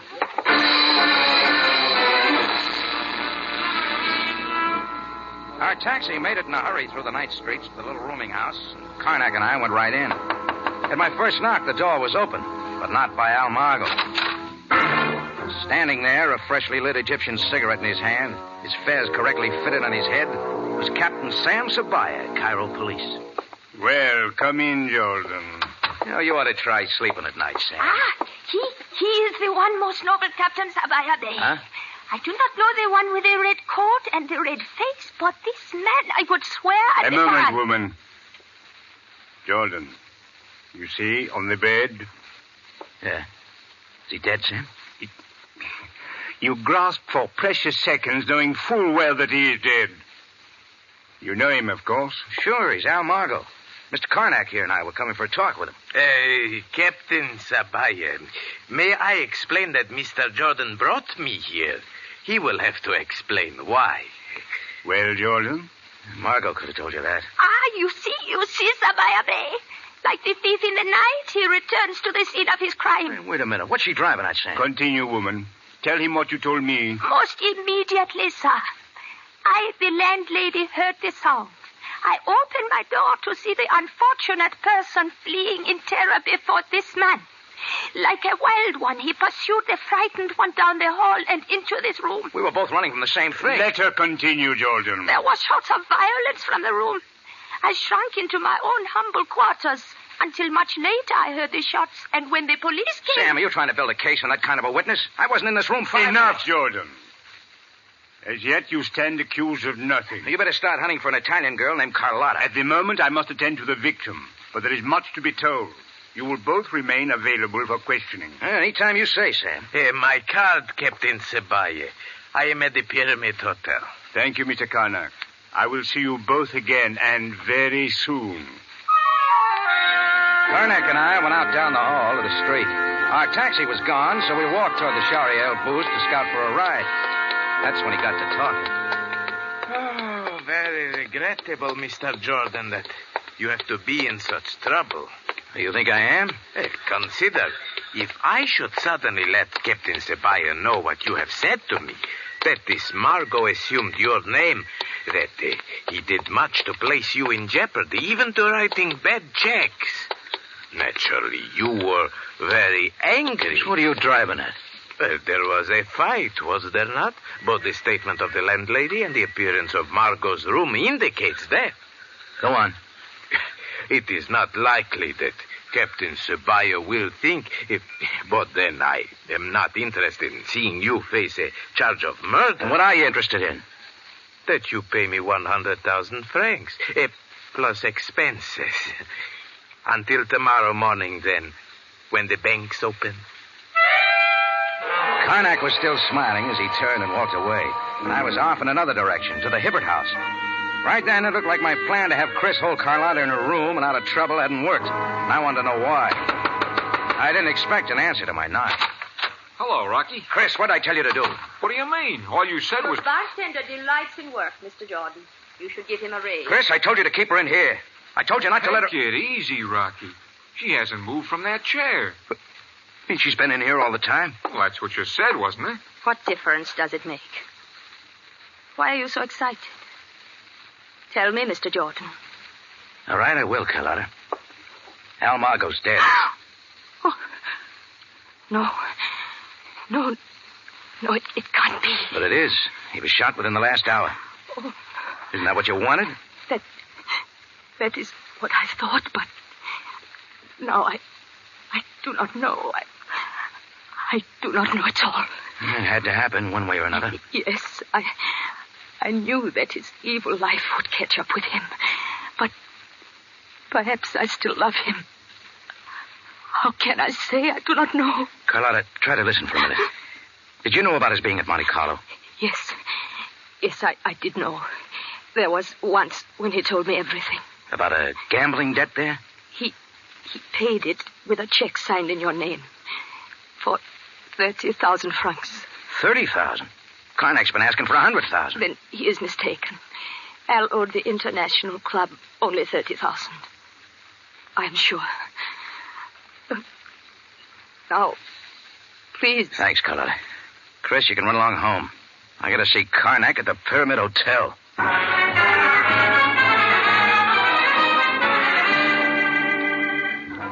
In less than a quarter of an hour, I was in the lobby of the Pyramid. The room clerk was dozing at his desk. I didn't bother him, just had a look at the register, took his pass key from a hook, and went up to Emil Karnak's second-floor suite.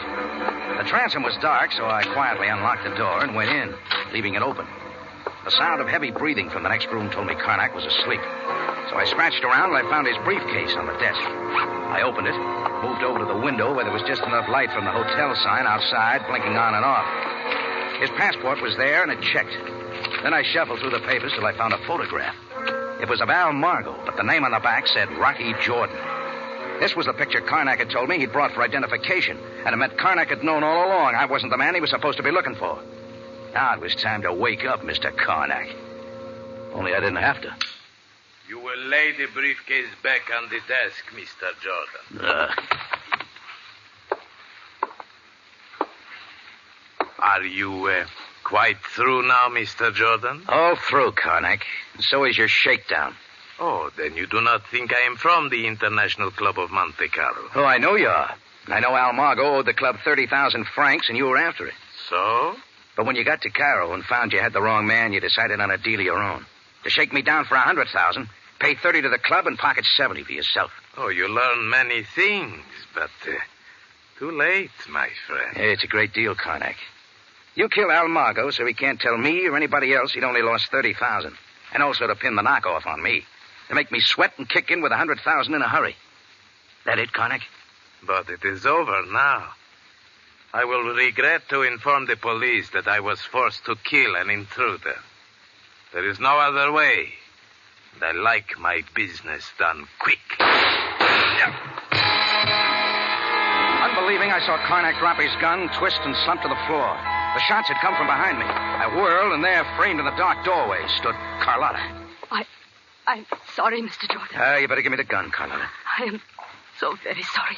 Oh, for saving my life? I did not do it for your sake. I shot him only for what he did to Al Margo. Al meant that much to you? I guess he did. Otherwise, I could not have finished it. Oh, you didn't, Carlotta. What? You're a poor shot. You hit Karnak, but that's all. You mean he is not dead? No. All we have to do is call a hospital and then the police.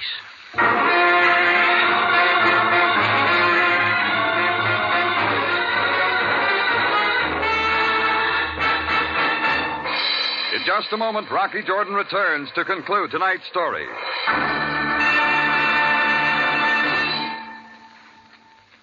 The problem of how to cook new and interesting budget dishes these days is easily solved with Del Monte tomato sauce. That's because the rich, spiced tomato goodness of Del Monte tomato sauce really brings out the best flavor of the food you cook with it. Plain dishes become special dishes. Mrs. Irwin C. Jones of Los Angeles knows how helpful Del Monte tomato sauce can be. She's been cooking with it for 20 years, and she said, "We're a family of hearty eaters, and we love good food with lots of flavor. And there just isn't anything like Del Monte tomato sauce for flavor. It has a nice fresh tang, and it keeps so bright when you cook it in. And that's mighty important, especially with plain food such as pastes and leftovers. Oh, I'm sold on Del Monte tomato sauce, all right. I'd hate to be without it."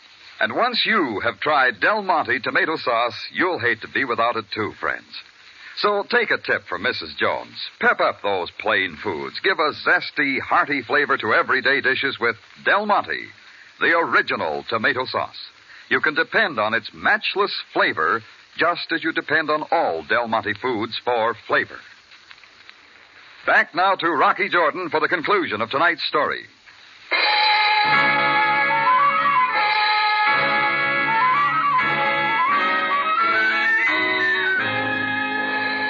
Well, a phone call brought Sam Sabaya in a hurry. Karnak was carted off to a hospital with nothing more than a bullet hole in his shoulder, and Carlotta was taken to headquarters for questioning. Then Sam joined me at the Tambourine. I made up a pot of coffee in the kitchen, and we sat down in my office. When an Egyptian enjoys his food or drink, it's considered polite to show his host by making as much noise with it as possible. And Sam's as polite as they come.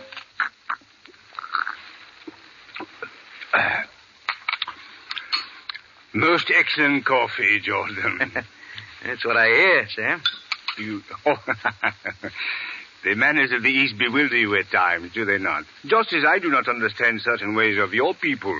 Sometimes they all confuse me. Yes, indeed. Yet the inherent traits we find in all people, do we not? Love, hatred, avarice, fear. Yeah, we saw them all today. With the pitiful Carlotta, it was love. Mixed up with hatred.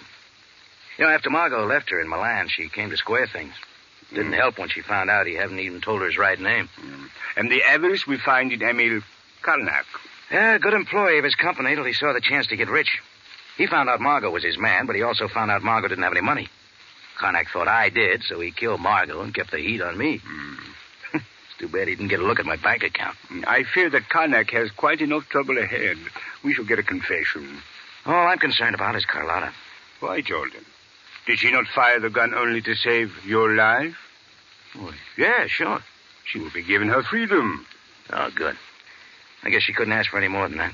She will return to Milan most rich in her wisdom of the ways of the world. Want to know what I got out of it, Sam? What, Jordan? Yeah. There it is. A little black ball? Off a roulette wheel in Monte Carlo. As you Americans would say, you have been behind the black ball? Oh, you're a little mixed, Sam. You mean the 8-ball?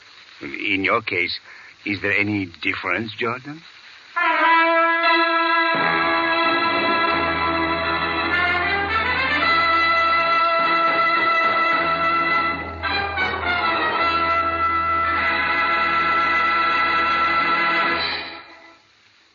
For the finest in tomato flavor, enjoy the whole family of Del Monte tomato products. Del Monte catsup and chili sauce. Del Monte tomato sauce and canned tomatoes. And Del Monte tomato juice. Remember, buy wisely. Buy for flavor. Buy Del Monte. Del Monte, the brand you trust for flavor in so many good foods.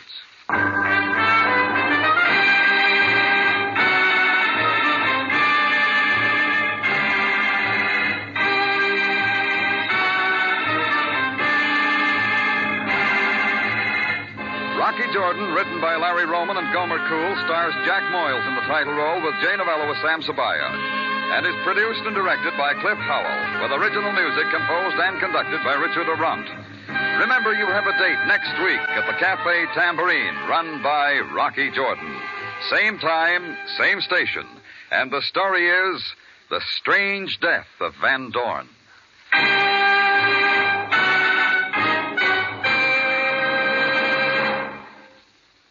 Here's the handiest, easiest way to brighten a meal. Del Monte Fruit Cocktail.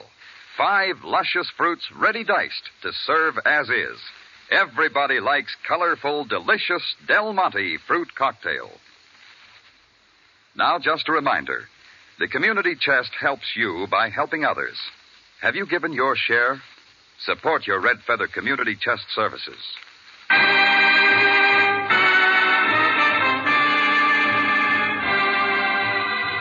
Larry Thor speaking. Rocky Jordan is presented over CBS, the Columbia Broadcasting System.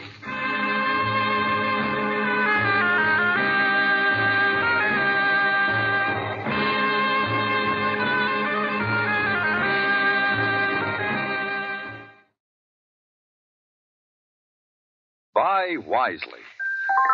Buy for flavor. Buy Del Monte. Del Monte, the brand you trust for flavor in so many good foods.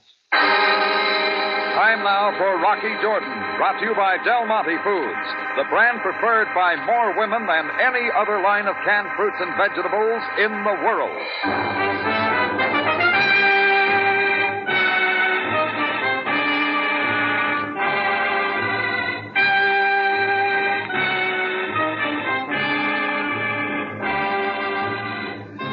Not far from the Mosque Sultan Hassan in Cairo stands the Cafe Tambourine, run by Rocky Jordan. The Cafe Tambourine, crowded with forgotten men, alive with the babble of many languages. For this is Cairo, where modern adventure and intrigue unfold against the backdrop of antiquity. Del Monte presents Rocky Jordan and this week's story, The Strange Death of Van Dorn.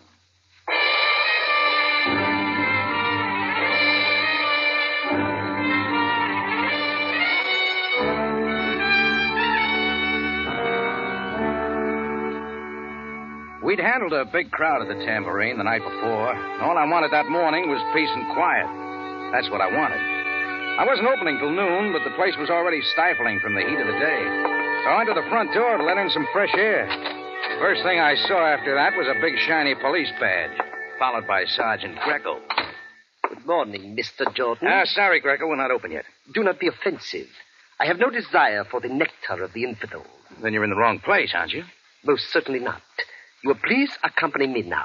Some other time, Greco. I'm busy. Mr. Jordan, it will interest you to know that I act under orders of the Captain Sabaya, who awaits you outside. He does, huh? Oh, yeah. Now, Mr. Jordan, shall we go? As long as Sam's asking. A most pleasant day, Jordan. Oh, why'd you trade your limousine in for a Jeep, Sam? The nature of the journey demands it. You will drive, Greco. Your command, Captain. What's it about, Sam? You would enjoy a ride into the hot desert, would you not? Sorry, it doesn't fit with my plan. But unfortunately, it will be necessary. That an order? Get in, Jordan. So I got in and we started out. Sam wasn't talking yet, and I couldn't figure it. Greco drove rapidly across town and north out the Heliopolis Road, then turned east through the hills and on into the sand dunes of the desert. Finally, up ahead, I made out several men standing in a group, all in police uniforms, their figures wavering in the desert heat. Greco steered the Jeep up beside them to a stop, and we got out. They stepped respectfully back as Sam led me through to the center of the group, where the dead figure of a man lay sprawled in the burning sand. Jordan, you will look at him carefully. I've already seen enough. You know him, then? Not his name. He's been in the tambourine a few times. When last? As a matter of fact, just last night. Came in with a girl. You would recognize her if you saw her again? Yeah, I think so. Real blonde, round face, attractive. I didn't get her name either. She hadn't been in before. And you know absolutely nothing more of this man? Only that he was Dutch, judging from his accent, that's all. Very well. Oh, it's hot. How do I fit in, Sam? The investigating officers found only a pack of tambourine matches in his pocket, so I decided to drive you out for possible identification. Why to this forsaken place? Look here, I am not enjoying the heat any more than you. Could have waited till you got him back to Cairo. I prefer to act quickly in these matters. How did it happen? Well, we are not yet sure. Small bruise on his forehead, that's all I see. Captain Sabaya. Yes, Greco. For the Bay wishes a word with you about his passport. Pardon me, Jordan. Please wait here a moment with Greco. You appear most ill at ease, Mr. Jordan. There's nothing a cold beer wouldn't cure. Join me? So carefully your eyes avoid the man who lies in the sand. You, want the truth, Greco? I could hardly expect it from such as you. I dragged him out here with my own hands and shot him. What is that you... God, you insolent tongue, Mr. Jordan. All right, supposing we both break it off, huh? You will soon learn how to speak with respect to the police. Greco, enough of this. Assist the men with the body. At once, Captain. Oh, this is most unusual, Sam, you better find some shade. It is not the heat this time, Jordan. For the Bay, the medical examiner has just informed me how the man died. Yeah? How? He froze to death. Sam said it with a straight face, and 40 Bay stuck to his report. There wasn't any argument. The man found in the burning sand had died by freezing.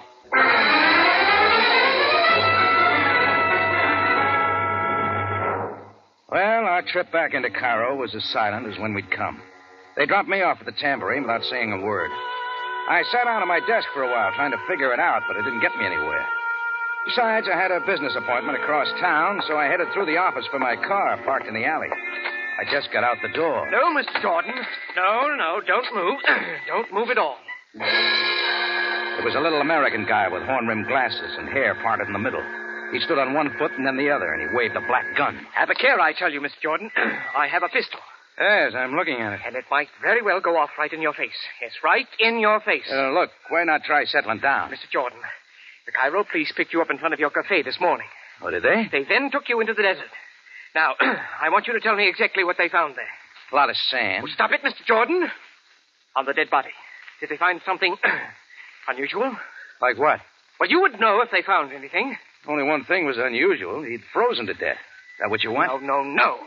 But you know how it happened. I do not. I do not even know that I believe you. That suits me. Now, why the excitement? Did you and he have something on? Important dealings? Yes. Only something went wrong. Well, our business was not consummated, if that's what you mean. Tell me some more. What was his name? Now, don't badger me, Mr. Jordan. I asked you to explain why you didn't know him, and yet you identified him. Only from seeing him in the tambourine last night. What was he doing there? Entertaining. Entertaining who? Who was with him, Mr. Jordan? Well, I got a hunch it wasn't his sister. Green-eyed, platinum blonde. Sandra.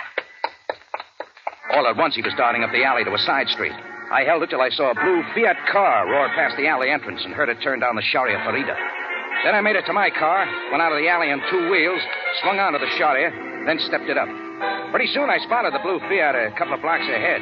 Kept on its trail till it slowed and pulled up at a small hotel near the river, where he got out and went in. I parked and slipped up to the front window in time to see him speak to the desk clerk. I figured he was asking for Sandra. But the clerk shook his head, and the little man came back outside and got in his car to wait. I went to the corner, bribed a newsboy to get the clerk outside, away from his desk. Then I got around the back way, waited till the clerk was gone. Then I moved to the desk and looked through the registration cards till I found the name I wanted. Sandra Dubois, room 309. I scooted upstairs and rapped at 309. First, there was no answer, so I tried again. Who is it? Hey, desk clerk lady, I got a message. Wait. Oh, no, you're not the clerk. Oh, but you've seen me before. Oh, how did you get up here? I left orders for the desk clerk. I was not in for anyone. Why? You hiding from something, Sandra? Who are you? What do you want? The name is Jordan. You were at my cafe tambourine last night with a man. That right? Maybe I was. And maybe I was not. Sure. You're not the type of guy who forgets. If that is meant as a compliment, you are wasting your time. Can you not see I am packing as quickly as possible? I will get out of Egypt.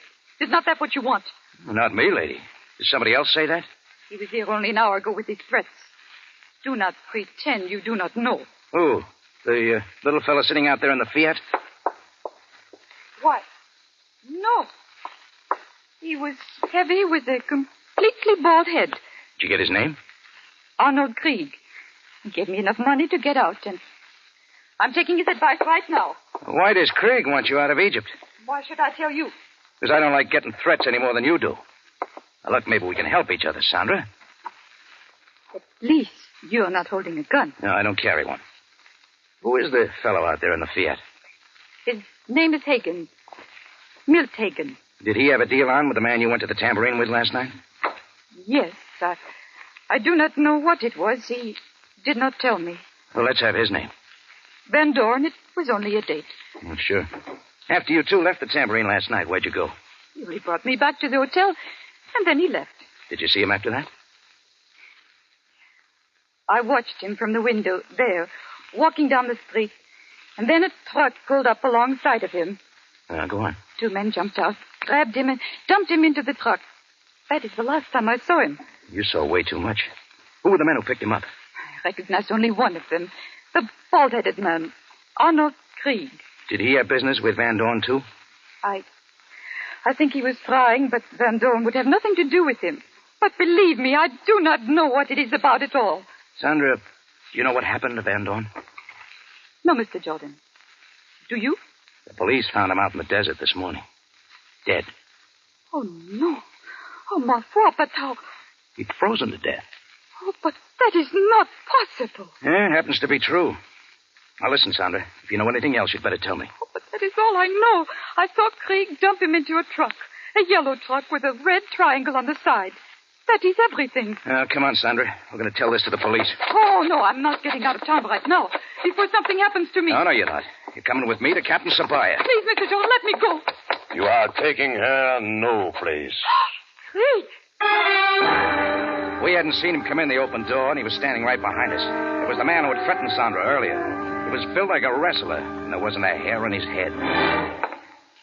The girl will do only what I told her to do. I was going to. Please, you can see. I was packing. I see everything quite clearly.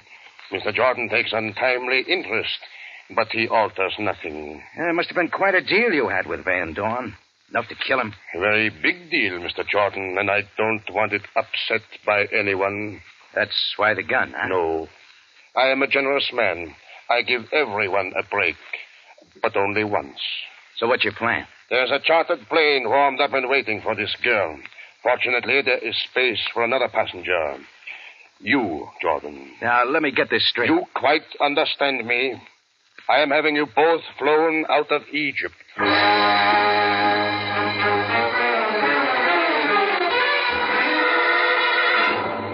Del Monte Foods is presenting tonight's adventure with Rocky Jordan.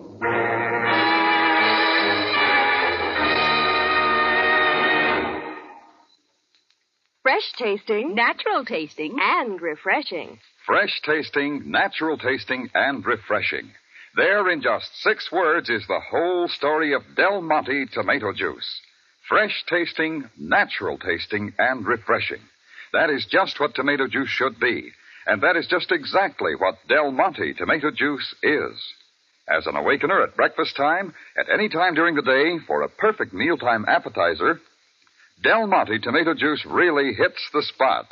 Yes, there's real satisfaction in a tall, chilled glass of Del Monte tomato juice. Try it. Del Monte tomato juice is fresh tasting. Right. All the sunny, good flavor of fully vine-ripened tomatoes. Del Monte tomato juice is natural tasting. In tomato juice, just as in all Del Monte tomato products, only the very best tomatoes are used. Del Monte tomato juice is refreshing. Yes, indeed. Downright satisfying. That's Del Monte tomato juice. Buy several cans at a time. They'll come in mighty handy.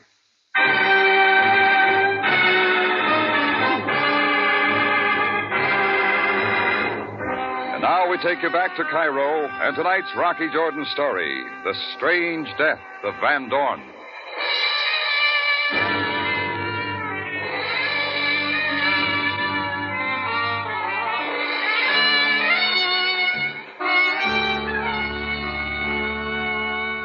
Well, Arnold Krieg held the gun, so he was calling the turns.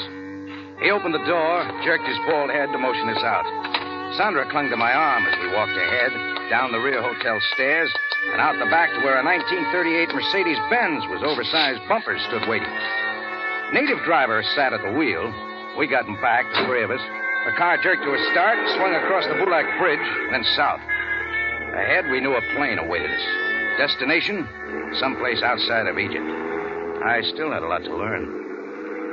Oh, it's sure been a hot day. Talk of the weather in desert country is poor conversation. Didn't you know that, Jordan? Yeah. Only I'm wondering something. That also is wasted effort. You and your driver had a cute way of killing Van Dorn. Death is conclusive. The manner is not important. But freezing him to death, that took some arranging. Confine your thoughts to the view, Jordan. It is your farewell to Cairo. Please, sir, Creek Bay. Yes, Gaban, what is it? In the rearview mirror, I see an automobile that follows. Are you sure? Which one? The small blue automobile. It is most persistent. The blue Fiat. He's following all right. It is Hagen again. He was waiting outside my hotel. Face to the front, both of you. You know him, Krieg? He came at me with a lot of excited questions after they found Van Dorn in the desert. Where does he fit? Have you quite ceased with your babbling? About the blue automobile, sir. First, we'll make sure. Gaban, turn right at the next corner. I do as you say, master. The blue automobile also turns. We'll put a stop to that. Faster now. Faster. Still he comes. Good. Now this next corner now. To the left. But, master... Turn, Gaban, turn. You see, sir, a dead-end street. As I thought. Now, swing into the alley. Quick now before he sees us. Now, stop there. Hold on, please. This is good. Now, hold it here. It works, sir. The man in the blue automobile did not see us. He will not get far. Come on. Back out now and head toward him. He has stopped, master. At the blank wall, he has stopped. So much now for our Hagen. He has indeed reached the dead end. Ahead now, Gaban, and make it good. Mr. Jordan, what are they doing? Craig, are you crazy? You can't expect... Shut up, Jordan. Now, Gaban, ram his car to the wall. Craig's eyes were directly ahead, and that was my chance to grab Sandra and push her to the floor. I found the door handle and had it open as we hit. The Fiat had been crushed like an eggshell, and I was on my feet pulling Sandra with me. She was shaken but game, and we made it to a narrow passageway that led between two buildings. About then, Craig realized we were gone. Jordan! Stop at once! We stepped it up along the passageway till I spotted an open door, and we ducked in. It turned out to be the back end of a little vegetable mart. I slammed the door, bolted it, dragged Sandra past the jabbering proprietor, out the open front and down the street to look like we were safe. I found a phone booth outside a tobacco store. And while Sandra caught her breath, I made a phone call.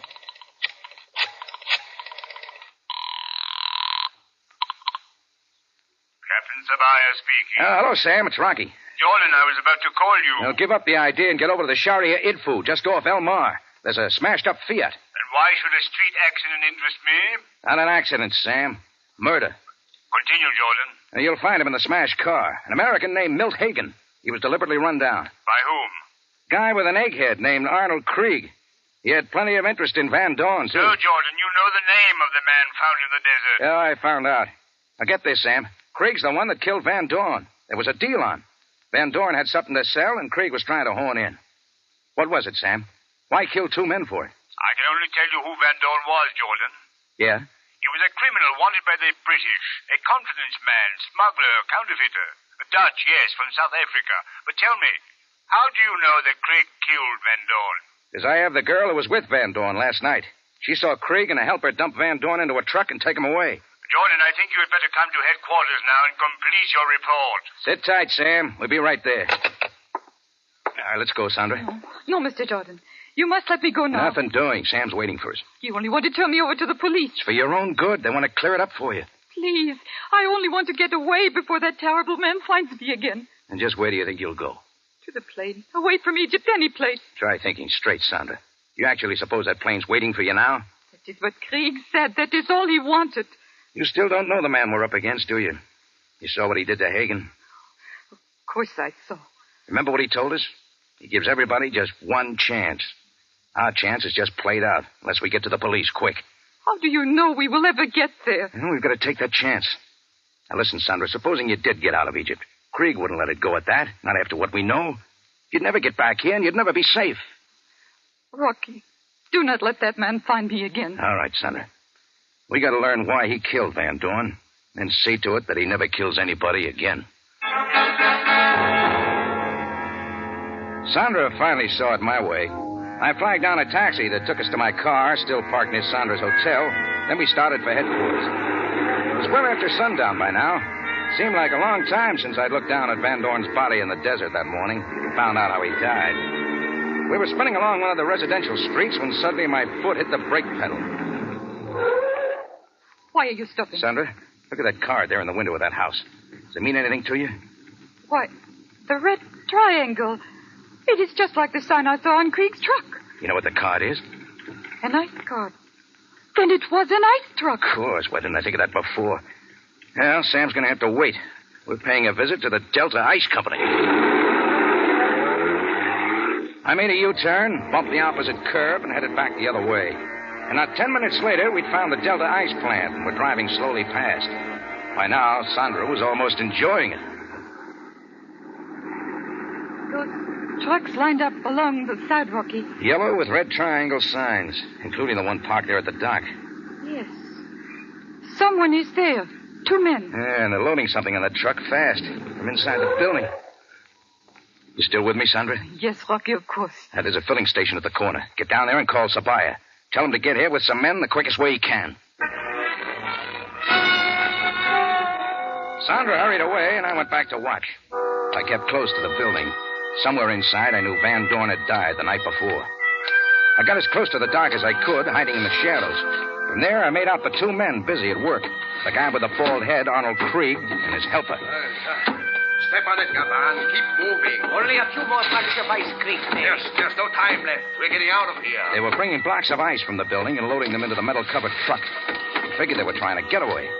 Well, when you're in a big hurry to skip town, you don't load yourself down with 1,500 pounds of that stuff unless it's real important. So I knew those cakes of ice held the answer. They both went back inside the building. I moved in closer.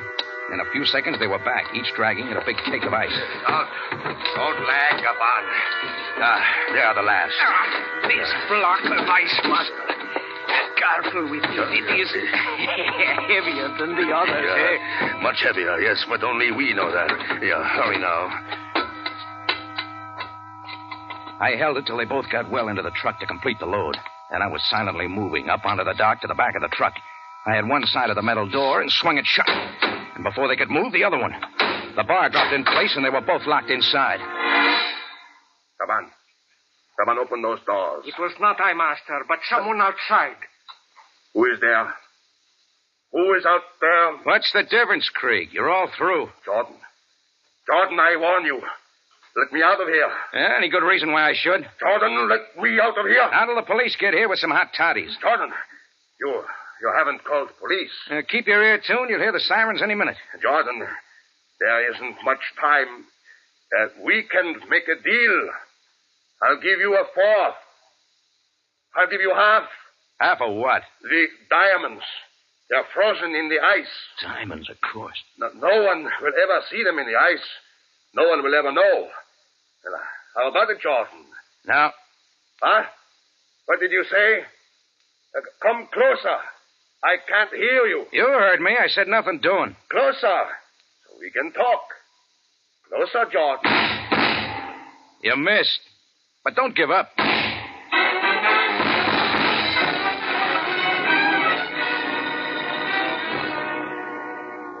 Well, Krieg kept firing into the metal door till his clip was empty. Then I walked over and sat down on a step to wait for Sam Sabaya. I was kind of sorry I hadn't sent word for him to bring an ice pick.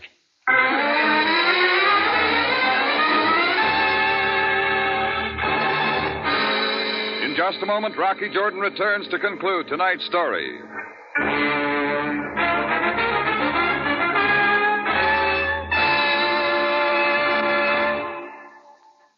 When the gang gets together for a steak fry, chances are you'll hear a lot of opinions on how it should be done.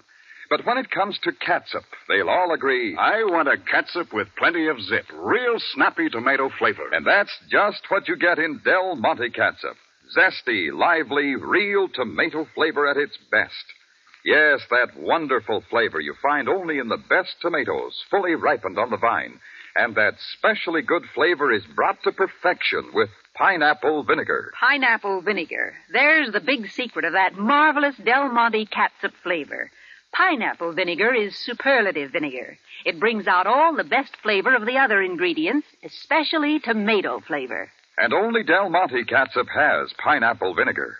So remember, when you want a hearty, spiced tomato flavor, when you want a real He-Man catsup, when you want tomato flavor at its best, you want Del Monte catsup. Try Del Monte catsup soon. You'll like it. And for all its goodness, Del Monte catsup costs less than many other quality brands.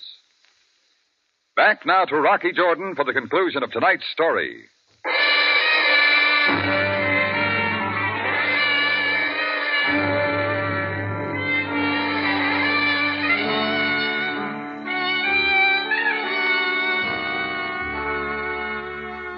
Well, Sandra's phone call brought Sabaya and his men to the ice house in a hurry.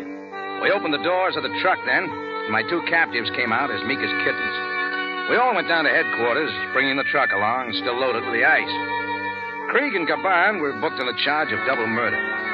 After questioning, Sandra went back to her hotel to unpack. And Sergeant Greco, with a couple of others, set to work chipping up the blocks of ice and melting them. Sam and I waited in his office till Greco finally came in. Captain Sabaya, I am now most happy to make my report. Proceed, Greco. You assigned me to chop up and melt certain blocks of ice taken from the truck of the Delta Ice Works relative to the... Yes, Greco. What did you find? In the first 3 blocks of ice, I found nothing. But in the 4th, I made a most remarkable discovery. In the ice, they could not be detected, but through the process of melting, I discovered this. Place them on the desk. Let me see. Diamonds, Capitan. Surely of great value. That is my discovery. Yeah, there they are, Sam, just like Krieg said. Yes, and all genuine. There is little doubt. I trust then, Capitan, that you are pleased? Just keep chopping the rest of the ice, Greco. You may find some more. Mr. Jordan, it may interest you to know that I take orders only from Captain Sabaya. Yes, and you take them very well, Greco. When you have finished with the ice, please report to me again. Your command, Capitan.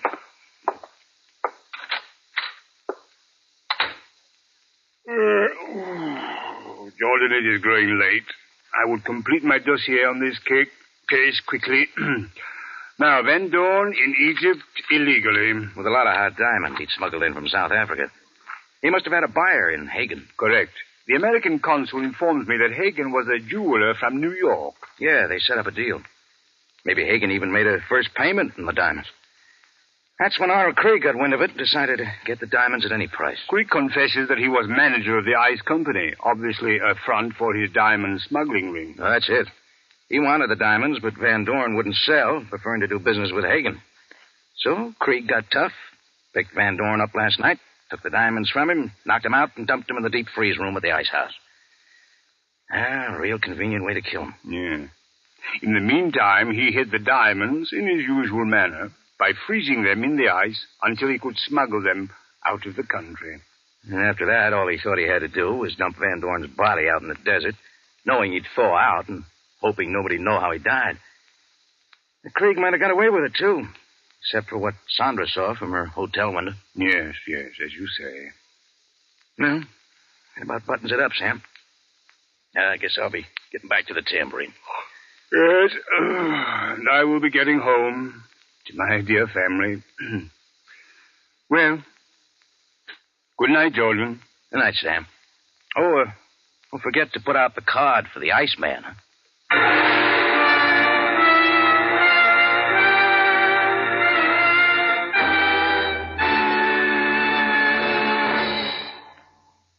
For the finest in tomato flavor, enjoy the whole family of Del Monte tomato products. Del Monte catsup and chili sauce. Del Monte tomato sauce and canned tomatoes. And Del Monte tomato juice. Remember, buy wisely. Buy for flavor. Buy Del Monte. Del Monte, the brand you trust for flavor in so many good foods.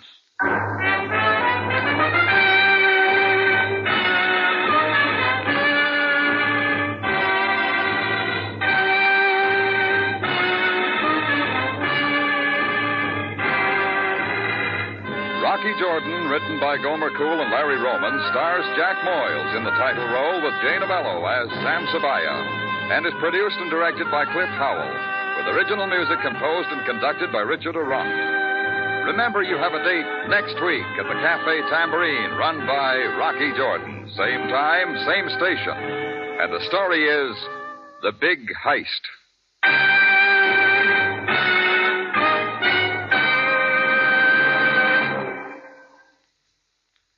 For pies and cakes that can't be beat, you want your raisins fresh and sweet. So try Del Monte seedless raisins. For your holiday Thanksgiving cakes, cookies, and pies, get the freshest, tastiest raisins yet. Del Monte seedless raisins.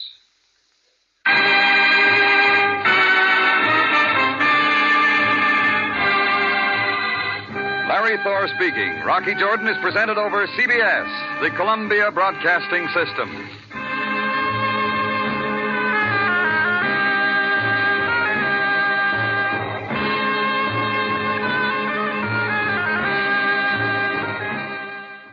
It's the Rocky Jordan Show.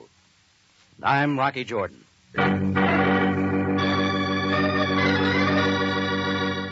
We take you now to Cairo and the Cafe Tambourine for a world of adventure with Rocky Jordan.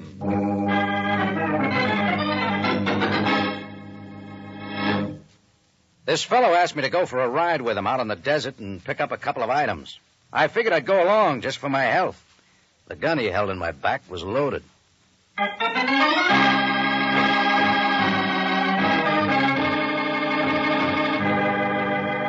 Cafe Tambourine, crowded with tourists, camel drivers, women, cheats, forgotten men down on their luck, the lonely and the lost. For this is Cairo, gateway to the ancient East, where modern adventure and intrigue unfold against a backdrop of antiquity. Tonight's Rocky Jordan story, The Big Heist.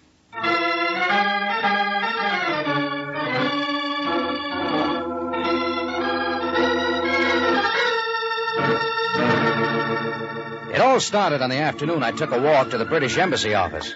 One of my customers the night before had lost his passport at the Tambourine.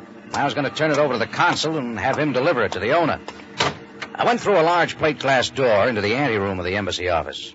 There was a map of the British Isles on the wall and a couple of travel posters of the Dominions. A big mahogany desk stood in the middle of the floor right next to a full wastepaper basket. Behind the desk sat a British brunette with a French haircut. She was the consul's secretary. You could tell she was real efficient by the way she was spreading red polish on her fingernails. Yes, may I help you? My name is Jordan. I run the Cafe Tambourine. One of your nationals left his passport in my place last night. Oh? Here it is. You'll see to it that he gets it? Oh, yes, of course. Just toss it on that pile, will you? My fingernails are still wet. Yeah, sure. Thank you so much, Mr. Jordan. I'm sure whomever it was who lost his passport appreciates your returning it very much. Excuse me a moment, Miss... Buckley. Helen Buckley. I couldn't help seeing that telegram lying there on your desk. Oh? It says it's from McLean. Could that be Freddie McLean from London? Why, yes. Flew with the RAF, flies British transport now? Same one. Oh, we're old friends. We always get together every time he makes Cairo. I see he's coming in. Yes, the telegram says keep Thursday night open. You saw it. Say, I don't like to break in on anything, but how about you and I meeting him at the airport together, have supper on me, rehash old times a bit, and then, well, you two can carry on from there. Well... Just a suggestion. You can skip it. No, I suppose it's all right. Might even be fun. It's a date, Mr. Jordan. Make it Rocky. All right. Rocky. Thursday evening, then.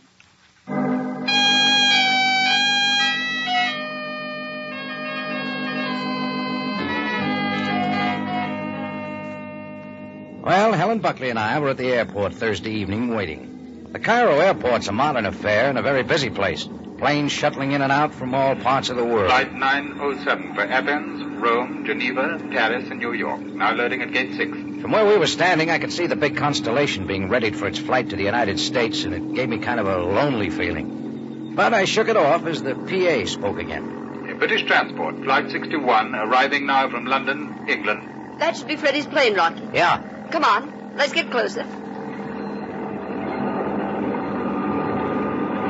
We watched the big plane taxi up to gate 4, then they cut the motors, and the passengers began to disembark. Then we watched the crew come out, and we were in for a surprise. Freddie McLean wasn't among them.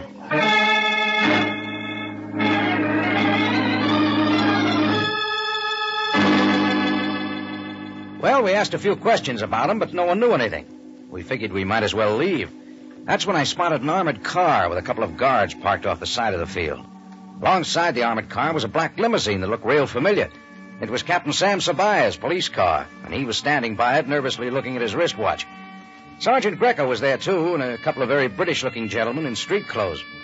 It was a cool evening, but they were all sweating. I got a funny notion that maybe they were waiting for the same one Helen and I were, so I decided to find out. Hi, Sam. Oh, Jordan. Looks like you're hard at work. Armored truck, guards, grim look. Yes, Jordan, I am hard at work. Waiting for something? Please, Jordan, I do not have time for conversation now. If you don't mind, I would appreciate it. Sorry, Sam. Just thought I'd say hello. Yes. Captain Sabaya, please. Yes, Abdullah. Mr. Bliss says there is no sense in waiting any longer. He wishes to return to the city. Yes, of course. Now, if you will excuse me, Jordan. I guess we've both been disappointed, Sam. I was waiting for a friend who never showed. Indeed. Well, we shall talk of it another time. Now, name's Freddie McLean. He's a pilot. Who did you say? Freddie McLean. Interested? Are you here alone, Jordan? A young lady standing over there is with me. We were waiting together. You will be kind enough to get her, Jordan, then step into the rear seat of my limousine. Is that an order? Yes. Mr. Bliss of the British Intelligence Service and I have some questions to ask of you. Well, Helen and I moved into the back seat of Sam's car. Sam and Mr. Bliss, a thin, wiry, energetic man with a drawn face, sat in front and spoke over the back of their seat. Mr. Bliss carried the ball, and he wasn't soft. Mr. Jordan, Miss Buckley, Captain Sabaya tells me you're at the airport waiting for Freddie McLean. Yeah, that's right. What do you know of McLean? Oh, he's an old friend of mine. I knew him when he was flying in the RAF. He's flying British Transport now. And you were under the impression he was due at the Cairo airport tonight? That's right. How did you arrive at that impression? Hey, what's this all about? Is he coming in or isn't he? You will please answer Mr. Bliss's question, Jordan. Oh, Helen can tell you. I got a telegram from him. A telegram? Yes. What did it say? Not very much. Just keep Thursday evening open. I assumed from that he was flying in Thursday night. You have the telegram, Miss Buckley? Well, I don't know. I can look around the office, but I've probably thrown it away. She had it, though, Bliss. I saw it. I see. What happened? What's wrong? Why hasn't he come in? Captain Sabaya, you please take Mr. Jordan and Miss Buckley's addresses so I may question them later if necessary. Well, don't we get any explanation? No, I'm afraid not. Not only no explanation, Jordan, but a further order. You are to mention McLean's name to no one, nor are you to speak of what has occurred here. Is that clear? Yeah. Now you are free to go, but do not plan any trips out of the city without notifying us first. Something was up, something big. And whatever it was, it looked like Helen and I were right in the middle. Well, it was past supper time when we left Sam and Bliss, so we picked up a cab and headed for the house of Pompeii. But our appetites were someplace else, and we took it lightly. As we stepped out of the restaurant and started down the Sharia Muhammad Ali going toward Helen's apartment house, I spotted a tan gabardine overcoat leaning against a telephone pole. It was draped around a heavy-set man with hanging jowls and black horn-rimmed glasses, and I knew we were being watched. I saw Helen to her apartment house safely, and then I turned my attention to the guy in the glasses. But as I moved toward him, he moved in the opposite direction, and I had to pick up speed. He led me around the corner and down to the alley where he ducked in. I ducked in after him. The man in the gabardine overcoat was still running. I didn't notice the two guys standing against the wall till one of them got his foot in the way. It figured. Poor sense of balance. Go on, Maxie, help him up. Save it, I can handle it myself. Oh, no, Maxie wants to help you. Sure, Maxie wants to help you. Up, Jordan. Don't strain yourself. Nothing strains Maxie. He takes pills. Yeah, I take pills. You're a little out of your district, Jordan. Maybe. Tamborine's the other way. What you doing over here? Passing out handbills. Now, what kind of an answer is that? What kind of a question is it? What do you guys want? You were following a friend of ours. Was I? He doesn't like to be followed. Neither do I. What you like isn't the point, Jordan. Who is he, the guy with the glasses? That's a bad question, Jordan. Show him how bad that question was, Maxie. Sure. Maxie will show Oh, you. wait. You hurt, Jordan? Let him have his fun. I'll get my turn. You heard the man, Maxie. Have fun. Maxie, have fun. Okay, Maxie, okay. I can't stand the hilarity. Huh? Oh, yeah. From now on, Jordan, the only things you follow are blondes. Drape him over that garbage can, Maxie. He gets the point.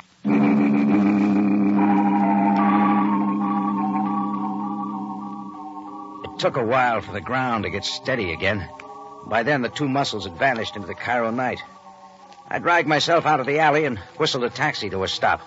It took me to the Cairo police station for a word with Captain Sabaya. Even at that late hour, Sam was still sitting behind his desk. Bliss of the British Intelligence Service was standing by the window. They both looked real worried, like goldfish in a shark pond.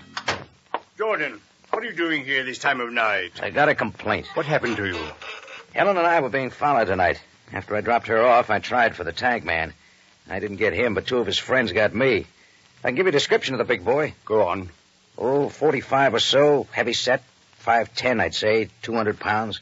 Big jowls, black horn-rimmed glasses, and walks with a lean to the left. You could identify him if you saw him again, Mr. Jordan. A pleasure, Mr. Bliss. What about the two men in the alley, Jordan? That was too dark. All I can tell you is what their fists felt like. I shall have Sergeant Greco bring in some pictures from the Rogues Gallery. Perhaps you will be able to find a photograph of the man you followed. Yeah. Look, fellas, don't you think I've earned some answers? What's this all about? What's the mystery around McLean? Mr. Bliss, shall Jordan be told? You might as well tell him, Captain. He's in it now, whether he wants to be or not.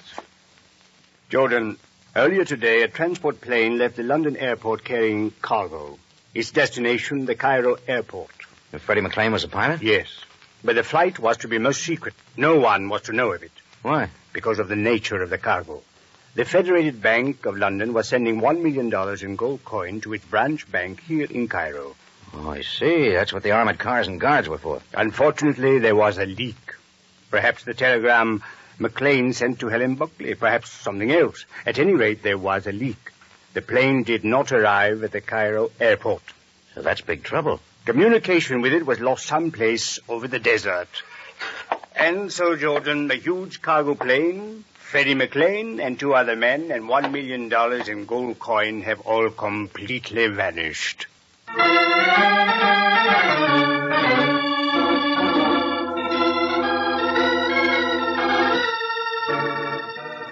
Well, Sam had cleared some of it up.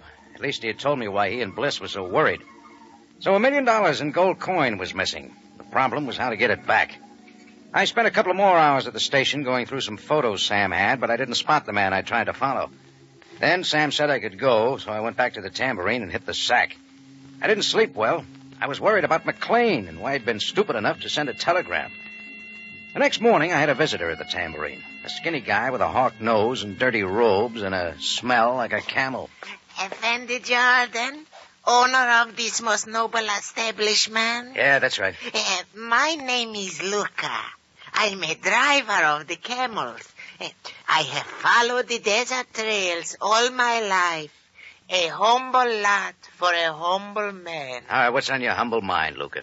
Fendi, observe this small black book. It's an address book. Observe the page that I have folded. Huh? My address, with phone number.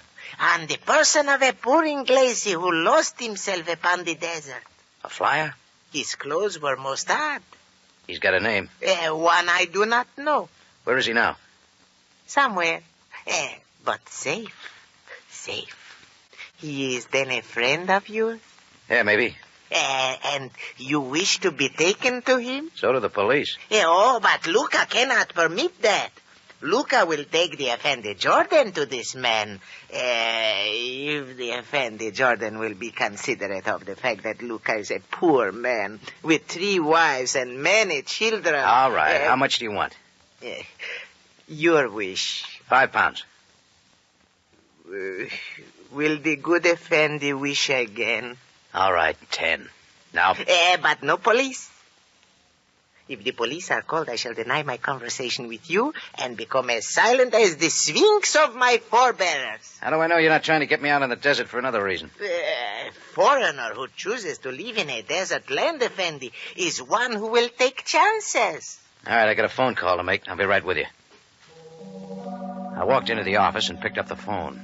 Luca tagged along. He wanted to be sure I didn't ring the police.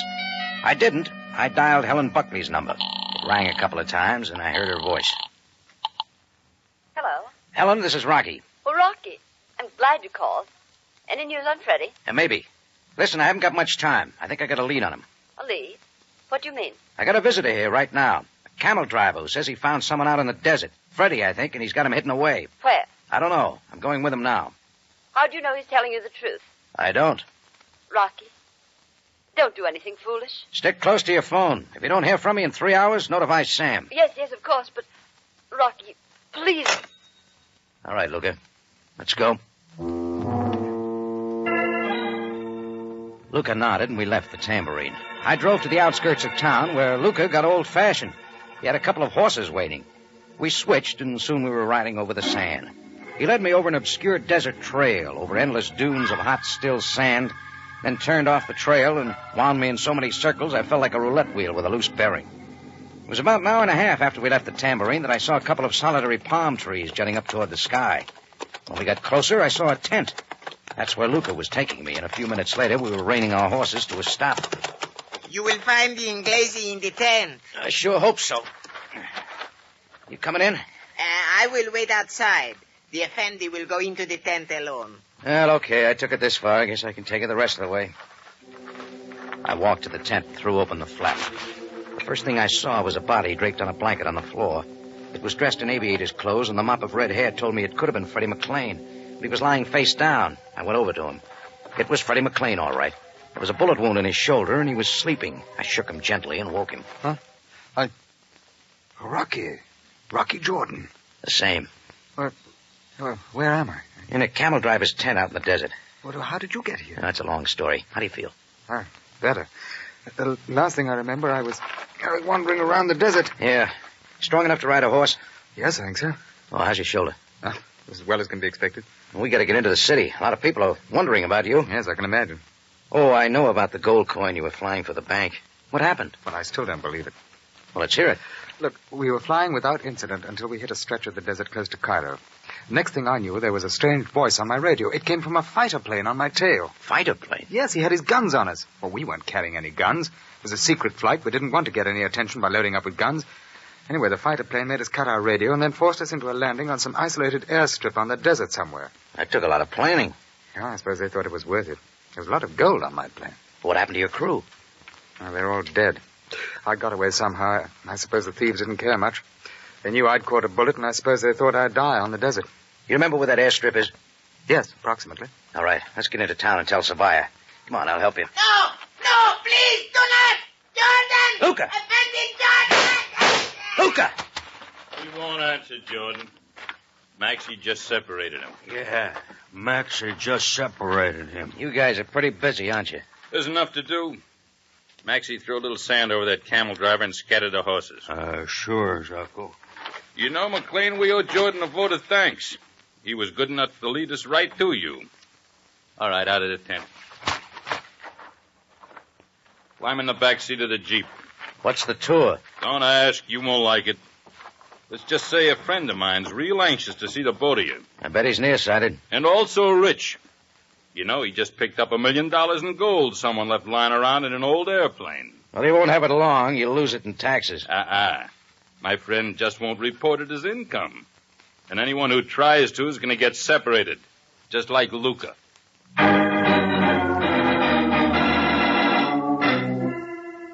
Well, the second lap of that desert journey of mine was taken in the back seat of a Jeep. Zacco drove, and Maxie sat in front with a gun in his lap. An hour or so later, we were pulling into an old abandoned oasis stuck in the middle of some ruins from an early dynasty. There was an airstrip leading to it, probably left over from the last war. To one side, under some camouflage netting, stood the British transport plane McLean had flown from London. Alongside of it stood a fighter plane. That's all we saw. Next thing I knew, we were hustled down some stone stairs. The door was open in front of us. A heavy hand gave us a shove. All right. Don't go away. I'll be back in a minute with some company. Yeah, that's that.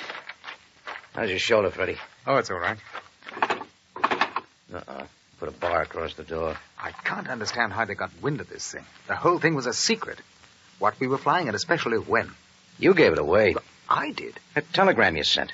Telegram? To Helen Buckley, saying keep Thursday night open. Anyone who saw it could figure out when you were coming in. I thought you had more sense than that. But, Rocky, I didn't send her a telegram. Huh? I didn't. I flew in the wall. Look, I know how to keep a secret. Well, somebody sent it. There must have been a leak in London someplace. Like Sabaya said, the telegram was used as a signal. It was sent to her to tell what day you were flying. Zacco's boss probably kept an eye on telegrams going to Helen Buckley and picked up the right day that way. You think there's any way out of here? The only hope we got is Helen. I told her to notify Sam if I didn't get in touch with her in 3 hours. 3 hours are almost up. Well, they'd still have to find us. Yeah, that's right. Yeah, Zacco's back. With his boss, I guess. There they are. A joyful sight. Good afternoon, Mr. Jordan. Mr. McLean. We almost met once before, in an alley by Helen Buckley's place. Yes, almost. Did you do all the brain work on this? Most of it. It must have given you a headache. I had some notable assistance from Zacco and Maxie and a Confederate in London, and someone else in Cairo, who the both of you know very well. Come in, Miss Buckley. Helen. Yes, Rocky. Well, I guess I had the telephone conversation with the wrong person. For us, it was the right person. Instead of notifying the police, I called Mr. Bannister. And this, Mr. Jordan, is the result. And it's all over. The gold is hidden in the ruins of this oasis. She'll be flown out of Egypt the moment you two are disposed of. Now, Zacco, my lad. Zacco, see what's going on? Yeah, I'll go take a look. Bannister, it's the police. They got Maxie. They're all around. Bannister, the police. Zacco sprawled out on the dirt floor, pretty dead. Helen stood looking at him, too stunned to move, but Bannister wasn't. He started up the stone steps looking for a place to run. I caught him on the top step and grabbed the back of his shirt collar. He spun around, tried to use his knee, but my fist was fast. That bounced him off the dirt wall, and I moved in to try again, but Sam Sabaya stepped up and stopped the fun. That will be sufficient, Jordan. Take Bannister away, Greco. And have him take Helen Buckley, too, Sam. She and McLean are down in that room. Abdullah, take Miss Buckley into custody and see if Mr. McLean is all right. Yes, Captain. Well, that's it, Sam. You'll find the gold coin hidden in the ruins someplace. Bannister will tell us exactly where. Do not fear. I'm still a little confused, Sam. How did you get here just when you did? How'd you know where to come? You told me, Jordan. I told you. Do you not remember? No. But nevertheless you did, Jordan. Come on, let us go back to the police station. I shall explain it to you there.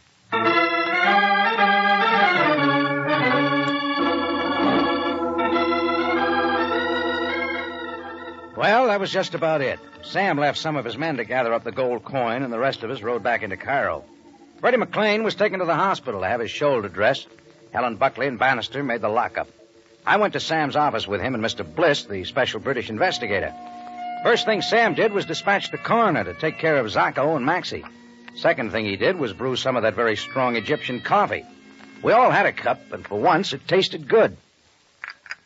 Well, Mr. Bliss, what are you going to do about Bannister's London contact, the one who sent the telegram through to Helen? Well, I'll have my London office trace the telegram. They'll find out who sent it and make the arrest. After that, I'll wire the London bank and tell them their $1 million in gold coin has been recovered. Oh, that shouldn't make them sore. Well, Sam, what about it? What about what, Jordan? I still want to know how you got to Bannister's hideout. Oh, as I said, Jordan, you told us how. A moment, please. Now, listen. Hello. Helen, it's Rocky. Rocky, I'm glad you called. Any news on Freddie? Yeah, maybe. That's my conversation with Helen. I think I got a lead on him. A lead? What do you mean? I've got a visitor here right now. A camel driver who says he found someone out in the desert. Freddie, I think, and he's got him hidden away. Where? I don't know. I'm going with him now. How do you know he's... Well, Jordan, does that answer your question? You had my phone tap and made a tape recording, huh? I'm afraid I'm responsible for that, Mr. Jordan. You see, I couldn't trust anyone. While you were here last night, I had my men set it up. After that, Jordan, it was just a matter of following you through the desert. Well, I'm sure not complaining. At any rate, Mr. Bliss has now learned something that I have known for a long, long time. Yeah, what's that, Sam? If one ever wishes to locate the source of trouble in Cairo, one should simply observe your movements very carefully.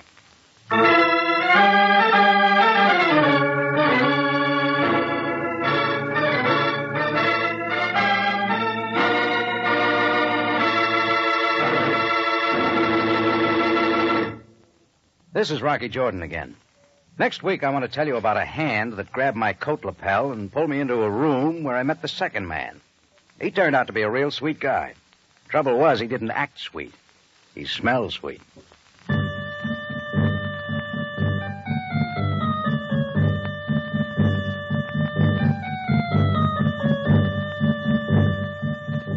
Rocky Jordan is a weekly presentation of the United States Armed Forces Radio and Television Service.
From Hollywood, it's time now for...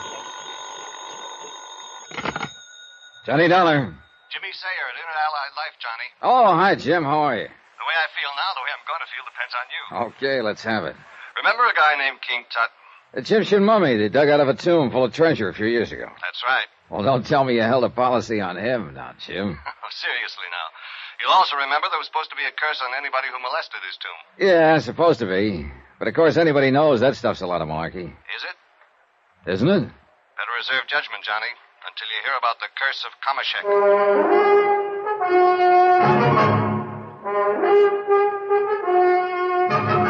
Tonight, and every weekday night, Bob Bailey in the transcribed adventures of the man with the action-packed expense account, America's fabulous freelance insurance investigator. Yours truly, Johnny Dollar.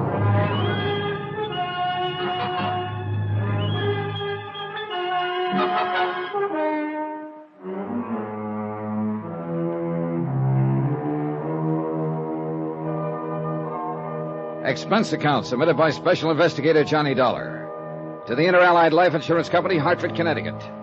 Following is an account of expenditures during my investigation of the Curse of Kamashek matter.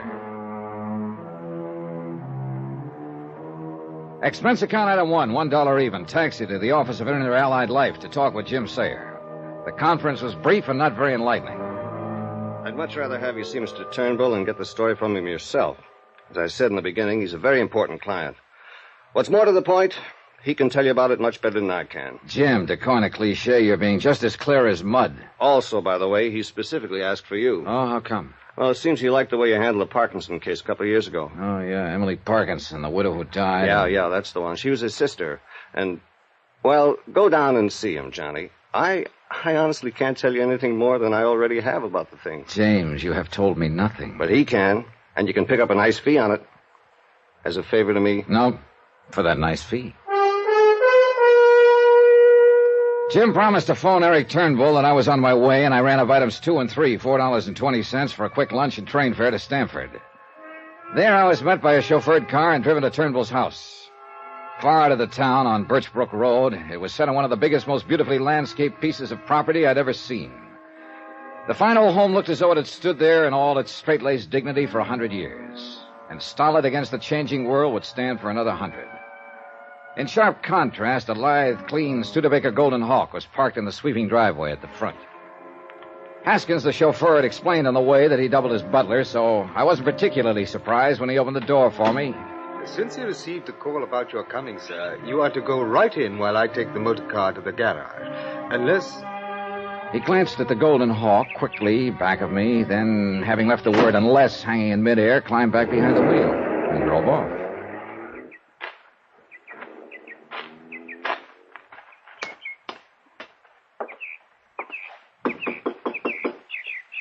Well, he said go right in. Inside, the house was a classic. From the tile-floored reception room with its walls of oak and the broad staircase leading to the second floor, I could look into the huge living room, finished in polished mahogany, with a leaded glass window at one side and thick oriental rugs on the floor. A fireplace that seemed to take in a whole wall, and fine mahogany furniture that glowed with a beautiful patina. Beyond that, I could see the library, golden and walnut. And sitting at a broad desk was a man, his face red with anger, shaking his fist at a very attractive girl of 22 or 3 who stood before him, obviously distressed by what was going on. Don't call me Uncle Eric. I'm not your uncle now, and by heaven, if I have my way, I never will be. You're not married to him yet, my girl, and if I have anything to say about it, you... Oh, Mr. Dollar, isn't it? Yes, sir. Mr. Turnbull? That's right. Come in.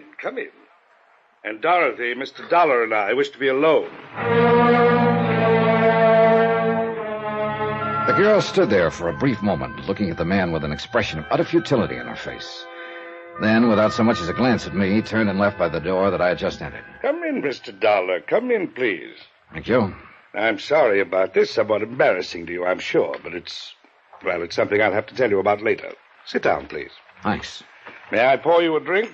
I must confess I feel I could use one at the moment. No, thanks, Mr. Turnbull. I think I'll pass. I suppose it is a little early, but, well, good luck. Now. Jim Sayer, an inner allied, tells me you have an insurance problem. Actually, not yet. I'll be perfectly frank with you, Mr. Dollar. Please do. I'm asking you to help me not as an insurance investigator, but as a man I feel I can trust. But you don't really know me, Mr. Turnbull. Oh, on the contrary, I do very well. As a result of your handling of the case of my widowed sister Emily when she died a few years ago. As a matter of fact, you and I met very briefly at the time. Oh, yeah, of course, Emily Parkinson. The case involved a lot of phony relatives who filed claims on her estate. Yes, that's right. And your clever trapping of those false claimants and their cheap attempts to gain part of Emily's fortune was... I understand that several of them are still serving sentences. Yeah, I believe so. Which is quite what they deserve. If there's anything I detest in this world, it's dishonesty. Well, I guess most of us feel that way about it. Of course we do, if we have any shred of human dignity. Yeah. But now, what is your problem? It concerns Donald, Emily's son, my nephew. I had expected him to arrive here before you, but suppose I go ahead anyway. Go ahead. Well, when her husband died, Emily was left with a considerable estate and their only child, Donald. The estate's worth nearly $1 million now. Mm-hmm. With not too many years ahead of her, she wasn't well. She had lavished everything on the boy, the best of private schools, traveled to Europe, all the things that befit one of our social and financial status. Before she died, she carefully put all of the money into a trust for Donald, a rather unique arrangement which I control until he reaches the age of 30. What would happen if he didn't survive you? Would it all pass to you? Yes. But of course I have no particular need of it. When I sold Turnbull Enterprises some years ago, I think you can see that I'm pretty well fixed. Investments, you know. Yeah. At any rate, since his mother died, Donald has been living here with me in accordance with her request that I care for him. And I've been glad to do it, for I love the boy very dearly. How old is he, by the way? 25. He'll be 26 in October. And what's he doing for a living? That's the whole point. There's no need for him to work for a living, as you put it. But in college, against my better judgment, he majored in archaeology and Egyptology. Oh. What did you want him to study? Business and finance, of course. Forgive me for being so blunt, Dollar, but I see no sense whatsoever in his taking the fortune that his father spent so many years building up and squandering it on a lot of... Oh, Donald, come in. I received word at the club you wish to see me, Uncle Eric. What is it Oh. Mr. Dollar, this is my nephew, Donald Cronin. How do you do, Mr. Hi, Dollar? Donald. We've been talking about you, Donald. Oh? As a result of a newspaper item I just read to the effect that you're preparing for another expedition. That's right, sir. I'm going to the ancient city of Thebes in Egypt. Egypt? Since my trip last fall, I've done a lot of reading and research in New York and London. I'm convinced I've located the ancient tomb of the pharaoh Kamashek. An advance party's already begun excavation. I'll join them there. Do you realize the cost of this thing? Uncle Eric, it promises to be one of the most important archaeological finds of the century. You mean it might be if I let you go? If you let me go? Uncle Eric, perhaps Mr. Dollar... Mr. Dollar can hear anything I have to say to you. You see, Dollar, we're finally getting to the point. Yeah. Donald, I'll make no bones about it. I'm quite fed up with your wasting your time on these stupid, pointless expeditions. That's not the way the museum feels about them, sir. Well, that's the way I feel about them. Wait, sir, please. Donald, isn't that your collection from Yucatan that the museum recently acquired? Why, yes, sir.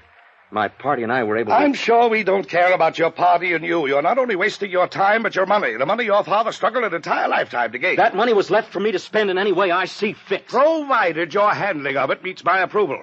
When you're 30 and the estate passes completely into your hands, you can do anything you like with it. Buy the Brooklyn Bridge if you want. You probably will. But until then, I am legally in control of it. And now, finally, I have every intention of exercising that control.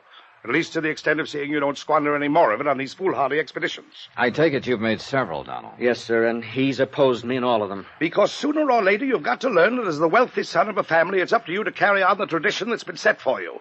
To increase the fortune that's part of your family name, build even greater financial power, not to throw it away. Do you call my contributions to science and history a waste of money? Oh, now look, my boy, there's nothing selfish about my attitude in this matter. I'm thinking only of you and your future.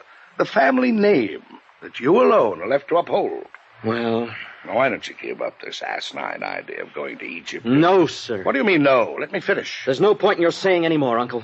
I'm going to explore the tomb of Kamashek. Now, listen here, you I've made all the arrangements, obtained the sponsorship of the museum, notified the universities that are interested in my work. I say you're not going. And I say I am, sir. You young fool. Don't you realize that I'm in a position to cut you off without a penny? If you think I care, Uncle Eric, you're crazy. Then by heaven I will. So help me, Donald. I've tried to avoid this kind of situation, but you and your idiotic bullheadedness, your utter disregard for the responsibility and importance of your family, social status have made it inevitable. Now it's come in spite of all I've tried to do, and by heaven, I'll cut you off without a... Wait a minute. Donald, where are you going? Egypt. In the moment or two before Eric Turnbull recovered his poise enough to speak to me, my mind raced. This whole situation offered a big flock of wild possibilities. Obviously, the two were at sword points, had been for some time. Apparently, and I began to wonder about this, Turnbull had no need of Donald's money. Yet he seemed determined to keep him from spending it. And on what looked to me like a very worthy expedition. If Donald died, Turnbull had said, the estate would pass to him. Oh, and something else I wanted to find out about. The girl who'd been there when I arrived. But why? Why did I want to know or need any answers? What could this whole affair possibly have meant to me? I'm no family counselor. I guess I spoke that thought out loud. I'm an insurance investigator. Yes, Dollar. Which is another reason why I need your help in this affair. But I just don't see it, Mr. Turnbull. I'm afraid I must apologize for that little scene a moment ago. Well, there's no need to. It was interesting, to say the least. Well, we didn't touch on the one thing that I wanted you to know about. That girl, Dorothy Harkness, his so-called fiancée. Thanks to a generous allowance, plus fees from the museum and some of the universities, Donald's insured his life for $100,000. $50,000 for the museum. And a like amount for the girl. Through Inter-Allied? Yes. I'll put it to you bluntly. She has prodded him to go on these expeditions. And I believe she somehow hopes to engineer his death during this Kamashek project in order to collect on that policy. Do I make myself clear? If anything was clear about this situation, I certainly couldn't see it. More things had come flying at me from out of left field during the past half hour than I could cope with. And I wanted time to organize some kind of thinking. So I used a corny old device, glanced at my watch, said something about being late for an appointment back in Hartford. I apologized, promised to talk with him again tomorrow when there'd be more time. Haskins drove me back to the station and courteously waited until the train pulled in, then left. And it was then I noticed the little Studebaker Golden Hawk that I'd seen at the house pull up beside the platform, and the girl, Dorothy Harkness, jumped out and ran over to me. Mr. Dollar, I had to wait for Haskins to leave so he wouldn't see me. Oh? I must talk to you. Please call me. Here's the number. Is this about Donald? Yes, because of the danger he's in. From Mr. Turnbull? No, and you must believe me. From the Curse of Kamashek.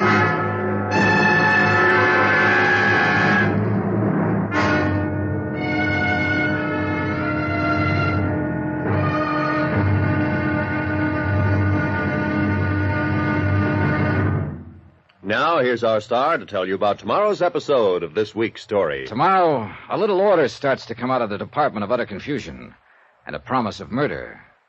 Join us, won't you? Yours truly, Johnny Dollar.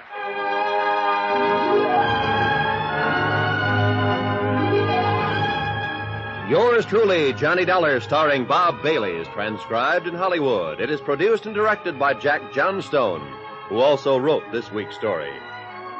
Be sure to join us tomorrow night, same time and station, for the next exciting episode of Yours truly, Johnny Dollar. Roy Rowan speaking.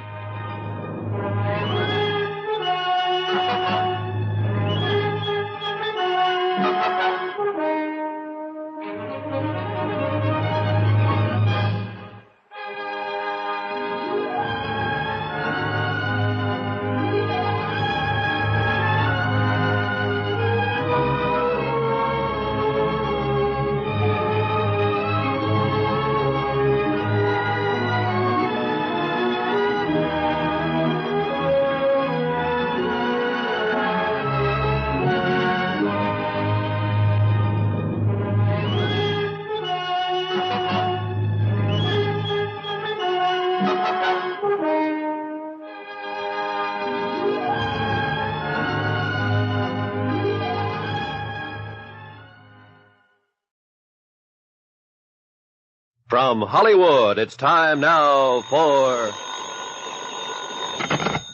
Johnny Dollar. I have your call to Stamford, sir. Oh, thank you, operator. Hello? Oh, Mr. Dollar, I'm so glad you've called. Well, you seem pretty anxious to talk about something, Miss Harkness. I am. About Donald and his uncle, and Donald's plan for the expedition to Egypt. To dig up the remains of the old Pharaoh Kamashek? Yes. Can you come over here to see me, please? Oh, when I talked to you on the station platform a while ago, you said something about the Curse of Kamashek. Yes, Mr. Dollar. Isn't that nothing more nor less than superstition? No. Huh? I'm afraid that in this case, Mr. Dollar, it can mean nothing more nor less than murder. I'll take the first train.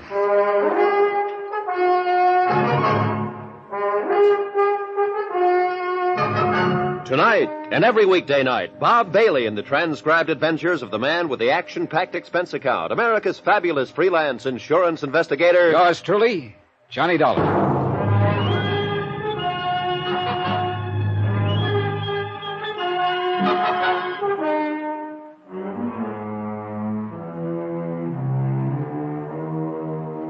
From Special Investigator Johnny Dollar to Inter-Allied Life Insurance Company, Crutchfield Square, Hartford, Connecticut. Assignment, the Curse of Kamashek matter. Expense account continued.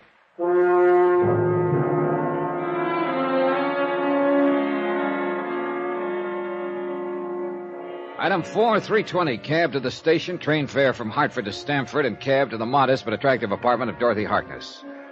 The short trip gave me time to think. Eric Turnbull, wealthy retired businessman, called me in on this case. Turnbull, uncle of young Donald Cronin, entirely in control of a large trust fund for the boy.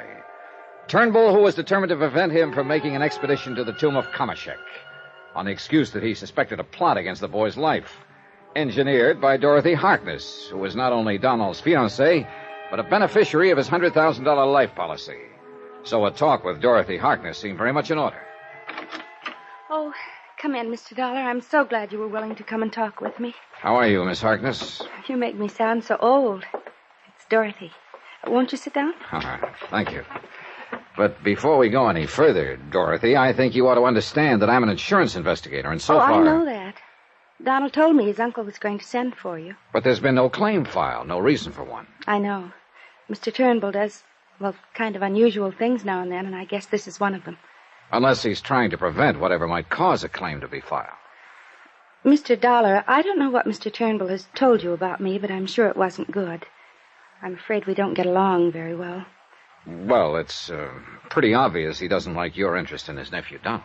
I've known Donald since school, Mr. Dollar, and we hope to get married.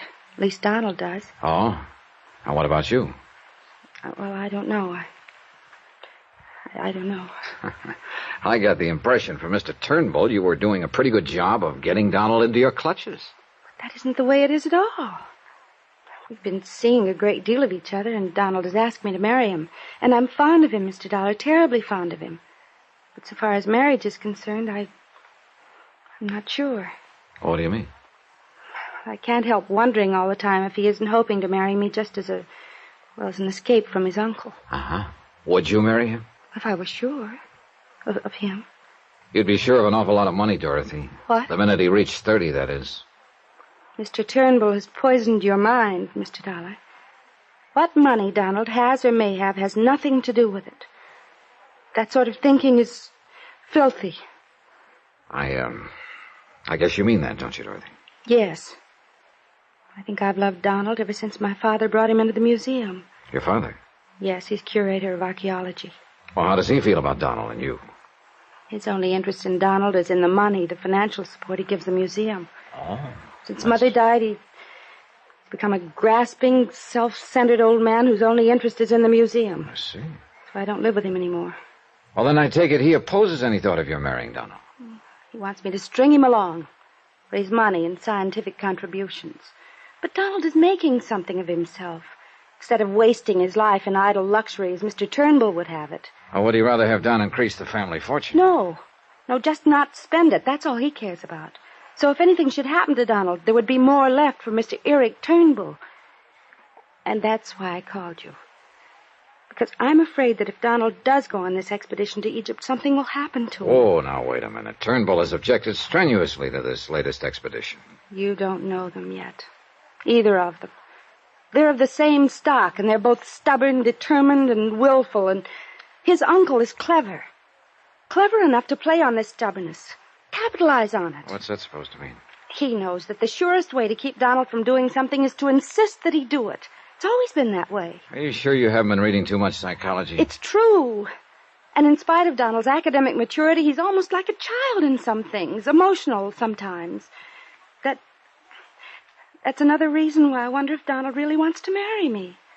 If he loves me enough. Or if he's simply rebelling against his uncle. You feel, then, that Mr. Turnbull is opposing the expedition to be sure that Donald will make it? Yes.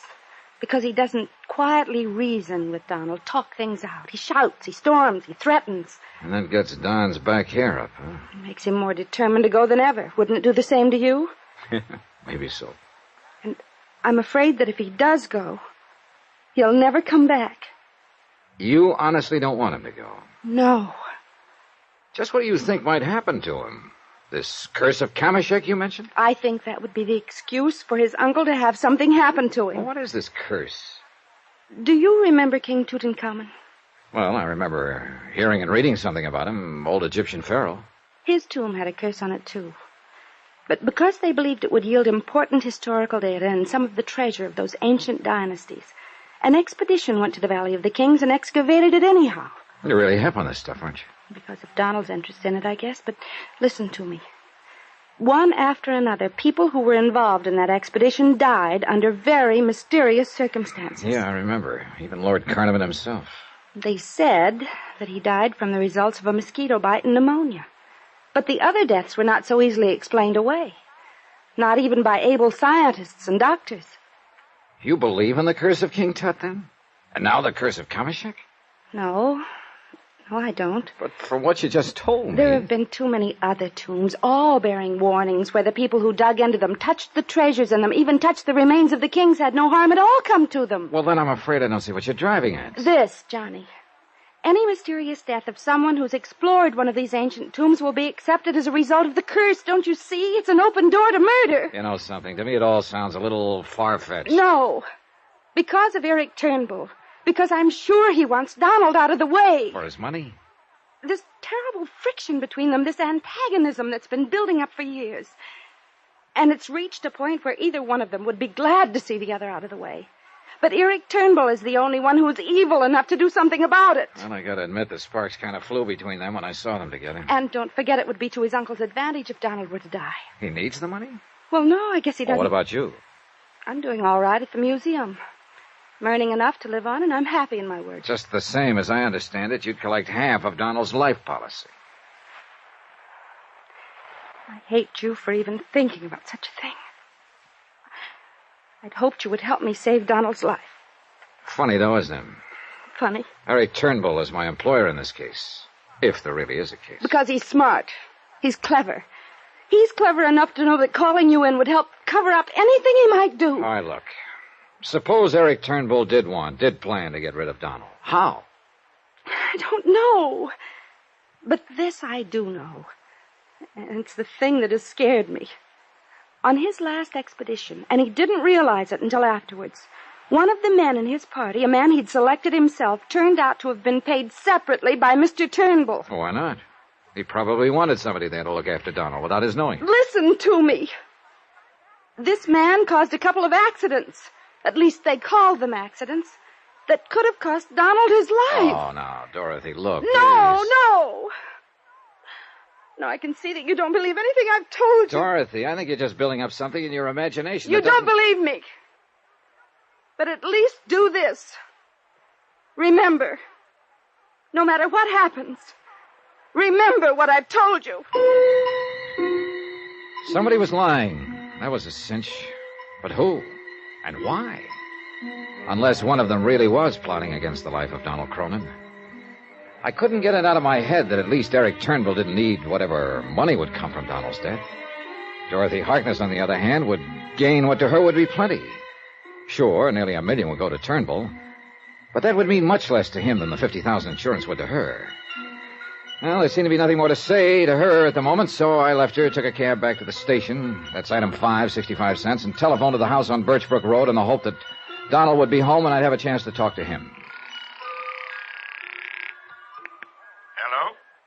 Oh, Mr. Turnbull, this is Johnny Dollar. Oh, splendid. Where are you? Well, I'm at the station, but I was calling to try and... Splendid. Haskins will drive the car down to meet you immediately. Well, now... I knew that if you thought it over, you'd be willing to take on this case. Yeah, sure. You just wait right there. Haskins will be along in a few minutes. Goodbye.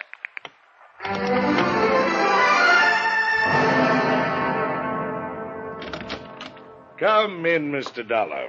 Well, thank you, but before we talk about this... Sit down, won't you? Now, from what I've been able to learn, Donald is planning to leave for Egypt immediately. I checked with a friend at the Explorers Club in New York, where the boy's been staying these past few days. Oh, I thought he always stayed right here with you. Well, he does, except when he's preparing for an expedition. Then you are going to let him go. Well, how can I stop him without making him look foolish in the eyes of his colleagues, the museum, the universities who are so interested in his work? Yes, I have to let him go. But with you beside him there... Oh, wait a minute. Of course, I'll expect you to be with him during the entire expedition. Well, now, look, and remember this, no expense is to be spared in the protection of my nephew's life. I had to go down to New York to see David Wilt. He's my stockbroker, Harris Dillman Company. While I was there, I stopped at my bank and arranged to have some 5,000 in American Express traveler's checks ready for you. All you have to do is go down there and sign them and pick them up. If you need more, cable me. You don't waste any time, do you? I know Donald. He's very stubborn, determined, and willful. In his present frame of mind, he might pack up and take off at a moment's notice. I want to be sure you're at his side. Okay, you're the boss. But, Mr. Turnbull... Yes? You still haven't told me why you think his life is in any more danger on this expedition than on any of the others he's undertaken. Because that girl, Dorothy Harkness, is smart, is clever. And because of something that happened on Donald's last expedition in Yucatan. Oh? He didn't realize it until afterwards, but one of the men in his party, a man he'd selected himself, turned out to be a friend of this Dorothy Harkness. Not 20 minutes ago, I heard exactly... Now, listen to me. This man caused a couple of accidents. At least they called them accidents. That could have cost Donald his life. And Mr. Dollar, though lacking any proof, I am convinced he was put up to them by the beneficiary of his insurance policy, Dorothy Harkness. Did I say somebody was lying? Somebody had to be lying. And by now, that old feeling was beginning to come back to me, that hunch, whatever it is, that told me somebody was planning to kill Donald. Eric Turnbull? Dorothy Harkness? Who? Something told me I'd better get to Donald Cronin.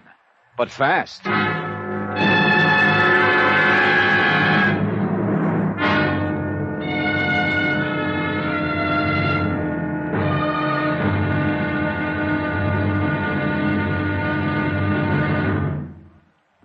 here's our star to tell you about tomorrow's episode of this week's story. Tomorrow, suddenly the reason for a carefully planned murder becomes crystal clear. And a race against death becomes a race for my own life. Join us, won't you? Yours truly, Johnny Dollar.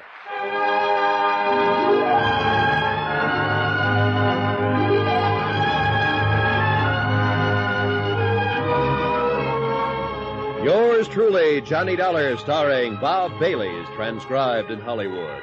It is produced and directed by Jack Johnstone, who also wrote this week's story.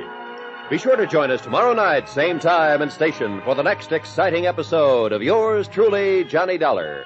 Roy Rowan speaking.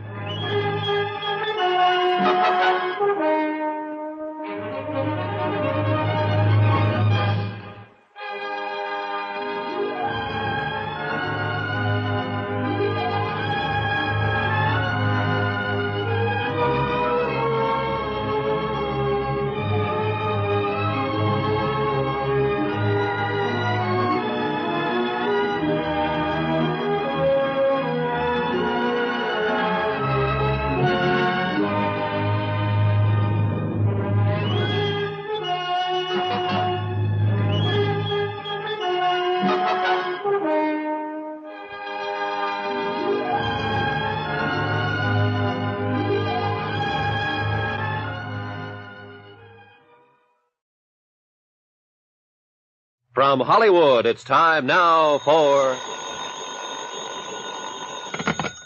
Johnny Dollar. This is the operator at the Explorers Club. Oh, good. Have you been able Sorry, Mr. Dollar, but I haven't been able to reach Mr. Donald Cronin for you. Well, hasn't he been there at all? He was in and out all morning, but he refused to answer any calls then.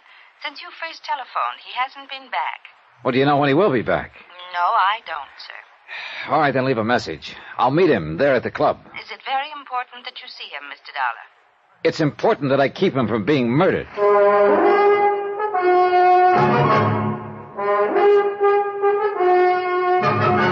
Tonight and every weekday night, Bob Bailey in the transcribed adventures of the man with the action-packed expense account, America's fabulous freelance insurance investigator. Yours truly, Johnny Dollar.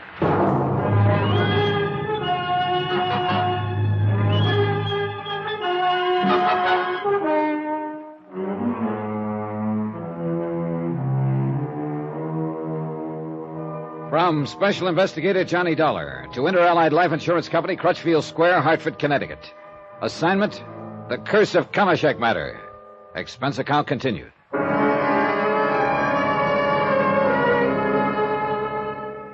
Item 6, $9.80, train to New York, quick lunch and taxi to the Traders Bank and Trust Company.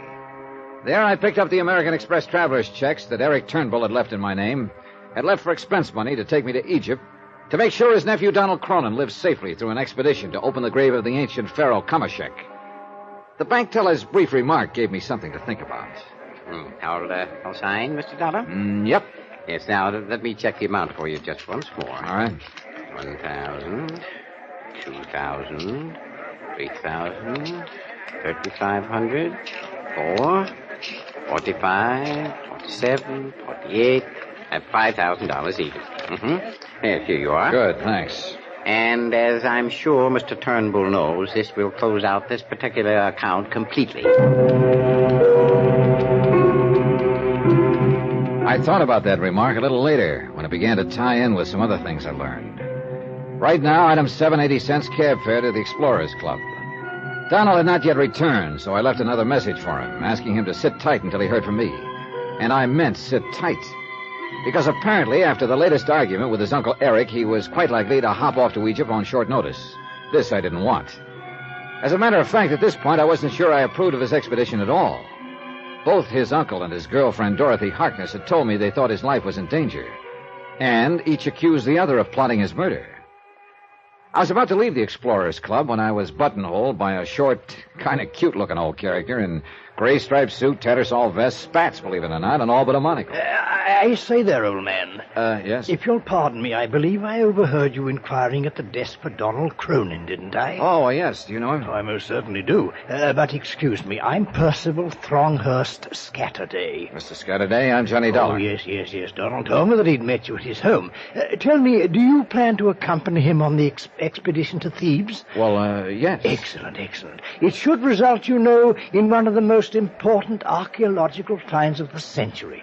Think of it. The tomb of Kamashek. Yes. Do you know where Donald is now? Treasures, artifacts, and that should put to shame the ones that were excavated from the tomb of Tutankhamun. Yes, I'm sure it will, but now... If history has told us the truth about Kamashek, 18th dynasty, I believe... Well, that I wouldn't know, but now, Mr. Scanaday, it's important that I reach Donald Cronin just as soon as... No. Now that I think of it, Kamashek was 12th dynasty. Mr. Scanaday, But he couldn't be, because that was the era... Oh, yes, I remember now. It was the 18th, the same period in which the great temple of Queen Hatshepsut was erected at Daya el-Bahari at Thebes, of course. You've seen that, of course. No, I haven't. Oh, magnificent, enthralling. Now, look here, sir. But now, Mr. Dollar... I've got to reach Donald Cronin, so if you'll excuse me... Mr. Dollar, please, you say you are going with Donald.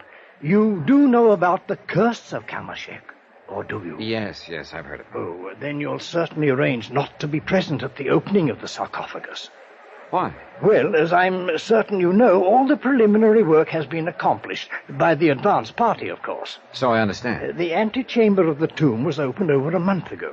So? Well, it simply means that as soon as Donald arrives, they will penetrate to the sepulchral chamber and the sarcophagus itself. Well? Mr. Dollar, it was engraved on the stone slab, barring the way to the last chamber, Mantak Ko Fore El, and so on.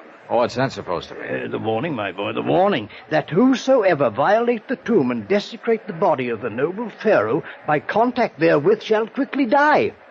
You don't believe in those things, do you? Mr. Dollar. As I always understood it, those warnings were just put there to discourage thieves from robbing those old tombs. Mr. Dollar, I only ask that you remember what happened to those who violated the tomb of Tutankhamun. Oh, well, couldn't the deaths of the people who entered that tomb be due simply to coincidence? Or rather, things, circumstances quite apart from their having done so? Of course they could, but were they?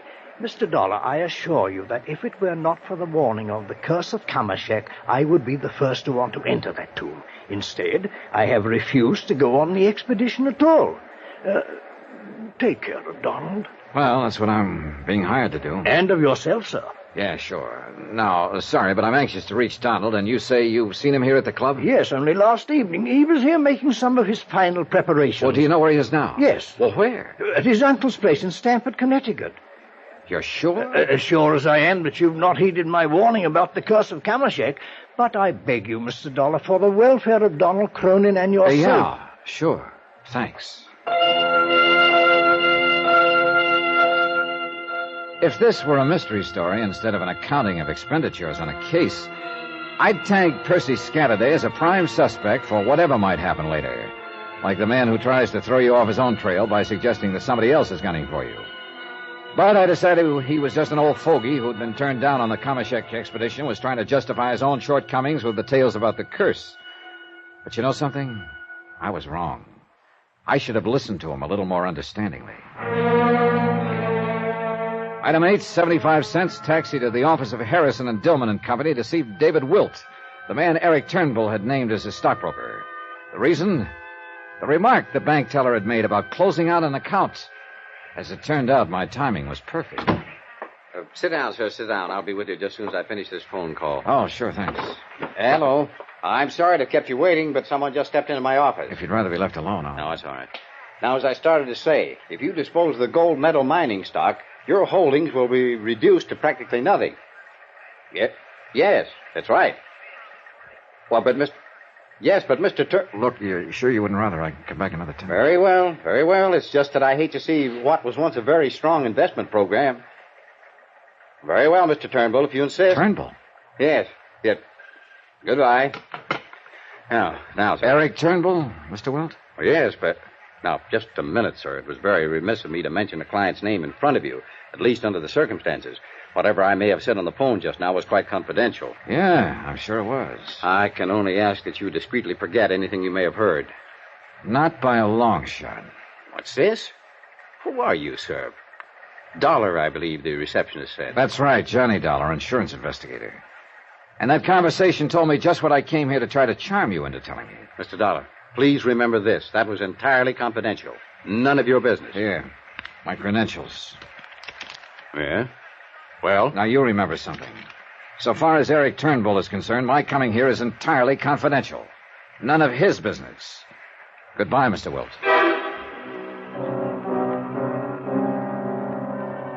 So the wealthy Eric Turnbull wasn't so wealthy after all. Big investments in the stock market, he'd said. But they didn't look so big anymore. And the closing out of bank accounts. Item 9:30 phone call to Dorothy Harkness. Yes, Mr. Dollar? I just called to tell you, Dorothy, that if it'll be any satisfaction to you, I'm going to make the trip to Egypt. Thank heaven, then Donald will have some protection against the machinations of his uncle. Oh, gal, that sounds like a line out of an old melodrama. I know you don't believe me, Mr. Dollar, but I'm so sure that Eric Turnbull is plotting against Donald's life. You know something? I'm beginning to feel a little that way, too. Then you did believe me. In spite of the way you poo-pooed everything I said, are you and Donald leaving together? I can't seem to find him. Do you know where he is? Have you tried the Explorer's No, Club? not there. Well, he'll surely call me before he leaves. Well, if he does, have him get in touch with me. Where, Mr. Dollar? Right now, I'm going out to Eric Turnbull's house. After that, I'll be back in Hartford. Item 10, $7 even, train fare back to Stamford and taxi to the Turnbull residence, in the hope that there I would find Donald Cronin, the real principal in this case, and the one person I hadn't yet talked to. But it was Eric Turnbull who met me at the door. Mr. Dollar, I'm glad to see you. Come in, come in. Have you seen my nephew, Donald? Oh, no. Isn't he here? No, nor is he at the Explorers Club. I've called him several times. I'm worried about him in his present frame of mind. I'm worried about him, too, Mr. Turnbull, but not for the same reason. Because of that girl, Dorothy Harkness. Here, sit down. No, that isn't what I meant. In his present frame of mind, he's likely to jump off on his flight to Egypt without... Look here, I wonder if he's with her. No, that much I do know. Oh, I wish to heaven he would call if anything happens to him. If anything that... happens to him, you'd love it, wouldn't you? What? What did you say? I've done a little checking up on you, Mr. Turnbull, since I last talked to you. What do you mean? In a case as involved as this, it's necessary to check all the angles, everything, everyone, even the man who hires you. Has that girl been poisoning your mind against me, too? Your banker, from whom I picked up the American Express checks, let it slip that your account is in pretty bad shape. Non-existent now, as a matter of fact. Go on, Mr. Dollar. And your stockbroker, quite inadvertently, made it all too plain that the big investments you told me about aren't so big after all. Mr. Dollar. All right, tie that in with the fact that if anything does happen to Donald, you'll come into his estate. You've said enough. But it's true, isn't it? You laid so much stress on Dorothy and the museum getting his $100,000 life insurance, but you're the one who would really benefit by his death. Dollar, you have talked with one banker, with one stockbroker. Why, in your snooping around, didn't you talk with the others who hold my accounts? Like who? That's none of your business. But if what you are implying were true, why in heaven's name would I ever ask you to come in and protect my nephew? As a cover-up? I should knock you down with my bare fists, and believe me, my boy, I could do it. Now listen to me. I'm listening. If I didn't have any money, how could I afford to give you the $5,000 in expense money, pay whatever other costs may be involved in your employment?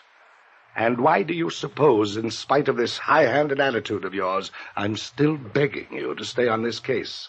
See Donald, Mr. Dollar, talk with him. You'll find that in spite of the angry scene between us, I'm concerned only with his welfare, that I want to protect him, that I want you to protect him. Wait, that's Donald. Now, let me take it. Well, now, just a minute. Johnny Dollar. Oh, Mr. Dollar, I was calling Mr. Turnbull. Mr. Scatterday? Yes, of the Explorers Club. Mr. Dollar, I've just talked to a couple of fellow members who saw him off. Saw him? Donald Cronin? Yes, last night.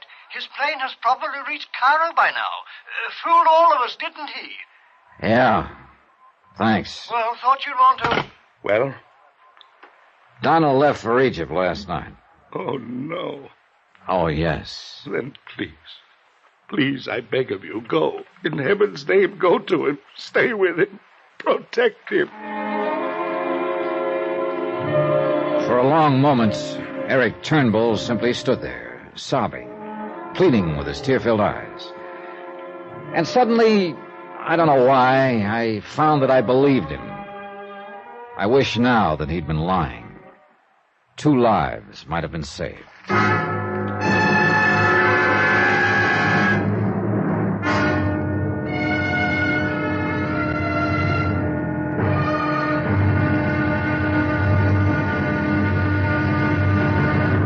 Now, here's our star to tell you about tomorrow's episode of this week's story. Tomorrow, a flight into darkness, and when day has come, there's blood on the desert sands.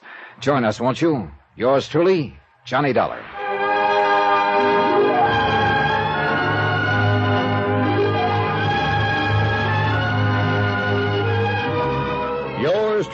Johnny Dollar, starring Bob Bailey, is transcribed in Hollywood. It is produced and directed by Jack Johnstone, who also wrote this week's story.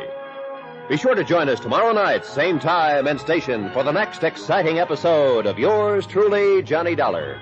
Roy Rowan speaking.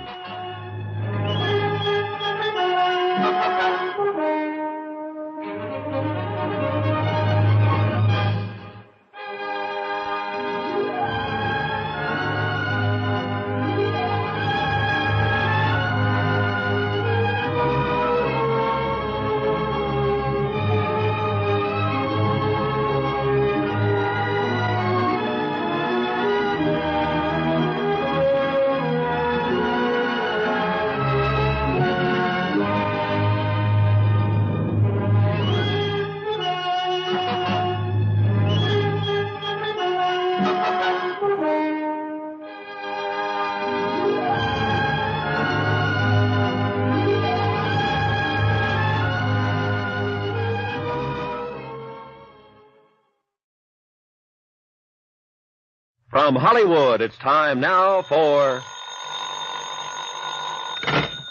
Johnny Dollar. Have you found Donald yet, Mr. Dollar? Have you been... Oh, this is Dorothy Hartman. Yeah, I know. And no, I haven't found Donald Cronin. He wasn't at his uncle's place? Johnny, you must find him. Talk to him. Talk him out of making the trip to Egypt. Dorothy. If he does, he'll die. His uncle will see to it that he dies. Look, Dorothy. You must find him and stop him. I'm afraid it's a little late for that. What? He took off on a direct flight to Egypt early yesterday. Oh, no. Has at least a 36-hour start, at least. Johnny, you must go after him. On the first plane I can get to Cairo.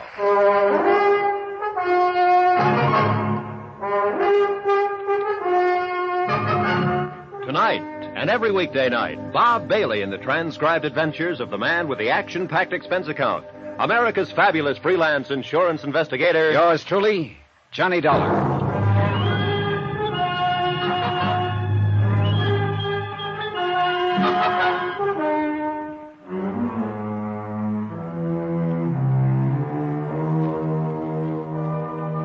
From Special Investigator Johnny Dollar to Inter-Allied Life Insurance Company, Crutchfield Square, Hartford, Connecticut. Assignment, the Curse of Kamashek matter. Expense account continued.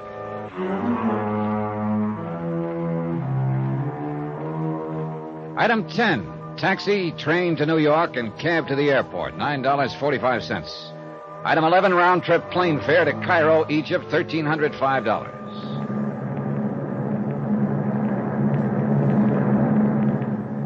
I was tired, and the steady drone of the four powerful engines lulled me to sleep in no time. I think I might have slept most of the way to Paris, which was to be our first stop, except for hunger pangs and the appropriate ministrations of a very attractive stewardess. Usually on such a long flight, I try to make friends with everybody aboard, just to shorten the trip. And I did this time, except for one man who sat 4 or 5 seats behind me. He was a rather hefty individual, dark-complexioned, about 30, I'd guess, who didn't budge from his seat during the entire flight. And every time I approached him to pass the time of day, he immediately made like he was asleep. So he wanted to be alone. But when I settled down into my seat, next to a lovely petite brunette named Carolyn, who was... Now, that's beside the point, except for purely personal reasons that I'll pursue further when I get back to the States. The point is that in primping a bit and replenishing her lipstick, she held up a small mirrored compact. And reflected in it, I could see that the dark-complexioned man was not only quite wide awake, but watching me every second of the ride. In a rather strange way, too. Concentrated. Like you'd watch a fly you're planning to swat. Then every time I'd turn around, he'd promptly shut his eyes and feign sleep again. Finally, it was early evening, we sat down at Le Bourget, the airport on the outskirts of Paris. Since this was Carolyn's destination, during the short layover, I helped her get her baggage and extracted the promise of a date in New York when she returned in the fall. Yeah, I guess Paris does it to you. Well, anyhow, after she'd piled into a taxi, I wandered around for a bit thinking and decided to reboard the plane, look up the dark, silent passenger, and have it out with him. But apparently I'd waited too long. As I passed a narrow sort of alley beside a baggage shed, he decided to have it out with me. In here, Dollar, quick. Huh? What? In here, where we won't be seen. Oh, now, just a minute, fella. Who are you? What do you want? Just this. What? Why, you don't. All right, now. What was the big idea, mister?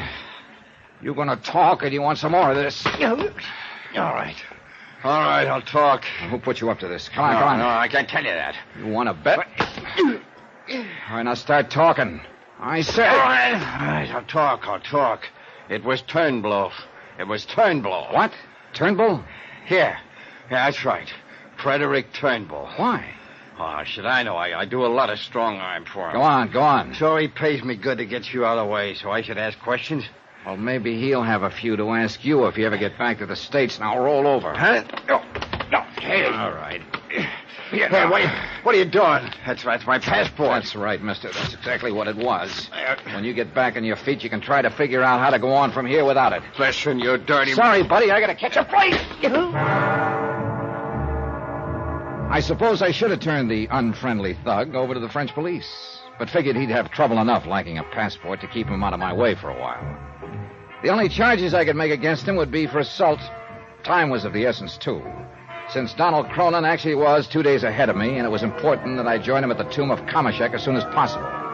At least so I thought, until I entered the main building of the airport again and heard my name being called on the PA system. The information desk showed me where to take a transatlantic phone call.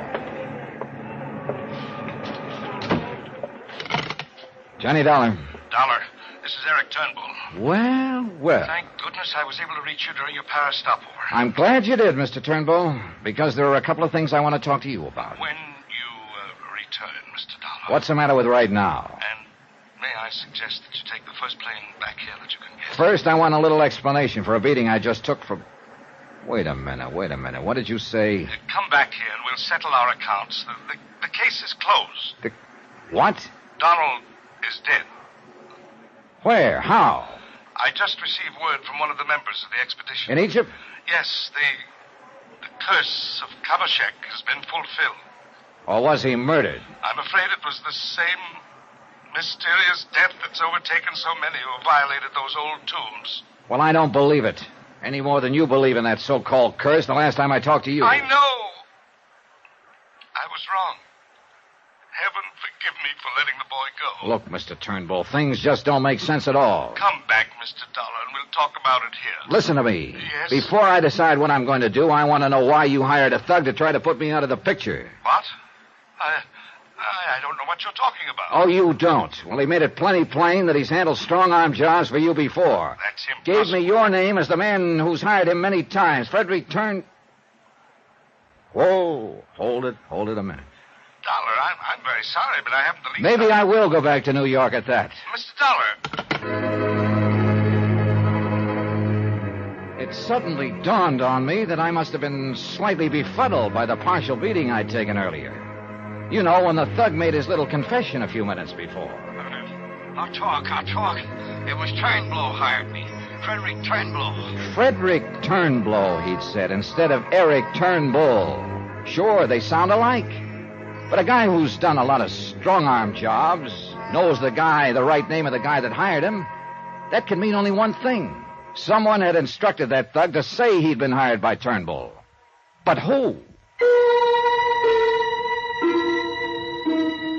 I canceled out the rest of my flight to Cairo, made reservations back to New York, and then while waiting for that plane, ran up item 13, $82 American. On phone calls to whomever I could dig up among the Egyptian government authorities who'd been overseeing the excavation of Kamashek's tomb. What little I learned was pretty much summed up by the British doctor who'd been a member of the expedition. Very mysterious, Mr. Dollar. You see, because of the superstition about violating the tomb, only 2 of our people even touched any of the bones we found within it. Yeah?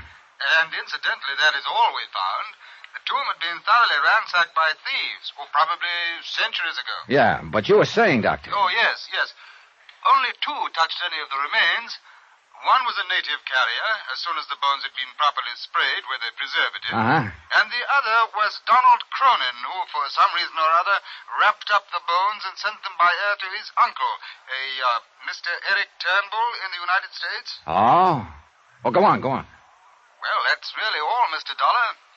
Except, of course, that both of them have died of some strange malady that the authorities have not been able to determine. And that's why the tomb has been officially closed again. Hey, listen, tell me something. Could the bones have been accessible to anyone before those two touched them? Yes, to anyone in the party. Well, now, don't tell me that you suspect... Oh, listen, mister, I don't know what I suspect. But I don't believe it was any curse of a long-dead pharaoh that killed those two men. Oh? Even in view of what happened to those who entered the tomb of Tutankhamun for some years ago, and then the tomb of King... Look, tell me this, will you?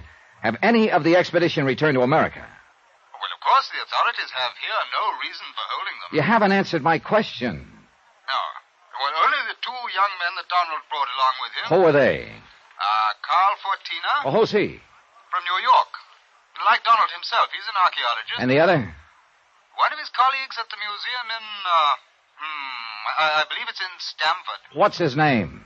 He's a young osteological expert, son of a curator at the museum, as I recall. What? His name is Walter Harkness. Well, I'll be.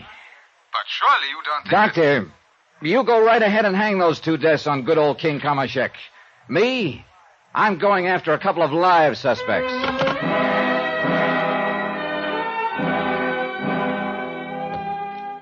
There was plenty of time before the New York plane for a quick look for my heavy-handed pal in the alley where I'd left him. But he'd either crawled away or been picked up by the gendarmes, and I didn't have time for a session with them. Item 14, $150 for some food. Then aboard the plane and we took off. It was a rough case to figure. Actually, of course, the insurance angle was done and over with. It ended with Donald Cronin's death. And two people would benefit by his death, both of them number one suspects. One, his uncle, Eric Turnbull, who would now take over the $1 million estate. The other, Dorothy Harkness, who would gain a big chunk of life insurance money, along with the museum, of course, that her father... Who hold everything? Her father, Adam Harkness, who opposed her marriage to Donald, who looked on him simply as a source of income for the museum, who... Hold everything is right. There was the son, too, Walter Harkness, who ducked back to the States the minute Donald died. How did he fit into this? Believe me, in spite of all the talk in it, the belief in it, the one thing I was sure had nothing to do with the whole matter was the Curse of Kamashek. Nevertheless, call it hunch or whatever you like, the more I thought about it, the more certain I became that I'd find all the answers in a package that Donald had mailed back to the States. A package containing the bones of Pharaoh Kamashek.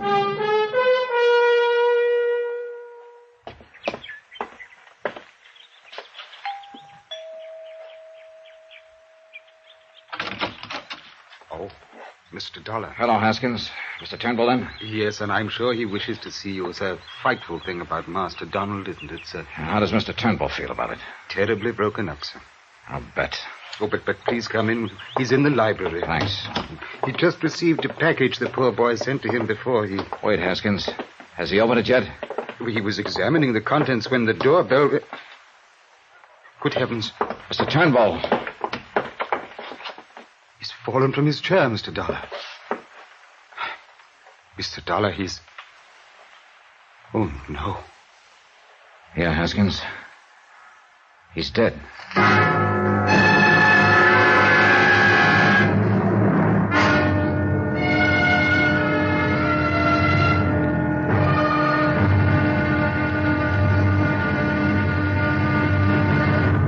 Now here's our star to tell you about the final episode of this week's story.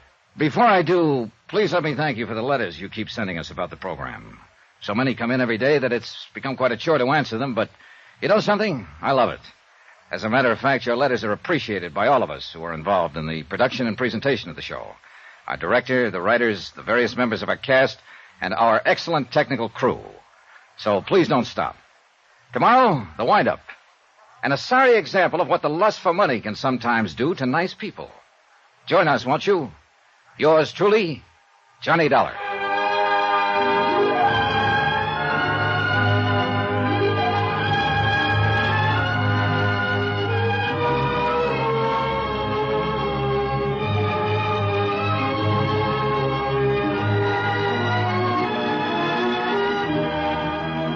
Yours truly, Johnny Dollar, starring Bob Bailey, is transcribed in Hollywood. It is produced and directed by Jack Johnstone, who also wrote this week's story. Be sure to join us tomorrow night, same time and station, for the next exciting episode of Yours truly, Johnny Dollar. Roy Rowan speaking.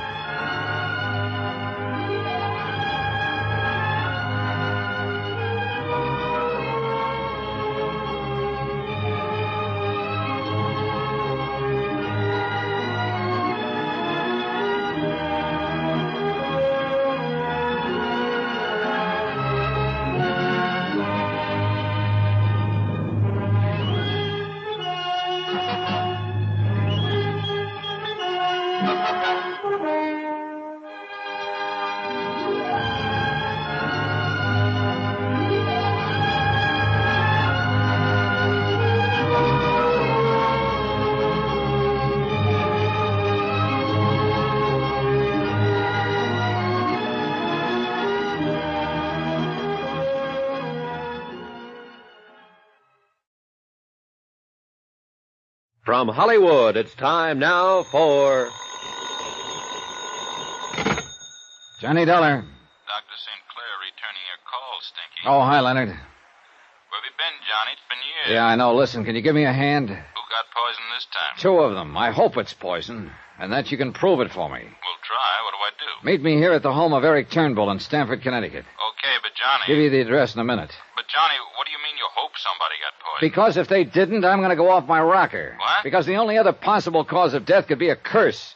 The Curse of Kamashek. Who? An Egyptian king who died a couple of dozen centuries ago. What?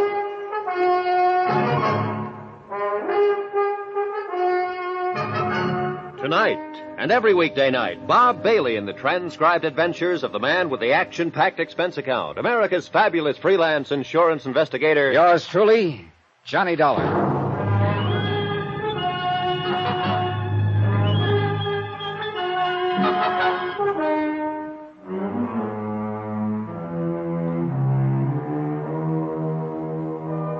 From Special Investigator Johnny Dollar to Inter-Allied Life Insurance Company, Crutchfield Square, Hartford, Connecticut. Assignment, the Curse of Kamashek matter. Expense account continued. I called Dr. Leonard St. Clair, an old school chum, because I knew him to be one of the foremost toxicologists in the country. And I was telling the truth. I hoped it could be shown that some kind of poison killed Donald Cronin and subsequently his uncle Eric Turnbull. Both apparently had believed in the curse of the old Egyptian pharaoh, a curse that was to befall anyone who violated his ancient tomb on the banks of the Nile. Donald had done this in excavating the tomb, but his uncle here in Stamford had only touched the bones that Donald had airmailed to him. He was opening the package that Master Donald, God rest his soul, that Master Donald had sent him just before he died, there at the tomb in Egypt. I brought them in here to the library for him, sir. Go on, Haskins. Well, then you rang the doorbell. I left him with it, and when you and I came in here... Yeah, dead. From the Curse of Kamashek, Mr. Dollar. Oh, Haskins, I don't believe it. A friend of mine, Dr. St. Clair, will be here shortly, and he'll be able to... Shouldn't we notify the police? No, sir? Later. But leave my poor employee's body just lying there? For the time being, yes. Until Dr. St. Clair examines it. Hey, as you wish, sir. That's what I wish. Haskins. One person in this confusing mess I hadn't given a second thought to. As it turned out, there wasn't time, for Len St. Clair arrived a few minutes later in a car equipped like a miniature laboratory. No doubt as a result of the police work he was frequently called on to do. First, of course, in his capacity as an MD, he made a thorough examination of Eric Turnbull's body for purposes of death certificate data. It was poison, all right, Johnny. I'm sure of it. At least as sure as I can be, short of making an autopsy. But what kind of poison, Len? And how administered? Well, at the risk of making it sound like a dime novel, I'd say it was an extremely rare, Well, what? Come on. Well, it's something I haven't heard of in years. Related to the old Indian arrow poison. It's very difficult to detect. Can you make sure? Yes, if you'll help me drag some of my equipment in from the car, including a cage of white mice. What? Yeah, on which to experiment with samples of the stuff. Samples from those old bones out of the tomb? That's right. Now, from what you've told me, only 2 people have touched the bones since the minute they were discovered in the tomb. 3. A native carrier, Donald Cronin, and now the late Eric Turnbull. And they've all died. But, Johnny... Yeah? The poison I'm thinking of would hardly have been put on those bones in the time of the pharaohs. Oh, and by the way, I hope no one's touched them here. No, I've left them just as they are in that mailing wrapper. Good. Because it could be fatal. I'll carefully scrape them when we get the equipment in here. We brought in what Len needed for his work, including the white mice. Then I closed him in the library and left him to his experiments. To a bit of research, too, for he'd brought in a couple of thick books on toxicology. As a matter of routine, I phoned the local coroner and then tried to reach Dorothy Harkness. Her number didn't answer. I was about to drive over to her little apartment when Len came out of the library. I was right, Johnny. Curaba arsenium. That the name of the stuff? Uh-huh. In its powder form, absorbed into the pores of the skin, it could be fatal almost immediately. And listen to me. Yeah? Somehow, between the time the bones of that old king were discovered and the time that Donald Cronin touched them, somebody put that poison on him. How? Without endangering himself? By keeping it in aqueous solution until the bones were sprayed with it. Sprayed with it? Wait a minute. Yeah? Sprayed with it, huh? A doctor, an Englishman who was on the expedition, told me that the bones had been sprayed with some kind of preservative, even before the native carrier touched them. You thinking what I'm thinking? Yeah, right. Instead of preservative, it was the poison. Well, who sprayed them? I've got a wild idea, Len. But if it's right, it'll sew up this whole case. I wonder who that is. Well, while you're finding out, I'm going back and recheck these tests. But only as a matter of routine, because I'm sure I'm right.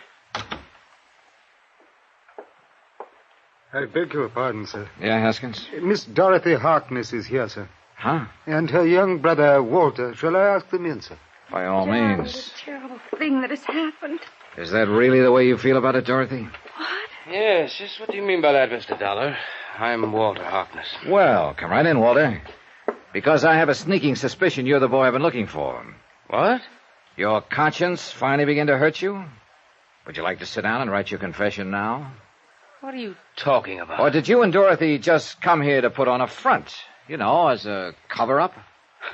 I don't know what you're talking about. Johnny, what are you saying? Sit down, both of you, because I'm going to be saying plenty. Look here, Mr. Dollar. Sit down, I said. Now sit down. All right, Dorothy, we'll begin with you. Johnny, I don't understand. Now listen to me. From what you told me, and I've no other reason for believing it except that you told me, Donald Cronin was in love with you. It was true. And At any rate, he made you part beneficiary of his $100,000 life insurance policy. Half of it, I believe. A cool $50,000. How can you say or even Oh, think... be quiet. Mr. Dollar... I'm coming to you right now, Walter. You're working for the museum where your father is curator of archaeology. The museum that has depended quite a lot not only on Donald Cronin's scientific contributions, but his monetary help as well. That may be true, but now look The here. museum, the other beneficiary of Donald's insurance, also $50,000. Mr. Dollar, if you're implying that I had anything to do with Donald's death... You in can order shut to gain... up, too, and let me talk. This is the first chance I've had to begin to tie this case up. The first time any of the crazy elements in it made sense. No, wait, tell me this. Eric Turnbull was opposed to Donald's interest in the museum, wasn't he? Well, yes. Sure. And I'll bet my bottom dollar that if something happened to both Donald and his uncle, the estate worth nearly $1 million was willed by Donald to the museum. That's true, Johnny, but there's No wonder Eric Turnbull was afraid for Donald's life. Because he knew who would ultimately benefit most by his death. No wonder he hated you, Dorothy. Johnny. Oh, Johnny, you can't mean you think that I would... No, that no. I think you were only being used as a tool, Dorothy. You told me yourself how your father opposed your marrying him. How his only interest was in getting money for the museum. Is that true, Walter? Yes, Mr. Dollar, that is true. But if you mean to imply that I or any of us was involved in Donald's death... Walter, the more I think about it, the more I'm sure you are, directly involved. Now sit down. It's a lie. I swear to it, Mr. Dollar. You're wrong. It's a lie. We'll see about that. Because there's one thing you may have overlooked. I know what killed Donald Cronin. You do? Oh, yes, Walter. Just as well as you do. But I don't. I haven't the least... The Curse of Kamashek? The Curse Johnny? of Kamashek. Not by a long shot. Was it, Walter? I told you I haven't the All right, slightest... then tell me this. Immediately the pile of bones was found in Kamashek's tomb before anyone touched them. I refused to touch them. Will you listen to me? Before anybody touched them, somebody sprayed those bones with a so-called preservative. And I mean so-called. Well, I don't know why you should. Oh? Well, that's common practice these days, in case you don't know it, but I fail to see what was supposed to be a preservative was in reality a deadly poison. What? Oh, come on now, Walter. But you're wrong. You must be wrong. That's impossible. You know, you're very convincing, I must admit. Well, it's true. I applied that preservative, Mr. Dollar. Oh, you did? Yes, Aqueous solution, wasn't it? of course. And I'll bet you washed your hands very carefully immediately afterward, didn't you? Yes, of course I did, because I was told to. By whom? By... Oh, no. No. Walter? What is it? Holy... Tell me, Walter. Walter! Yes? Do you know anything about a man who tried to intercept me on my way to Egypt? To make sure I didn't get there until the bones of the pharaoh were sent to Eric Turnbull and that Donald Cronin died? No, I don't, believe me. Then answer me this one. Did you make up the, we'll call it preservative, that you used over there? No. Then who did? And who told you to be sure to wash your hands immediately after using it? Well? Walter! Oh, no! I'm afraid so, Dorothy. Oh, no! Better tell me, Walter. Beg your pardon, Mr. Dollar, but Mr. Harkness Sr. is here, too. Mr. Dollar, I'm Adam Harkness, curator of archaeology at the museum. Well, Mr. Harkness, I'm really glad to see you. Dorothy, Walter. Mr. Dollar, I've come to pick up the bones from the grave of Kamashek that I understand Donald Cronin sent to his uncle instead of to me through some misunderstanding. Oh, yeah, sure. I had a notion you'd want to pick up those bones, Dr. Harkness. And I'll give them to you on one condition. Oh? What is that? That you take them out of the package in which they arrived here with your bare hands. That you carry them out of this house also in your bare hands. Why, that's a strange... Will you?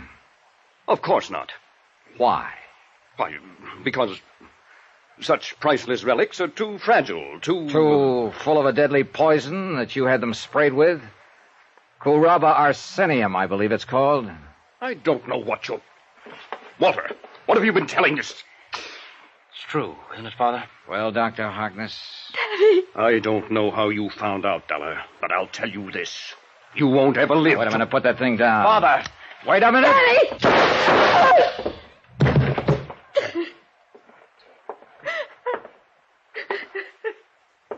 Johnny?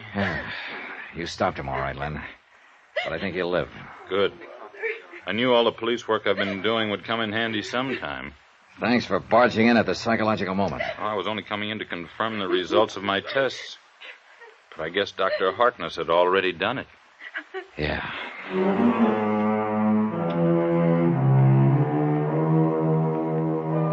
So, I guess the museum will profit mightily from half the insurance and all of the estate of Donald Cronin. The museum, that is, without Dr. Adam Harkness. Expense account total, including transportation back to Hartford, $985. Remarks? Well, doesn't mean a thing, I know, but I kind of wonder what I might have found if I'd been assigned to investigate the deaths of the people who excavated some of those other old Egyptian tombs. Tombs that had a curse on them. Interesting thought, isn't it? Yours truly, Johnny Dollar.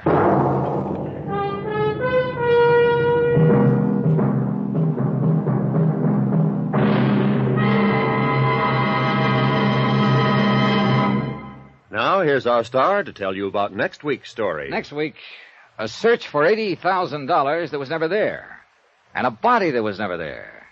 Yet both of them had to be found. Join us, won't you? Yours truly, Johnny Dollar.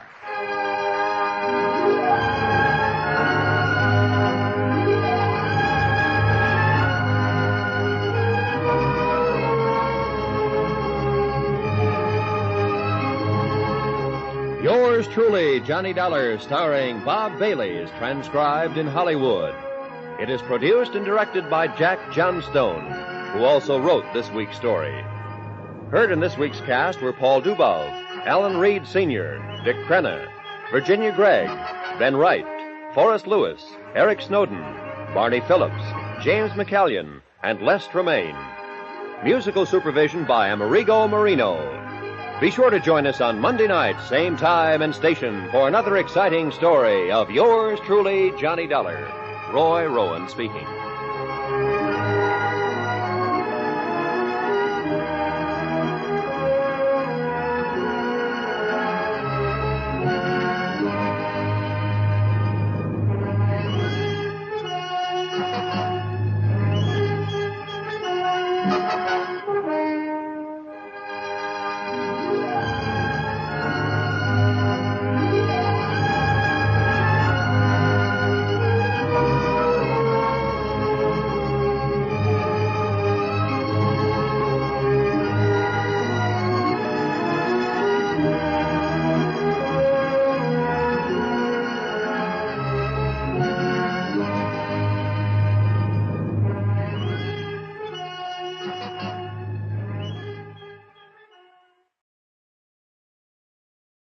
From Hollywood, it's time now for... Johnny Dollar. Mort Parkinson, Johnny, Eternity Mutual. Oh, how are you, Mort? I couldn't feel much worse. It's the olives that do it, not the martinis. I wish it were that simple. Can you come over to my office right away, Johnny? Well, I guess so, if... I don't often pull that confidential business, but I really would hesitate to go into this one on the phone. Pretty rough, huh? I'm afraid you're going to find it even worse than that. It's about Ed Morgan, Johnny. Ed Morgan. I'm sorry. I know he was a good friend of yours. He's one of the best I ever had. Ed was a great guy. It's too bad he had to die that way. Johnny, it's too bad he didn't die a year sooner. What? You'd better come on over to the office.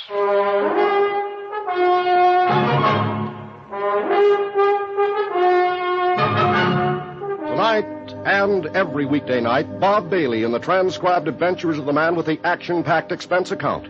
America's fabulous freelance insurance investigator. Yours truly, Johnny Dollar.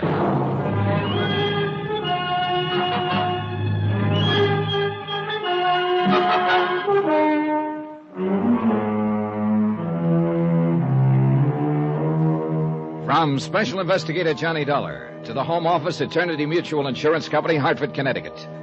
The following is an accounting of expenditures during my investigation of the confidential matter. Item 1, $2.85. Taxi from my apartment to the Eternity Building in the 7th floor office of Mort Parkinson, Vice President and General Manager. It was a room I well remembered, with its black walnut paneling and deep leather chairs. I'd worked on a lot of cases with Mort, and with the late Ed Morgan, too. And it sounded now as though Ed, my good friend from a long time back, was about to become a case himself. Come in, Johnny. Pull up a chair. Thanks, Mort.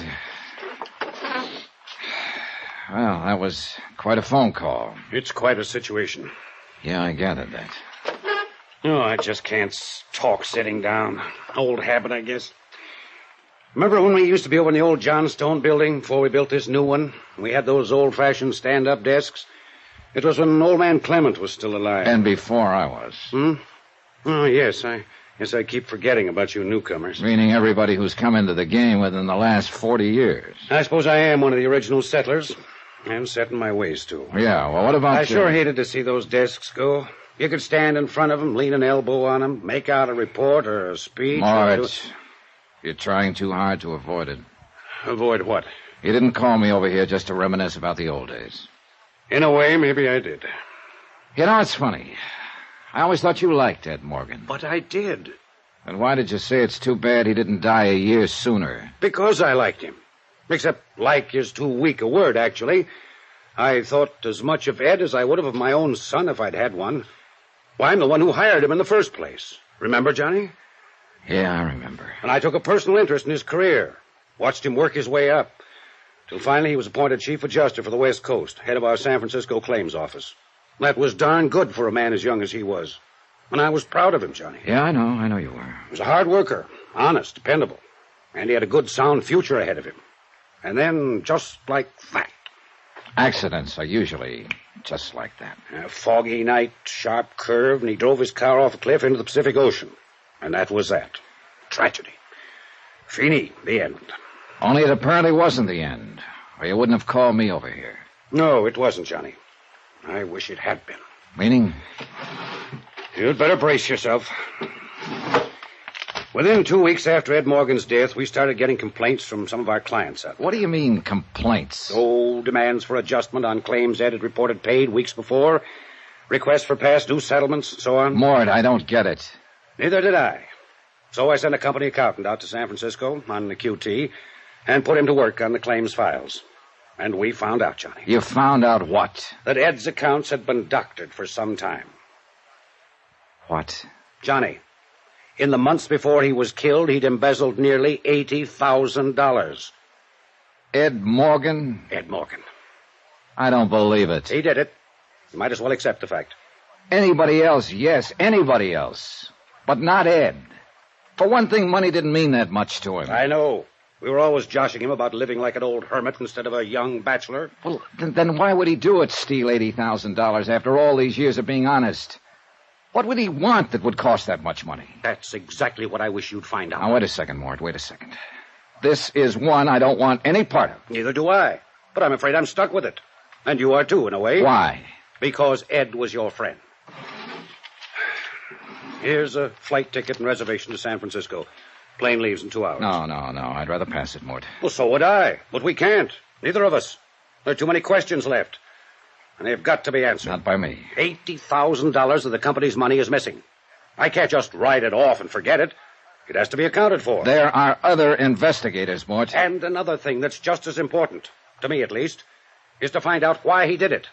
It's a failure in human dynamics. A man like Ed, a man everybody respected and trusted, and he goes wrong. Why? Get somebody else to find out. I'd be pretty grateful if you'd do it, Johnny. Mort, I just don't want any part of it. I know how you feel. It's quite a shock to find out he was a crook. It's like somebody pulling the rug out from under you. So now you want to forget all about him. Leave him safely dead and buried. Dead, Mort, but not buried. If you remember, they recovered the car, but not his body. It's still somewhere beneath the Pacific. All right, then. Look at it from an efficiency standpoint, if nothing else. To any other investigator, Ed Morgan would be just a name, an unknown quantity. But you knew him. I thought I did. Regardless of what he did, Johnny, I just hate to think of a stranger pawing into his past. Maybe I still think back to the old times in the old country when the family buried their own dead. I know. And sometimes, Johnny, a friend has to go all the way. Even when the other person is goofed. Isn't that what the younger generation calls it? I'm not the younger generation, Mort. Right now, I'm older than Confucius. I'd sure appreciate it, Johnny. And after all, somebody's got to do it. Yeah, somebody's got to do it. And like you said, Ed was my friend. All right, Mort. Let's have the ticket.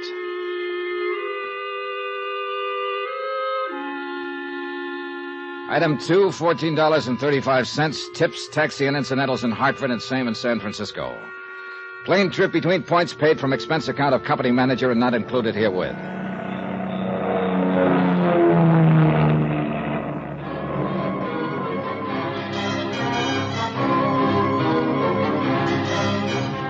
I went straight from the airport to Ed's last address when he was still alive, an apartment house in the Nob Hill section called the Drakeley Arms.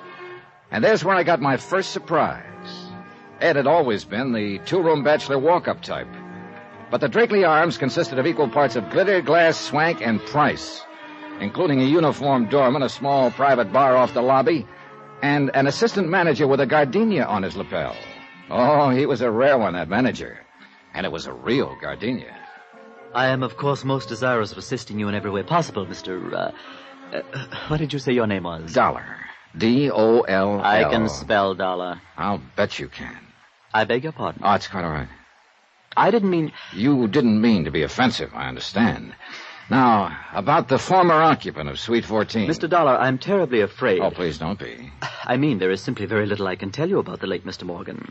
A matter of discretion? Is that it? Discretion? Policy of the house?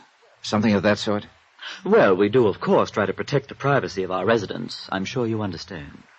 Even to the extent of turning down $20? Well... A curse one, isn't it?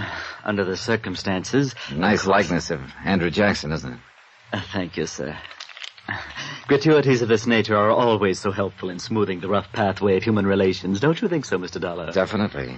It's already helping you remember my name. Well, money is a mental stimulant, isn't it? Don't call it money. Just think of it as item 3. I beg your pardon.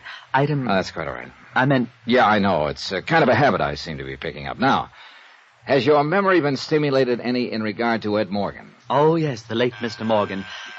Pardon me, Mr. Dollar. Yes? Oh, yes, Countess Margie. Yes, I'll be delighted to send the boy up for 2 quarts of suds. Suds? Would a nice dry Bavarian ale be... Yes, Countess, just plain beer. Yes, Countess, right away. Frightful old lady. Mixes it with creme de menthe, you know. Now, where were we, Mr. Dollar? We weren't, not yet. Oh, yes, the late Mr. Morgan. Well, he'd been our guest, you understand, for about 6 months at the time of his tragic accident. What was he paying for his suite of rooms? Oh, well, ordinarily we don't release information of that. Forget it. This is not ordinary. How much? $1,200 a month. I see. Oh, he was a true gentleman, if I may say so. A bon vivant. And on the crassly materialistic side, if you'll forgive me, sir, a very free spender. Sorry, 20's the limit. Mr. Dollar, I was not trying to coerce your generosity by, Putting on another bite? Precisely. All right. So Ed was bedded down in a mink-lined stall and was throwing money around like water. What else? Who came to see him? What sort of visitors did he have? None at all that I can recall. None at all? He leased that overpriced cubicle and then just sat in it? Well... What about friends here in the building? Most of our guests might be termed individually exclusive. Even eccentric in some cases. Except, of course, Mrs. Barrett. Mrs. Barrett? Yes. One of the loveliest guests we've ever had the pleasure of... Excuse me, Mr. Dollar. Yes. Yes, Countess Margie. The boy is on his way. I know. But he has to go clear down to the corner. Yes. Well, please tell little Pim Pam that I'm so sorry. A dog drinks that stuff, too. Now, where were we?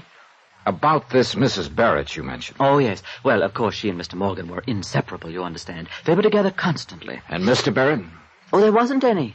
Well, not recently, I mean. Deceased. You know, dead. Yeah, when? Early this year, as I recall. I didn't know him, of course. Mrs. Barrett moved in here shortly after his death. Not until then. And Ed Morgan, when did he move in? About 6 weeks later. Oh, he met her here then? Oh, no, they were already acquainted. Well acquainted. I see. In fact, I believe that Mr. Morgan and the young and very lovely widow met at the time of her husband's death. A matter of settling the estate or something of that sort. It would figure all right. I don't remember exactly why I thought so, but I do recall having an impression at the time that he moved in here only because of her. And as I say, they were together constantly right from the first. That's all very interesting. I wonder if I could have a talk with this Mrs. Barrett. That would be utterly impossible, I'm afraid. Now, look, if you think you can I simply mean she isn't here. Isn't here? She's been gone for 10 days now. Where'd she go? I really haven't the slightest idea, Mr. Dollar. Well, if she moved out, she must have left a forwarding address of some kind. Oh, she didn't move out. She still has her apartment here.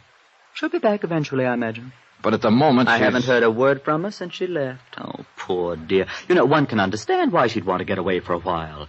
Such a tragic coincidence, having 2 deaths of exactly the same... Oh, confound that woman. Wait a minute. What do you mean by tragic coincidence? Oh, well, as I understand it, Mrs. Barrett's husband also died in some sort of accident. Yes, Countess.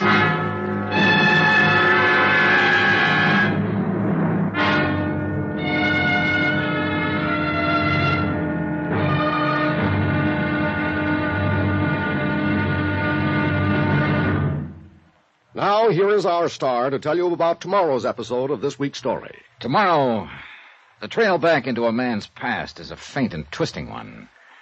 And at times it runs through quicksand. Join us, won't you?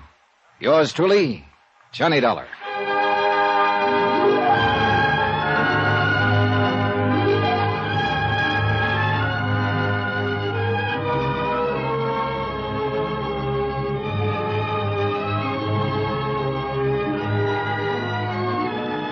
Yours truly, Johnny Dollar, starring Bob Bailey, is transcribed in Hollywood.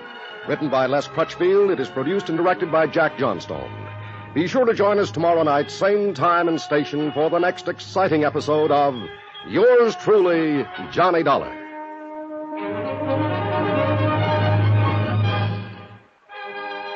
Hugh Brundage speaking.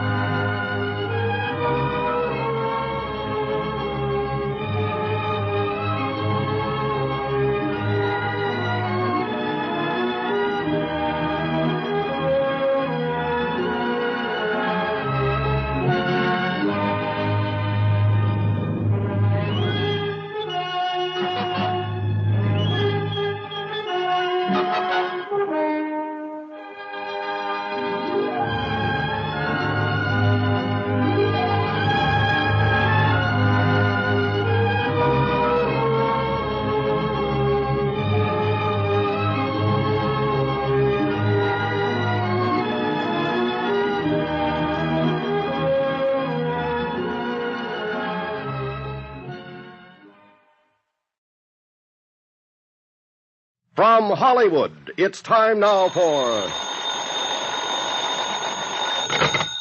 Johnny Dollar.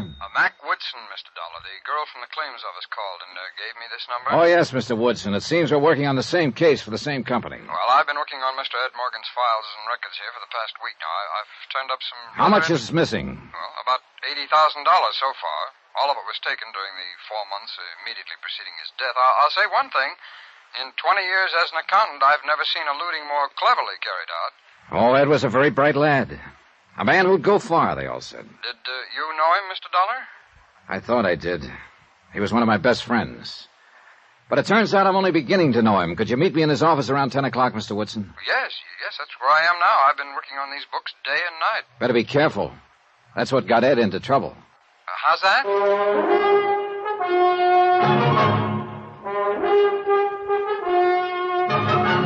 Tonight, and every weekday night, Bob Bailey in the transcribed adventures of the man with the action-packed expense account, America's fabulous freelance insurance investigator. Yours truly, Johnny Dollar.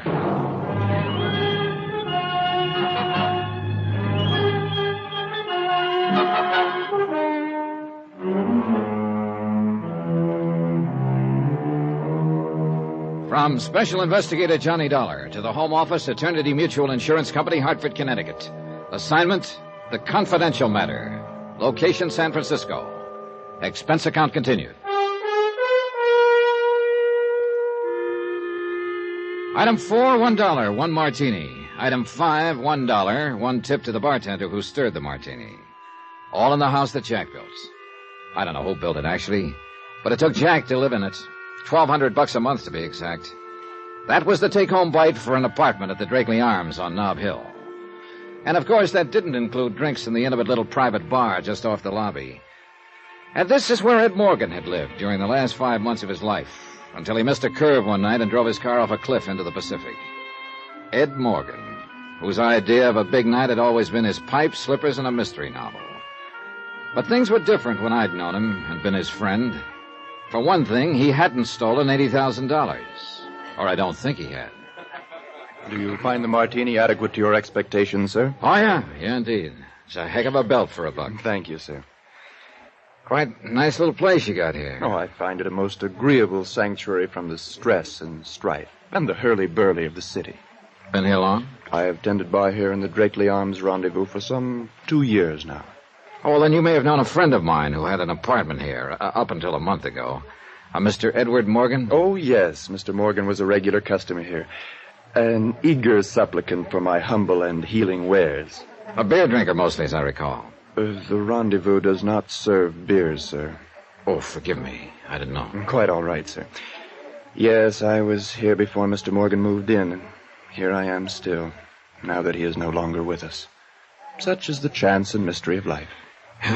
One just never knows. Precisely. Oh, could I serve you Not yet, thanks. Get to know Ed pretty well, did you? The policy of the Drakeley Arms, sir, is to maintain a certain degree of formality in relations between guests and personnel. Sort of like a zoo, you might say, with bars to separate the people from the animals. The comparison is quite apt.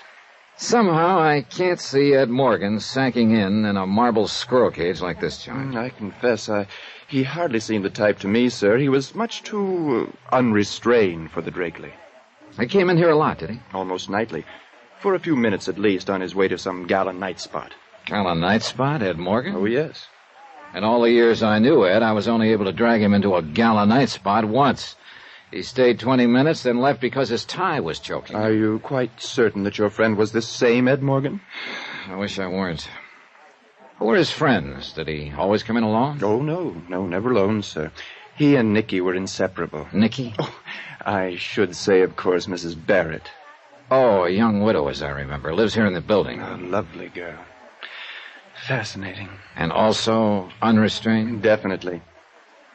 And Ed then was one of her friends. Oh, they were together every night, sir. An hour here in our little establishment, a few champagne cocktails, then out to dinner, dancing, the opera, ballet. Ed Morgan? Oh, quite. Life was just a mad whirl for those two. I gather your friend was something of a wealthy playboy. He was a claims adjuster for an insurance company. Then, how could he possibly live in the fashion he did? If I told you, you'd flip. I beg your pardon? Tell me something. Was Ed in here on the night he was killed? Oh, yes. He left here about 9, as I recall. And a few hours later, he was dead. How did this Nikki take it? Pretty broken up, was she? She is a woman of very strong character. In other words, she didn't bat an eye. Well, I Look, wouldn't... That night Ed was killed. Did he leave here alone? No, sir. He was alone when he went off the cliff. Not when he left here, though. Nicky was with him. Item 6, $2.40, taxi to the Telegraph Hill apartment of Lisa Duval. Lisa had been Ed Morgan's secretary for about 4 years. But it seemed Miss Mousy Business at the office was Miss North Beach Bohemia at home. Italian slacks and halter, cushions on the floor, and naturally a view of the Bay Bridge from a corner window. We sat on the floor, naturally, and drank Chianti from a half-gallon jug, while a record player moaned agonizedly under the gouging of its needle. Bartok, I gathered, was now last year's kick. This was progressive jazz. Maybe this seems a little affected to you, Mr. Dollar. The way I dress and live in private life, as you might say. Why so? Everybody's got a right to salt his own dish of porridge the way he likes it. Well, I've done this deliberately, I guess, as a sort of antidote for the insurance business. Has it been that bad? Not bad. Boring. Oh, not your end of it, of course. Investigation work must be exciting. Yes, scream a minute, day and night. But just keeping records, filing papers week after week. I used to stare out of the office window at the ships in the harbor and think about stowing away on one. But of course, I didn't have the nerve. Too bad. The cruise would have been delirious. I thought of quitting several times. I guess I stayed because of Ed, Mr. Morgan. Oh? He was always so wonderful to work for. So lenient and understanding. Up until the last few months, at least. What about those last few months, Lisa? What came over him? I don't know. He was different, that's all. As though he were tense and nervous, under pressure. Any idea where the pressures came from? He didn't confide in me, Mr. Dollar. What were your personal relations between the two of you during the years you worked for him? What do you mean? Well, I mean, were you friendly, formal, strictly business? Friendly, I think, would cover it best. Did you see each other outside of office hours? Occasionally. I noticed one of his pipes there in the bookcase. He'd come here sometimes in the evening, and we'd listen to music and talk. Up until the... Until the last few months? It wasn't that we stopped being friends, Mr. Dollar. He was just different, that's all. Tense, under pressure. That's about the only way I can describe it. But you don't know why he was that way. Well, looking back, I suppose it was because of the money. If he really did take it. I just can't believe it. Ed wasn't that kind of a man. He was gentle and honest.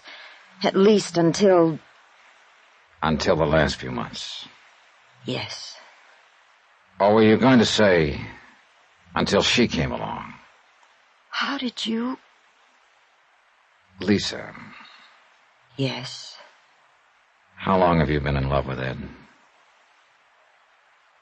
Ever since I started to work for him. But he never knew it. He couldn't even see me. I'm sorry, Lisa. I'm sorry for you too, Mr. Dollar. I know how close you and Ed were. And I know how you must feel being called in and having... Forget it. It's a job, that's all. Sure, just a job. So is major surgery. This woman he was going around with, Nikki Barrett. Did you ever meet her? I met her. What did you think? What's the difference? I was prejudiced. I'll allow for that. In the old days, they used to believe in witches, vampires. Some of them were very beautiful, and they'd lure a man on, and then destroy him. And you think she did something like that to Ed? Oh, you weren't out this way during the time he knew her. You weren't around him to see how he'd changed. No. Oddly enough, the one time I was through here about 3 months ago, Ed was unexpectedly called away on business. He wasn't called away. He was avoiding you. He knew he was getting in too deep. How'd he meet her? She came to the office with a life insurance claim. $50,000. Her husband had just died. I knew her type from the minute she walked in. The grieving widow, all in black, and looking like a Powers model. And he just melted down and laid his head under her foot.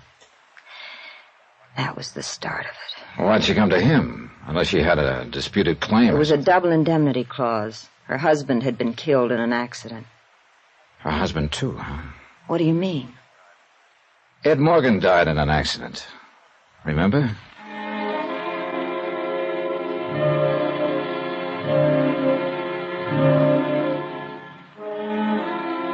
Item 7, $1.15, taxi from Lisa's apartment to the Deckman building on Montgomery Street. It was after 10 and the financial district was nearly deserted. The canyons between the tall buildings were hollow and empty. A cold wind was blowing off the bay.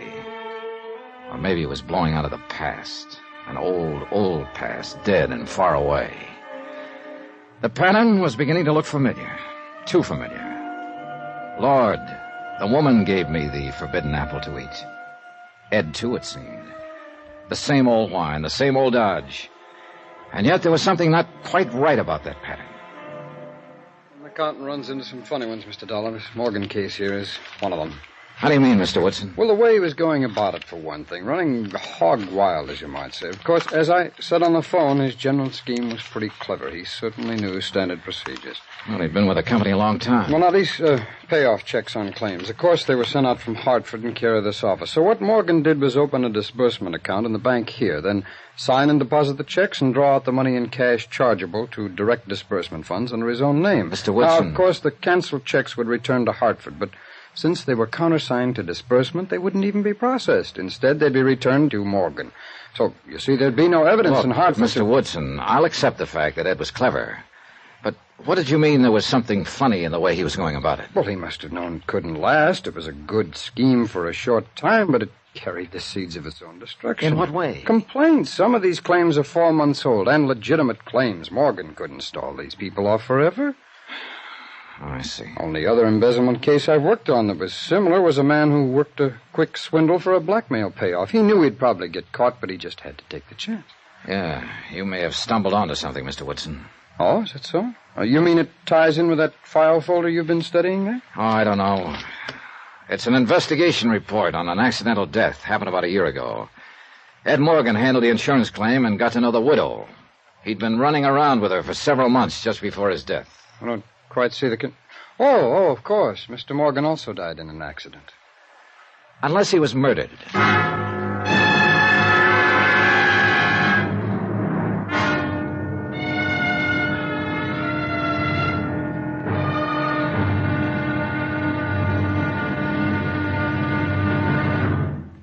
Now, here is our star to tell you about tomorrow's episode of this week's story. Tomorrow, $80,000 and a beautiful girl, both missing. Then one of the two is found and a bombshell explodes. Join us, won't you? Yours truly, Johnny Dollar.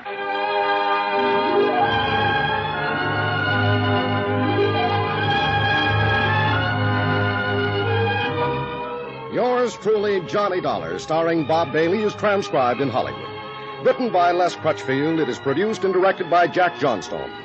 Be sure to join us tomorrow night, same time and station, for the next exciting episode of Yours truly, Johnny Dollar.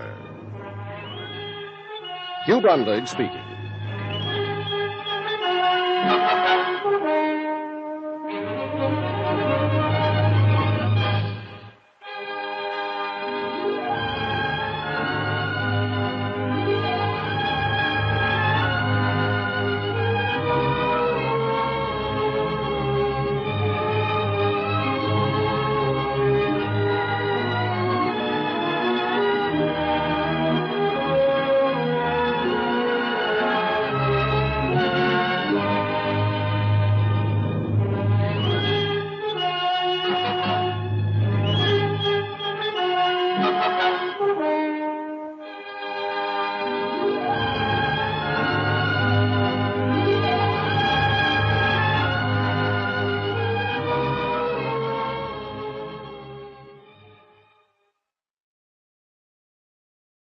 From Hollywood, it's time now for... Johnny Dollar. This is Hector, Mr. Dollar. Hector? Hector Nerkley, at the Drakeley Arms Apartments. You were here night before last inquiring about the late Mr. Morgan. Oh, yes, I remember. What can I do for you, Mr. Nerkley? Oh, it's really quite the other way around. All right, what can you do for me? Well, I can give you some very interesting information, if you care to come over here. Why can't you give it to me on the phone? I'll tell you exactly why, Mr. Dollar, when you come over. Oh, for the love of Pete. Temper. And why not? A month ago, the best friend I had in the world drove his car off a cliff into the Pacific. And his body's still out there in the ocean somewhere. It's never been recovered. Mr. Dollar? Then it turns out he was $80,000 short in his accounts. I can't find the money, the woman he was running around with before his death. I can't find out anything. And now if I want some...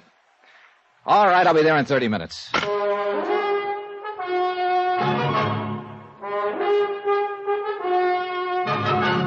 Tonight and every weekday night, Bob Bailey in the transcribed adventures of the man with the action-packed expense account. America's fabulous freelance insurance investigator. Yours truly, Johnny Dollar.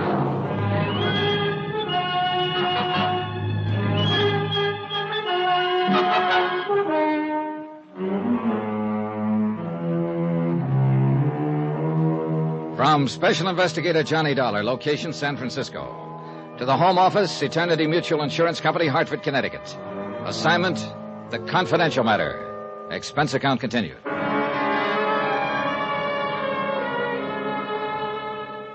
Item 9, $1.70 taxi from my hotel to the Drakeley Arms Apartments.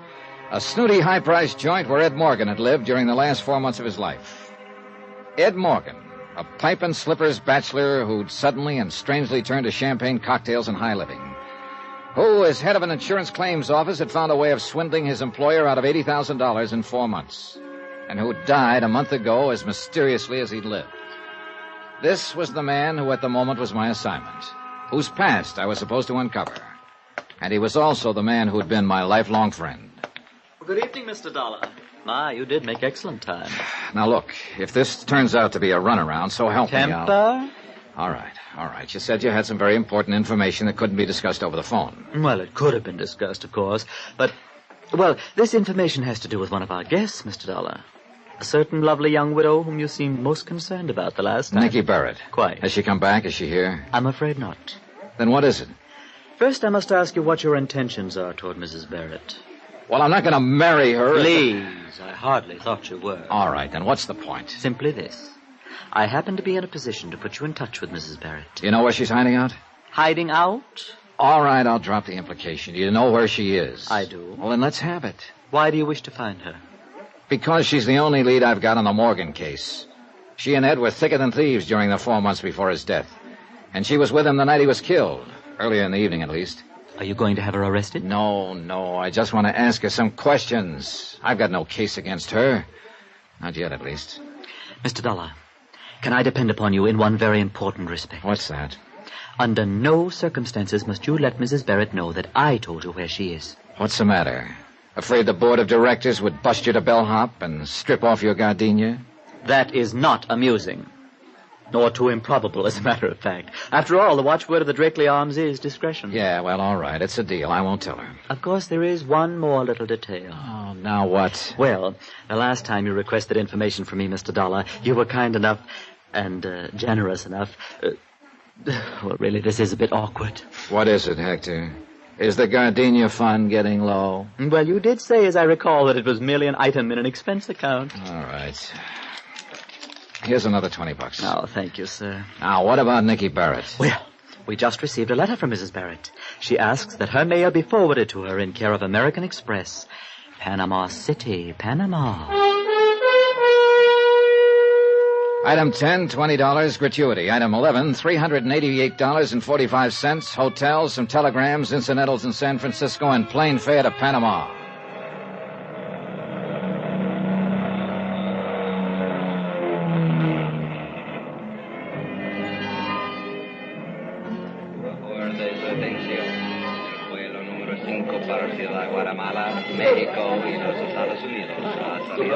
I'd sent wires ahead before I left the States. It wasn't until after I cleared customs and was heading for the American Express office that I was certain the messages had produced any results. Dispénsame, por favor. Yeah? You are Senor Johnny Dollar from the Estados, no? That's right.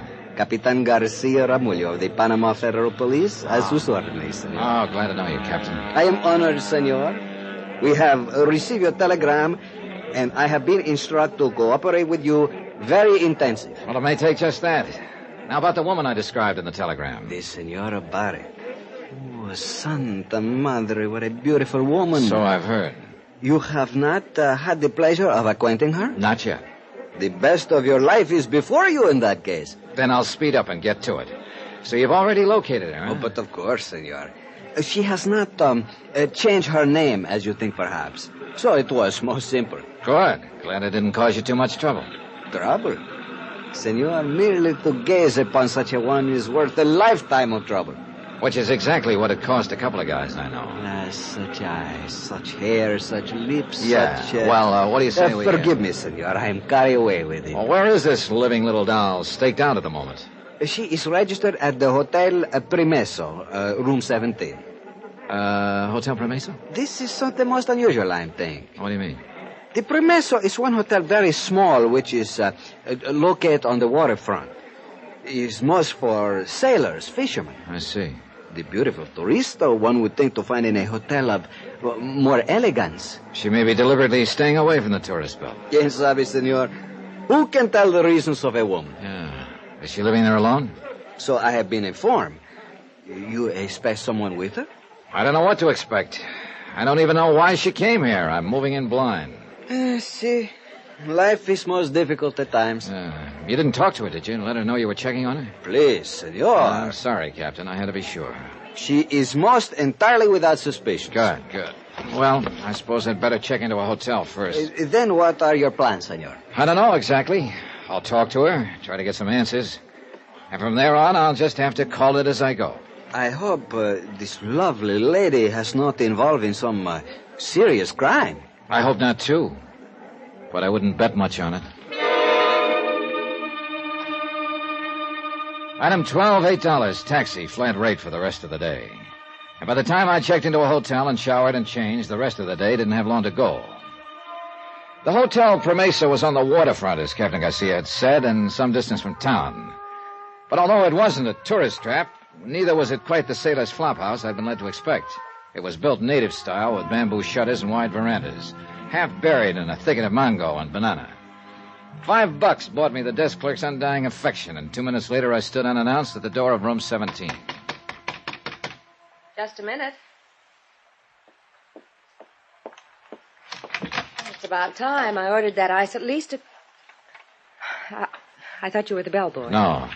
The name is Johnny Dollar. Johnny Dollar. Mind if I come in, Mrs. Barrett? What for? Well, it would be more comfortable than trying to talk out here in the veranda. What is it you want to talk about? A friend of mine. Name of Ed Morgan. All right. Come on in. Sit down, Mr. Dollar. Thanks. I'd offer you a drink, but there's no ice. And in this kind of heat... I don't care for a drink, thanks. You'd think it would cool off after the sun goes down, but it doesn't. At least not very much. Sometimes a breeze comes up from... What are you staring at, Mr. Dollar? You? Why? I'd had such glowing reports about you that I was sure they were exaggerated. They weren't. Thanks. And did you come all the way down here just to check those glowing reports? How do you know I came all the way down here? What do you mean? Maybe I live here. No. I've heard of you before. Ed, Mr. Morgan used to talk about you. Was it Ed or Mr. Morgan? You don't miss much, do you? I try not to. It was Ed, as you undoubtedly knew. Yes, I knew. But I wasn't sure why. Why? Why he lost his head. Now that I've seen you, I can understand. Who wouldn't? Oh, please. I'd rather not talk about it, Mr. Dollar. Ever since that terrible accident, there's been only one thing I've wanted. To forget. Well, I'm sorry to have to bring up unpleasant memories, Mrs. Barrett, but I've got to ask you some questions. There's nothing... The night of his death, what time did he leave you? What do you mean? You were together earlier in the evening. You left the bar at the Drakeley Arms together at 9 o'clock, but shortly after midnight, when Ed ran his car off a cliff into the Pacific, he was apparently alone. We went to dinner, then he brought me back to the apartment house. He was going to Half Moon Bay to see a client. That's why he happened to be on that road. I don't want to talk about it, Mr. Dollar. It's horrible to think of him dying that way. His body's still out there in the ocean somewhere. That's why I came down here. To get away and try to forget. Then you thought quite a lot of him, huh? We were going to be married. I see. Well, it's too bad it didn't work out with all the wealth Ed had and the beauty you have. Well, I had the idea that he just worked for an insurance company. And lived the way he did? Oh, come now, Mrs. Barrett. Well, actually, I didn't really consider it. My husband had left me quite well off. How long were you married before he died? Only 10 months. Oh, you do have bad luck, don't you? I don't think this attitude of yours... Relax. Here, have a cigarette. I don't smoke. Oh. Do you mind if I do? No, of course not. Thanks. Do you have a suite here, Mrs. Barrett, or just this one room? Just this room. Why? Oh, and then this door must lead to the bath. What do you think you're doing? Empty, huh? Of course it's empty. Then the other possibility is that closet. Stay away from there. When I came in, there was cigarette smoke in the air, stubs in the ashtray. There's no one here. Stay away from there. Oh, look, Mrs. Barrett, turning out the lights may be romantic, but it's not the idea. What? You? I was still conscious but groggy, and I couldn't seem to get off the floor. I heard someone moving, heard the door to the veranda open and close. I shook my head, tried to clear it. I finally staggered to my feet and found the light switch. Nicky Barrett was cowering back against the wall, staring at me, scared, but not saying anything. I stumbled toward the door. The veranda was empty. There was no sign of movement in the shadows.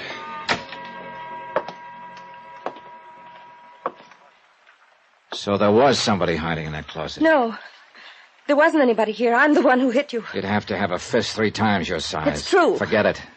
I know the game now. I should have known it a lot sooner. You're wrong. There's only one person in this world who tears cigarettes apart and shreds the paper that way. No! The 2 of you, in on it together. They didn't find his body because there wasn't anybody to find. He's still alive. He was right here in this room. That was Ed Morgan.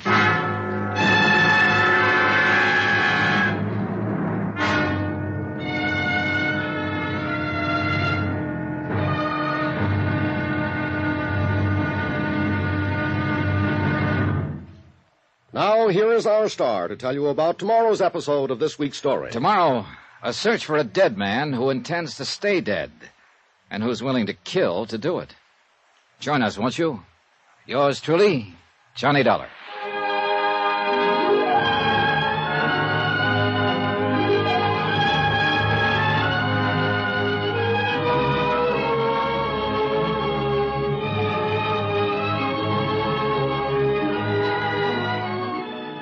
Yours truly, Johnny Dollar, starring Bob Bailey, is transcribed in Hollywood. Written by Les Crutchfield, it is produced and directed by Jack Johnstone. Be sure to join us tomorrow night, same time and station, for the next exciting episode of Yours truly, Johnny Dollar. Hugh Brundage speaking.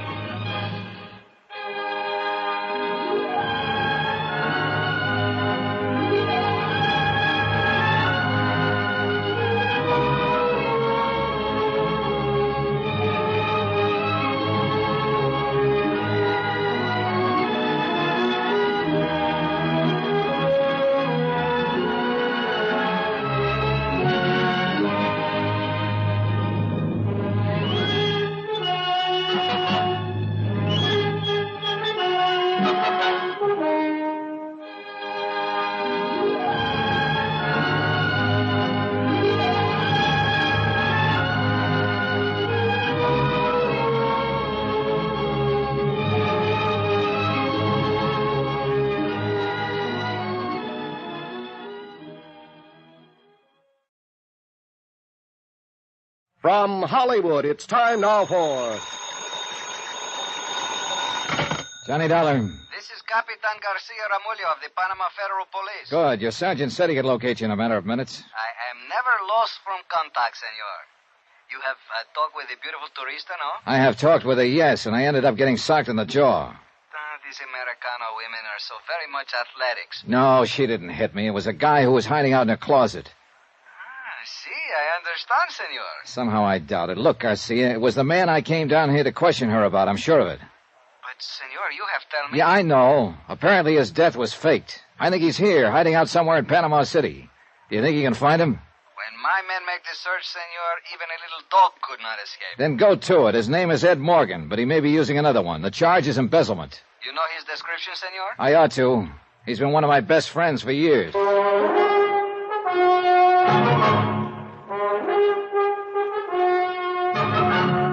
Tonight and every weekday night, Bob Bailey in the transcribed adventures of the man with the action-packed expense account. America's fabulous freelance insurance investigator. Yours truly, Johnny Dollar.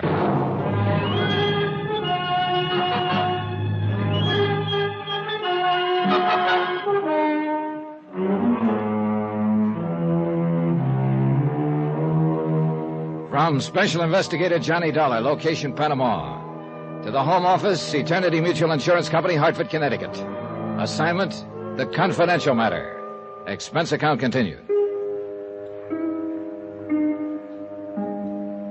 Item 14, $12.85. Telegram to Hartford, advising them that the case had turned in a completely new direction. I'd taken the case with the idea of digging up a man's past. A man who had been one of my best friends. Of finding out why, after a life of complete honesty and loyalty to his company, he had suddenly gone wrong and embezzled $80,000. I'd found out that part of the why was probably a lovely young widow named Nicky Barrett. But I'd found out more. The man we thought dead, who'd supposedly drowned when his car went off a cliff into the Pacific Ocean, was still alive. So now it was a matter of filing charges, requesting extradition from Panama, and, of course, capturing the fugitive. That I left to Captain Garcia for the moment and went to bed.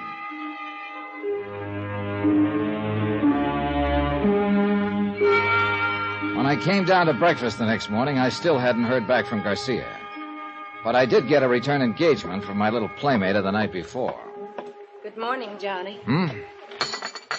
Oh, well. Good morning, Mrs. Barrett. I came into town early especially to see you. Why? A deep concern as to whether I survived that sock in the jaw? No. No concern, really. I imagine you have a pretty tough jaw. Do you mind if I sit down? If you promise not to double up your fist. I can explain that, Johnny. With all night to think about it? Yeah, I bet you can. How about some breakfast? I don't really. They got a special this morning, fried fish and papaya. Oof. Tastes even worse than it sounds. No, I'll just have some coffee. That we already have. Sugar, cream? Just black. Thank you. All right, you're on. Spin it out. Well, I'll admit it was silly to claim I was the one who hit you last night. Of course it was silly. I know who hit me. You don't. It was Ed Morgan. He was hiding in the closet in your hotel room. You're wrong, Johnny. You don't mind if I call you Johnny, do you? I mean, you and Ed were such close friends. I feel I almost know you. You could be wrong, Mrs. Barrett. I used to think I knew Ed until he met you and decided to tap the till for $80,000. All right, call me Johnny if it gives you more confidence in your act. It's not an act. Okay, if you didn't hit me and Ed didn't, then who was it? Let's just say it was a friend. He wasn't very friendly to me. He misunderstood your coming there. He shouldn't have been there himself. He's married, and not that I knew it, though, until last night. That's not a bad attempt, Mrs. Barrett, at a snow job, but I still don't buy it. Better drink your coffee. Johnny, Ed was drowned in San Francisco when his car ran off into the ocean. He's dead. How can he be dead in San Francisco and still be turning up cigarettes in Panama? I did that. You don't even smoke. But the man who was there last night does. And I tore the cigarettes in that peculiar way. I picked up the habit from Ed. I just did it absent-mindedly, I guess. Well, this gets better as it goes along. Oh, I'm not lying. It's true. No, I mean this fish and papaya. I guess you just have to get used to the mixture. Oh, please, Johnny. You're not even touching your coffee. If I drink it, will you please listen to me? I am listening to you. I just don't believe you. Look, we all make mistakes. Last night you made a guess. You thought that was Ed, but you were wrong. So why be stubborn about it and cause a lot of unnecessary trouble? Let's forget it and be friends. Can't afford it, sweetie. I haven't got that kind of money. Do you think I sell my friendship? It cost Ed $80,000 of the company's money. No. How much of that did you get? Half of it? No. More than half of it? No, I don't know what you're talking about. How much does he have left now? Stop it! Stop saying such things. All right. Can't you understand once and for all? Ed isn't here. Nor anywhere else. He's dead. No, he isn't. But I wish to heaven he were. What do you mean? Just that. But he was your friend. That's right. He was my friend. When I heard about his accident, heard he'd been killed, it hit hard. It hurt plenty. And I guess it hurt even more when I learned he'd been stealing from the company. Johnny. So I took the job of digging into the mess and trying to find some answers. I didn't want the job, didn't want any part of it, but I took it anyway. Somebody had to do it. And he had been my friend once. And then I find out he's still alive. No, so you Johnny, see what it means? Now I've got to catch him and take him back to stand trial. And that's going to be even tougher than facing his death and the fact he was a crook. If Ed were alive, you'd take him back? Help send him to prison like any other common criminal? That's what he is, isn't he? But he was your friend. Oh, skip it. You wouldn't understand. I might, if you'd let me try. The only thing you're trying to do, Mrs. Barrett, is to con me into thinking I might possibly be wrong. Thinking maybe it was somebody else in your room last night. I told you. The idea is to throw me off balance just long enough so the two of you can make a run for it. Nice try, only it won't work, so knock it off. Ed and I were going to be married, Johnny. And the shock of his death... I said skip it. Ed used to talk about you. He told me you were this way. Hard and cold and ruthless. Then he has no excuse. He knew what to expect. But I didn't believe it. I didn't think anyone could be... Buenos días, senor. Oh, good morning. I don't believe you've met my companion. I have not been so fortunate, senor. This is Captain Garcia of the Panama Police, Mrs. Barrett. Hello. Greatly honored, senora. Might be a good idea to take a careful look at her, Garcia. You will probably be arresting her in the next day or so as an accomplice to fraud. Let us hope such regrettable necessity is not happen. Thank you, Captain. I'm sure it won't. Mr. Dollar has a rather boorish sense of humor. I comprehend, senora. Mr. Dollar, it is possible perhaps that I speak a little with you? Yeah, sure. I imagine Mrs. Barrett will be happy to excuse me at this point. Hasta la vista, senora. Remember, Johnny, he was your friend. I did not wish to mention this matter before the senora. Oh? I think it's better she's not here. Here what? Have you turned up something? Si, senora. I have to tell you, not even the little dog can hide from Garcia. So? We have located this man, Ed Morgan. I got into the police car with Captain Garcia, and we drove out of town and followed the shoreline for about 6 miles. Then we pulled up near a cluster of rickety wharves built around the edge of a tiny inlet. There were numerous native fishing boats tied against the pilings, but no village, no shacks, nor any other sign of a habitation. Garcia cut the motor and lit a cigarette. Pues aquí estamos. Here we are, senor. Here? He's hiding out here? Si, senor. He lives on one of the little fishing boats which are tied to the wharf. The number 3 one there, which is blue-painted, you see? Yeah, I see it. Well, a place like this would be safer than a hotel. You're pretty sure it's him? Pues, Miguel Ronesto, who is on the boat, said this man come out here 1 month ago. He paid Miguel much money just to live on the boat, tie up at shore. And he is like you described, senor. I think so is him. All right. I'll go on board and talk to him. And I think I'd better go alone, Garcia. Whatever you wish, senor. I wait for you here. Okay.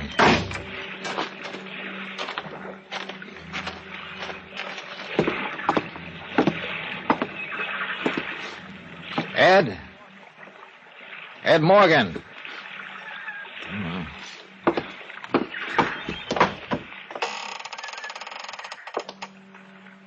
Ed? I know you're here, so you might as well answer.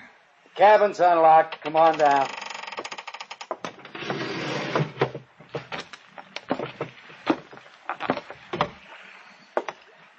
Been a long time, Ed. Yeah, it has. Sorry the place is so littered up. Temporary quarters, you understand. Sit down. Thanks. Johnny, why did it have to be you? It had to be somebody, Ed, sooner or later. You should have known that. But not you. How'd you get onto me? I traced Mrs. Barrett down here. I thought you were dead until last night. She wasn't supposed to show here for 6 months. And last week, here she was. Couldn't wait. Why did you do it, Ed?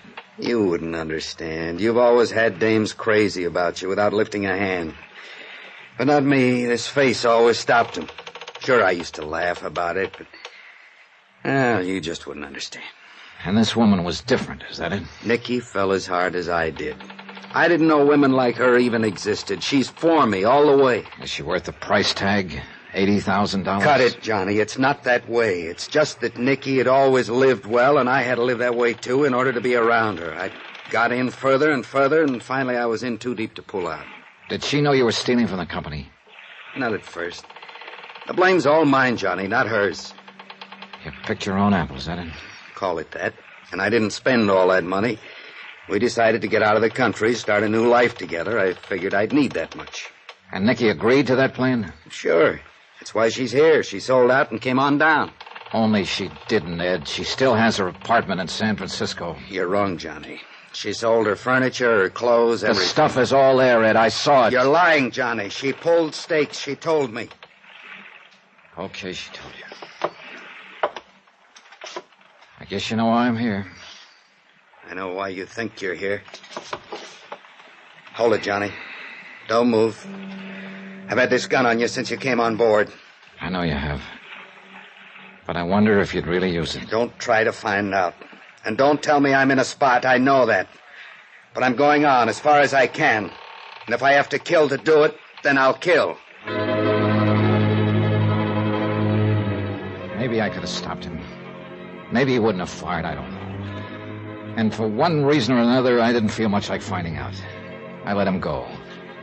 He backed out of the cabin hatch and bolted it on the outside. I heard him cross the deck and run along the wharf. And I waited for Garcia to call out to challenge him. The only sound was the car motor starting up and speeding away. Then I heard somebody come running down the wharf. Senor Dollar! Get the door open, Garcia. Where is he? What happened? He take the car, senor. It's me to blame. I am not alert. Before I know it... Never mind. Where's the nearest telephone? 2 miles, senor. 2 miles? How do we get there? But how else, senor? We walk?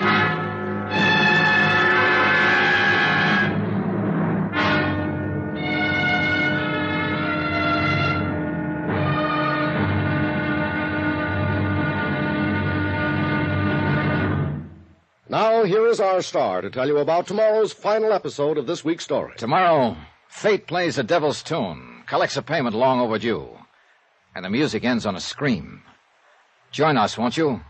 Yours truly, Johnny Dollar.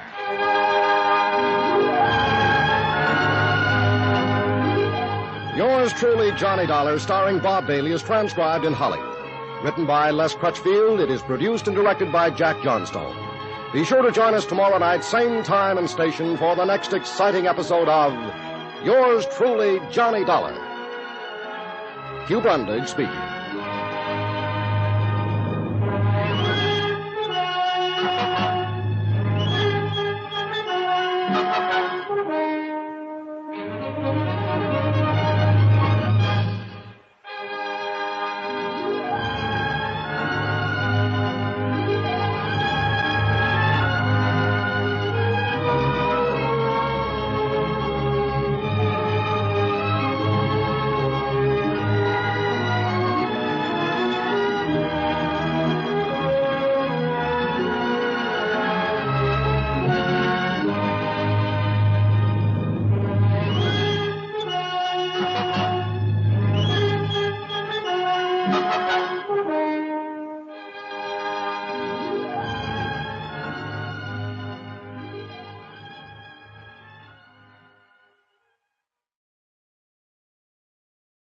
From Hollywood, it's time now for...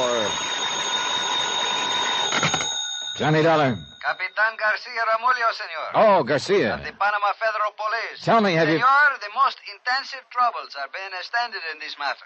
Which means you haven't found him yet. Every man of the police is active alert. I'm happy to hear it. You may rest assured, senor, that the capture of this dangerous Americano gangster is occur at any moment. Have you found any trace of him? Senor, I wish to advise you that the entire resource of my policia is at the disposal of our good neighbor of the north. Thank you very much. Do you know where he's headed? It is only by cooperation that our two great Garcia. nations... Si, senor? Do you have any idea at all what's happened to Ed Morgan? No, senor.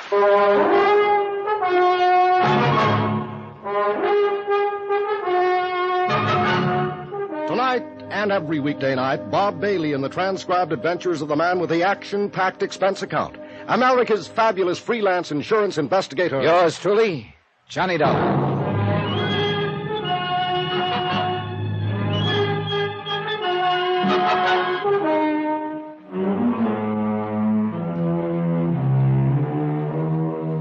am Special Investigator Johnny Dollar, location Panama. To the home office, Eternity Mutual Insurance Company, Hartford, Connecticut. Assignment, the confidential matter. Expense account, final page. Item 15, $1.10, taxi from my hotel to Plaza Bolivar in the office of Captain Garcia, Commandante of Police. It had been over an hour and a half since I'd let Ed Morgan point a gun at me and escape from the tiny fishing boat where he'd been hiding out for the past month. I'd expected the police to capture him within 30 minutes. There were only 2 highways out, and they'd both been blockaded immediately. But somehow, Ed, driving a stolen police car, had escaped the net. In fact, he'd done more than merely escape, as I discovered when I walked into the massive stone police headquarters. Ah, Senor Dollar, pleased to sit you down. Thanks. The most surprised thing is, of course, senor. What do you mean? You will remember you say it's a fine idea to keep watch at the Hotel of the Senora Barrett. Yeah, I thought Ed might try to get in touch with her. Bueno, see. So I do this thing. I send 2 men, and they watch for 1 hour. Que bobos, they're fools. Why so? They do not see the Senor Morgan. They do not see the Senora Barrett. But only after 1 hour do they think to talk with the manager. You know what he say? What? Senor Morgan come 5 minutes before they do, and he take the Senora away in the car. What the devil for? Quien sabe, senor. Driving a stolen car and just 1 jump ahead of the police, and he risks his neck to go after her? Why? Pues a veces el amor le vuelve loco, hombre. Meaning? This love is sometime make a man crazy in the head. I'll buy that one. It's something I am not understand so good, senor. What's that? How is it you all know all about this criminal? He wasn't always a criminal, Garcia. He was one of my best friends for 12 years. Then I am much sympathy with you, senor. It's too unfortunate that you have the job for arrest him. Well, I didn't know he was alive when I took the job. ¿Qué dice? The company ran an audit on his books and found an $80,000 shortage. I went to San Francisco to find out what happened to the money. Ed was supposedly dead at the time. We all thought so.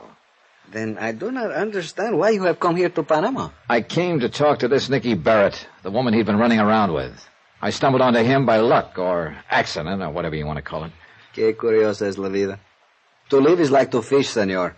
One is never certain what he may pull up on the hook. Well, I've pulled up one here, and I'd like to throw it back. I guess you don't have much choice when you are. Dispénseme, por favor. Bueno. ¿Eh?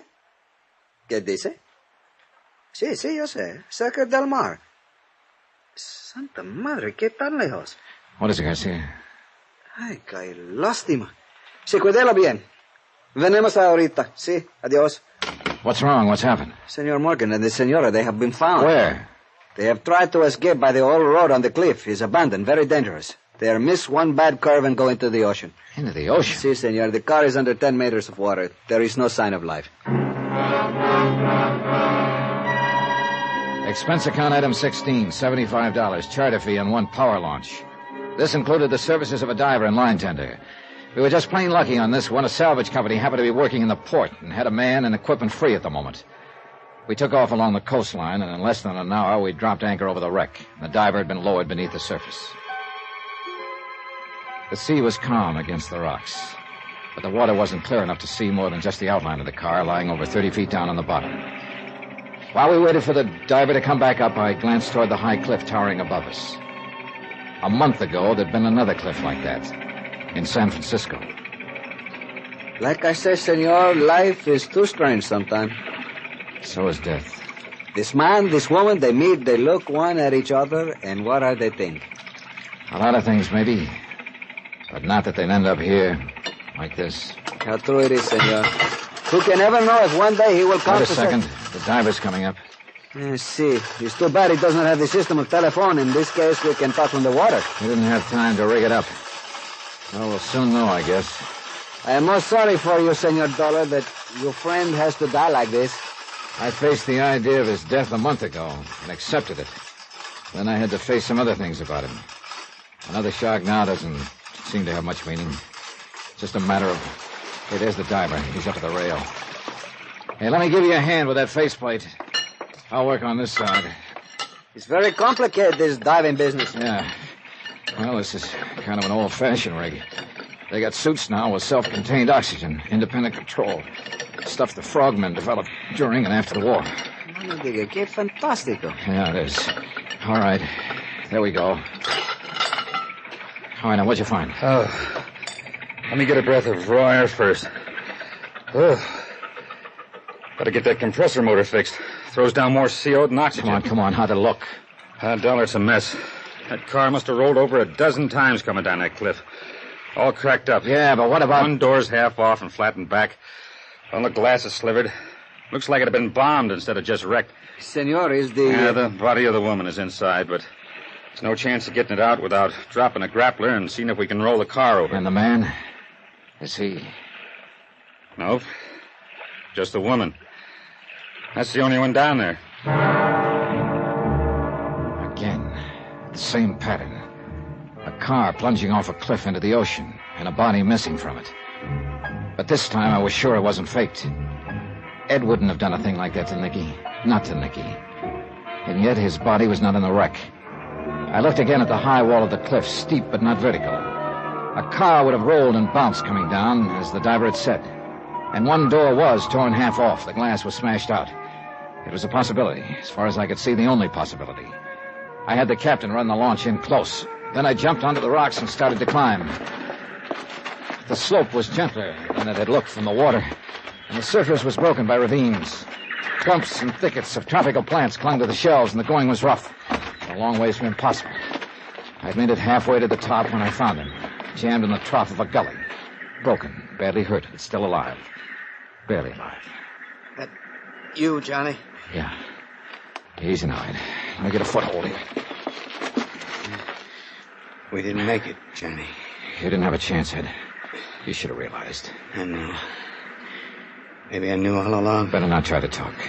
It's kind of funny when you think about it. I mean, what happened here, just like we did it in San Francisco. Only this time it's real. Lost control. Yeah, this time it's real. Now, you lie still there. There are police on the road up above. We'll get some ropes down, have you out of here before you know it. Forget it, Johnny. It's no use.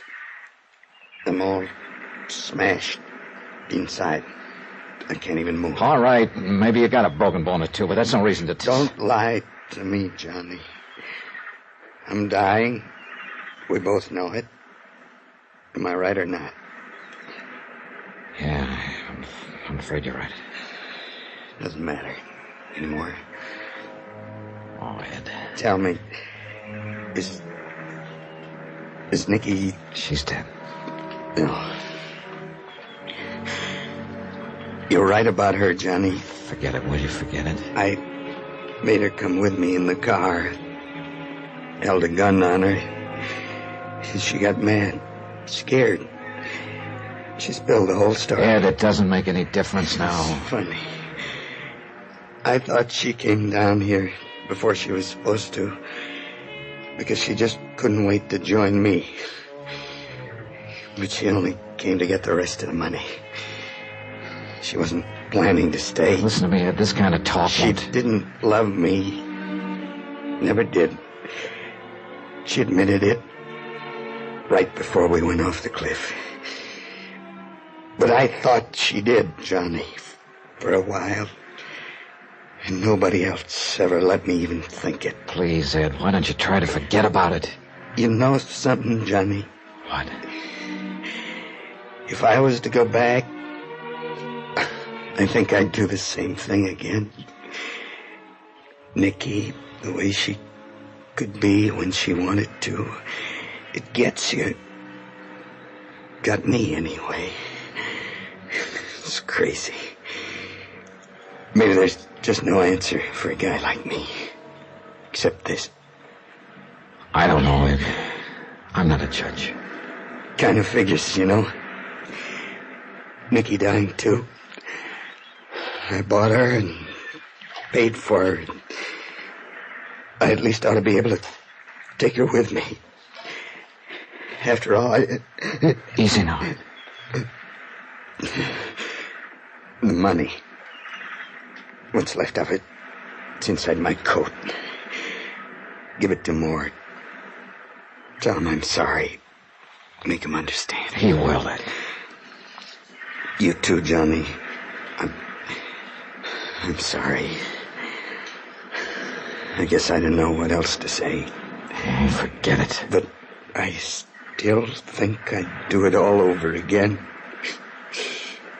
Crazy, eh? There are times we all go a little crazy. I got no right to ask, but if you would, I'd sure appreciate it. I mean, if you just shake hands with me. Oh, sure, Ed. Here you go. It's funny, I can't find your hand. It's dark. I can't see where... Right here, Ed. Right here. Oh. I shake, you ugly old son of a gun. Thanks, Johnny. Thanks for not...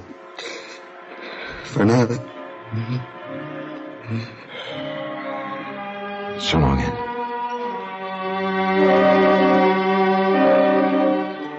Item 17, $487.25. Hotel and incidentals in Panama and transportation back to the States.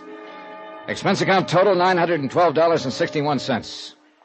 Am forwarding under separate cover by American Express, insured $62,112.30. End of account, enter report.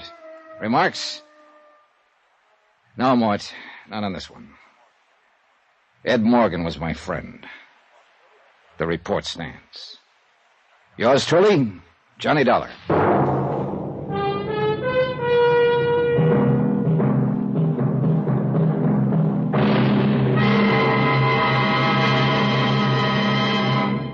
Now, here is our star to tell you about next week's story. Next week, the imperfect alibi matter. A real weirdie, where a big lie turns out to be the one real truth in the case. Join us, won't you? Yours truly, Johnny Dollar. Yours truly, Johnny Dollar, starring Bob Bailey, is transcribed in Hollywood. Written by Les Crutchfield. It is produced and directed by Jack Johnstone. Heard in our cast were Virginia Gregg, Jack Edwards, Russell Thorson, Furley Mitchell, Stacey Harris, Bob Miller, Harry Bartell, Victor Perrin, and Frank Gerstle. Musical supervision by Amerigo Marino. Be sure to join us on Monday night, same time and station, for another exciting story of Yours truly, Johnny Dollar. Hugh Brundage speaking.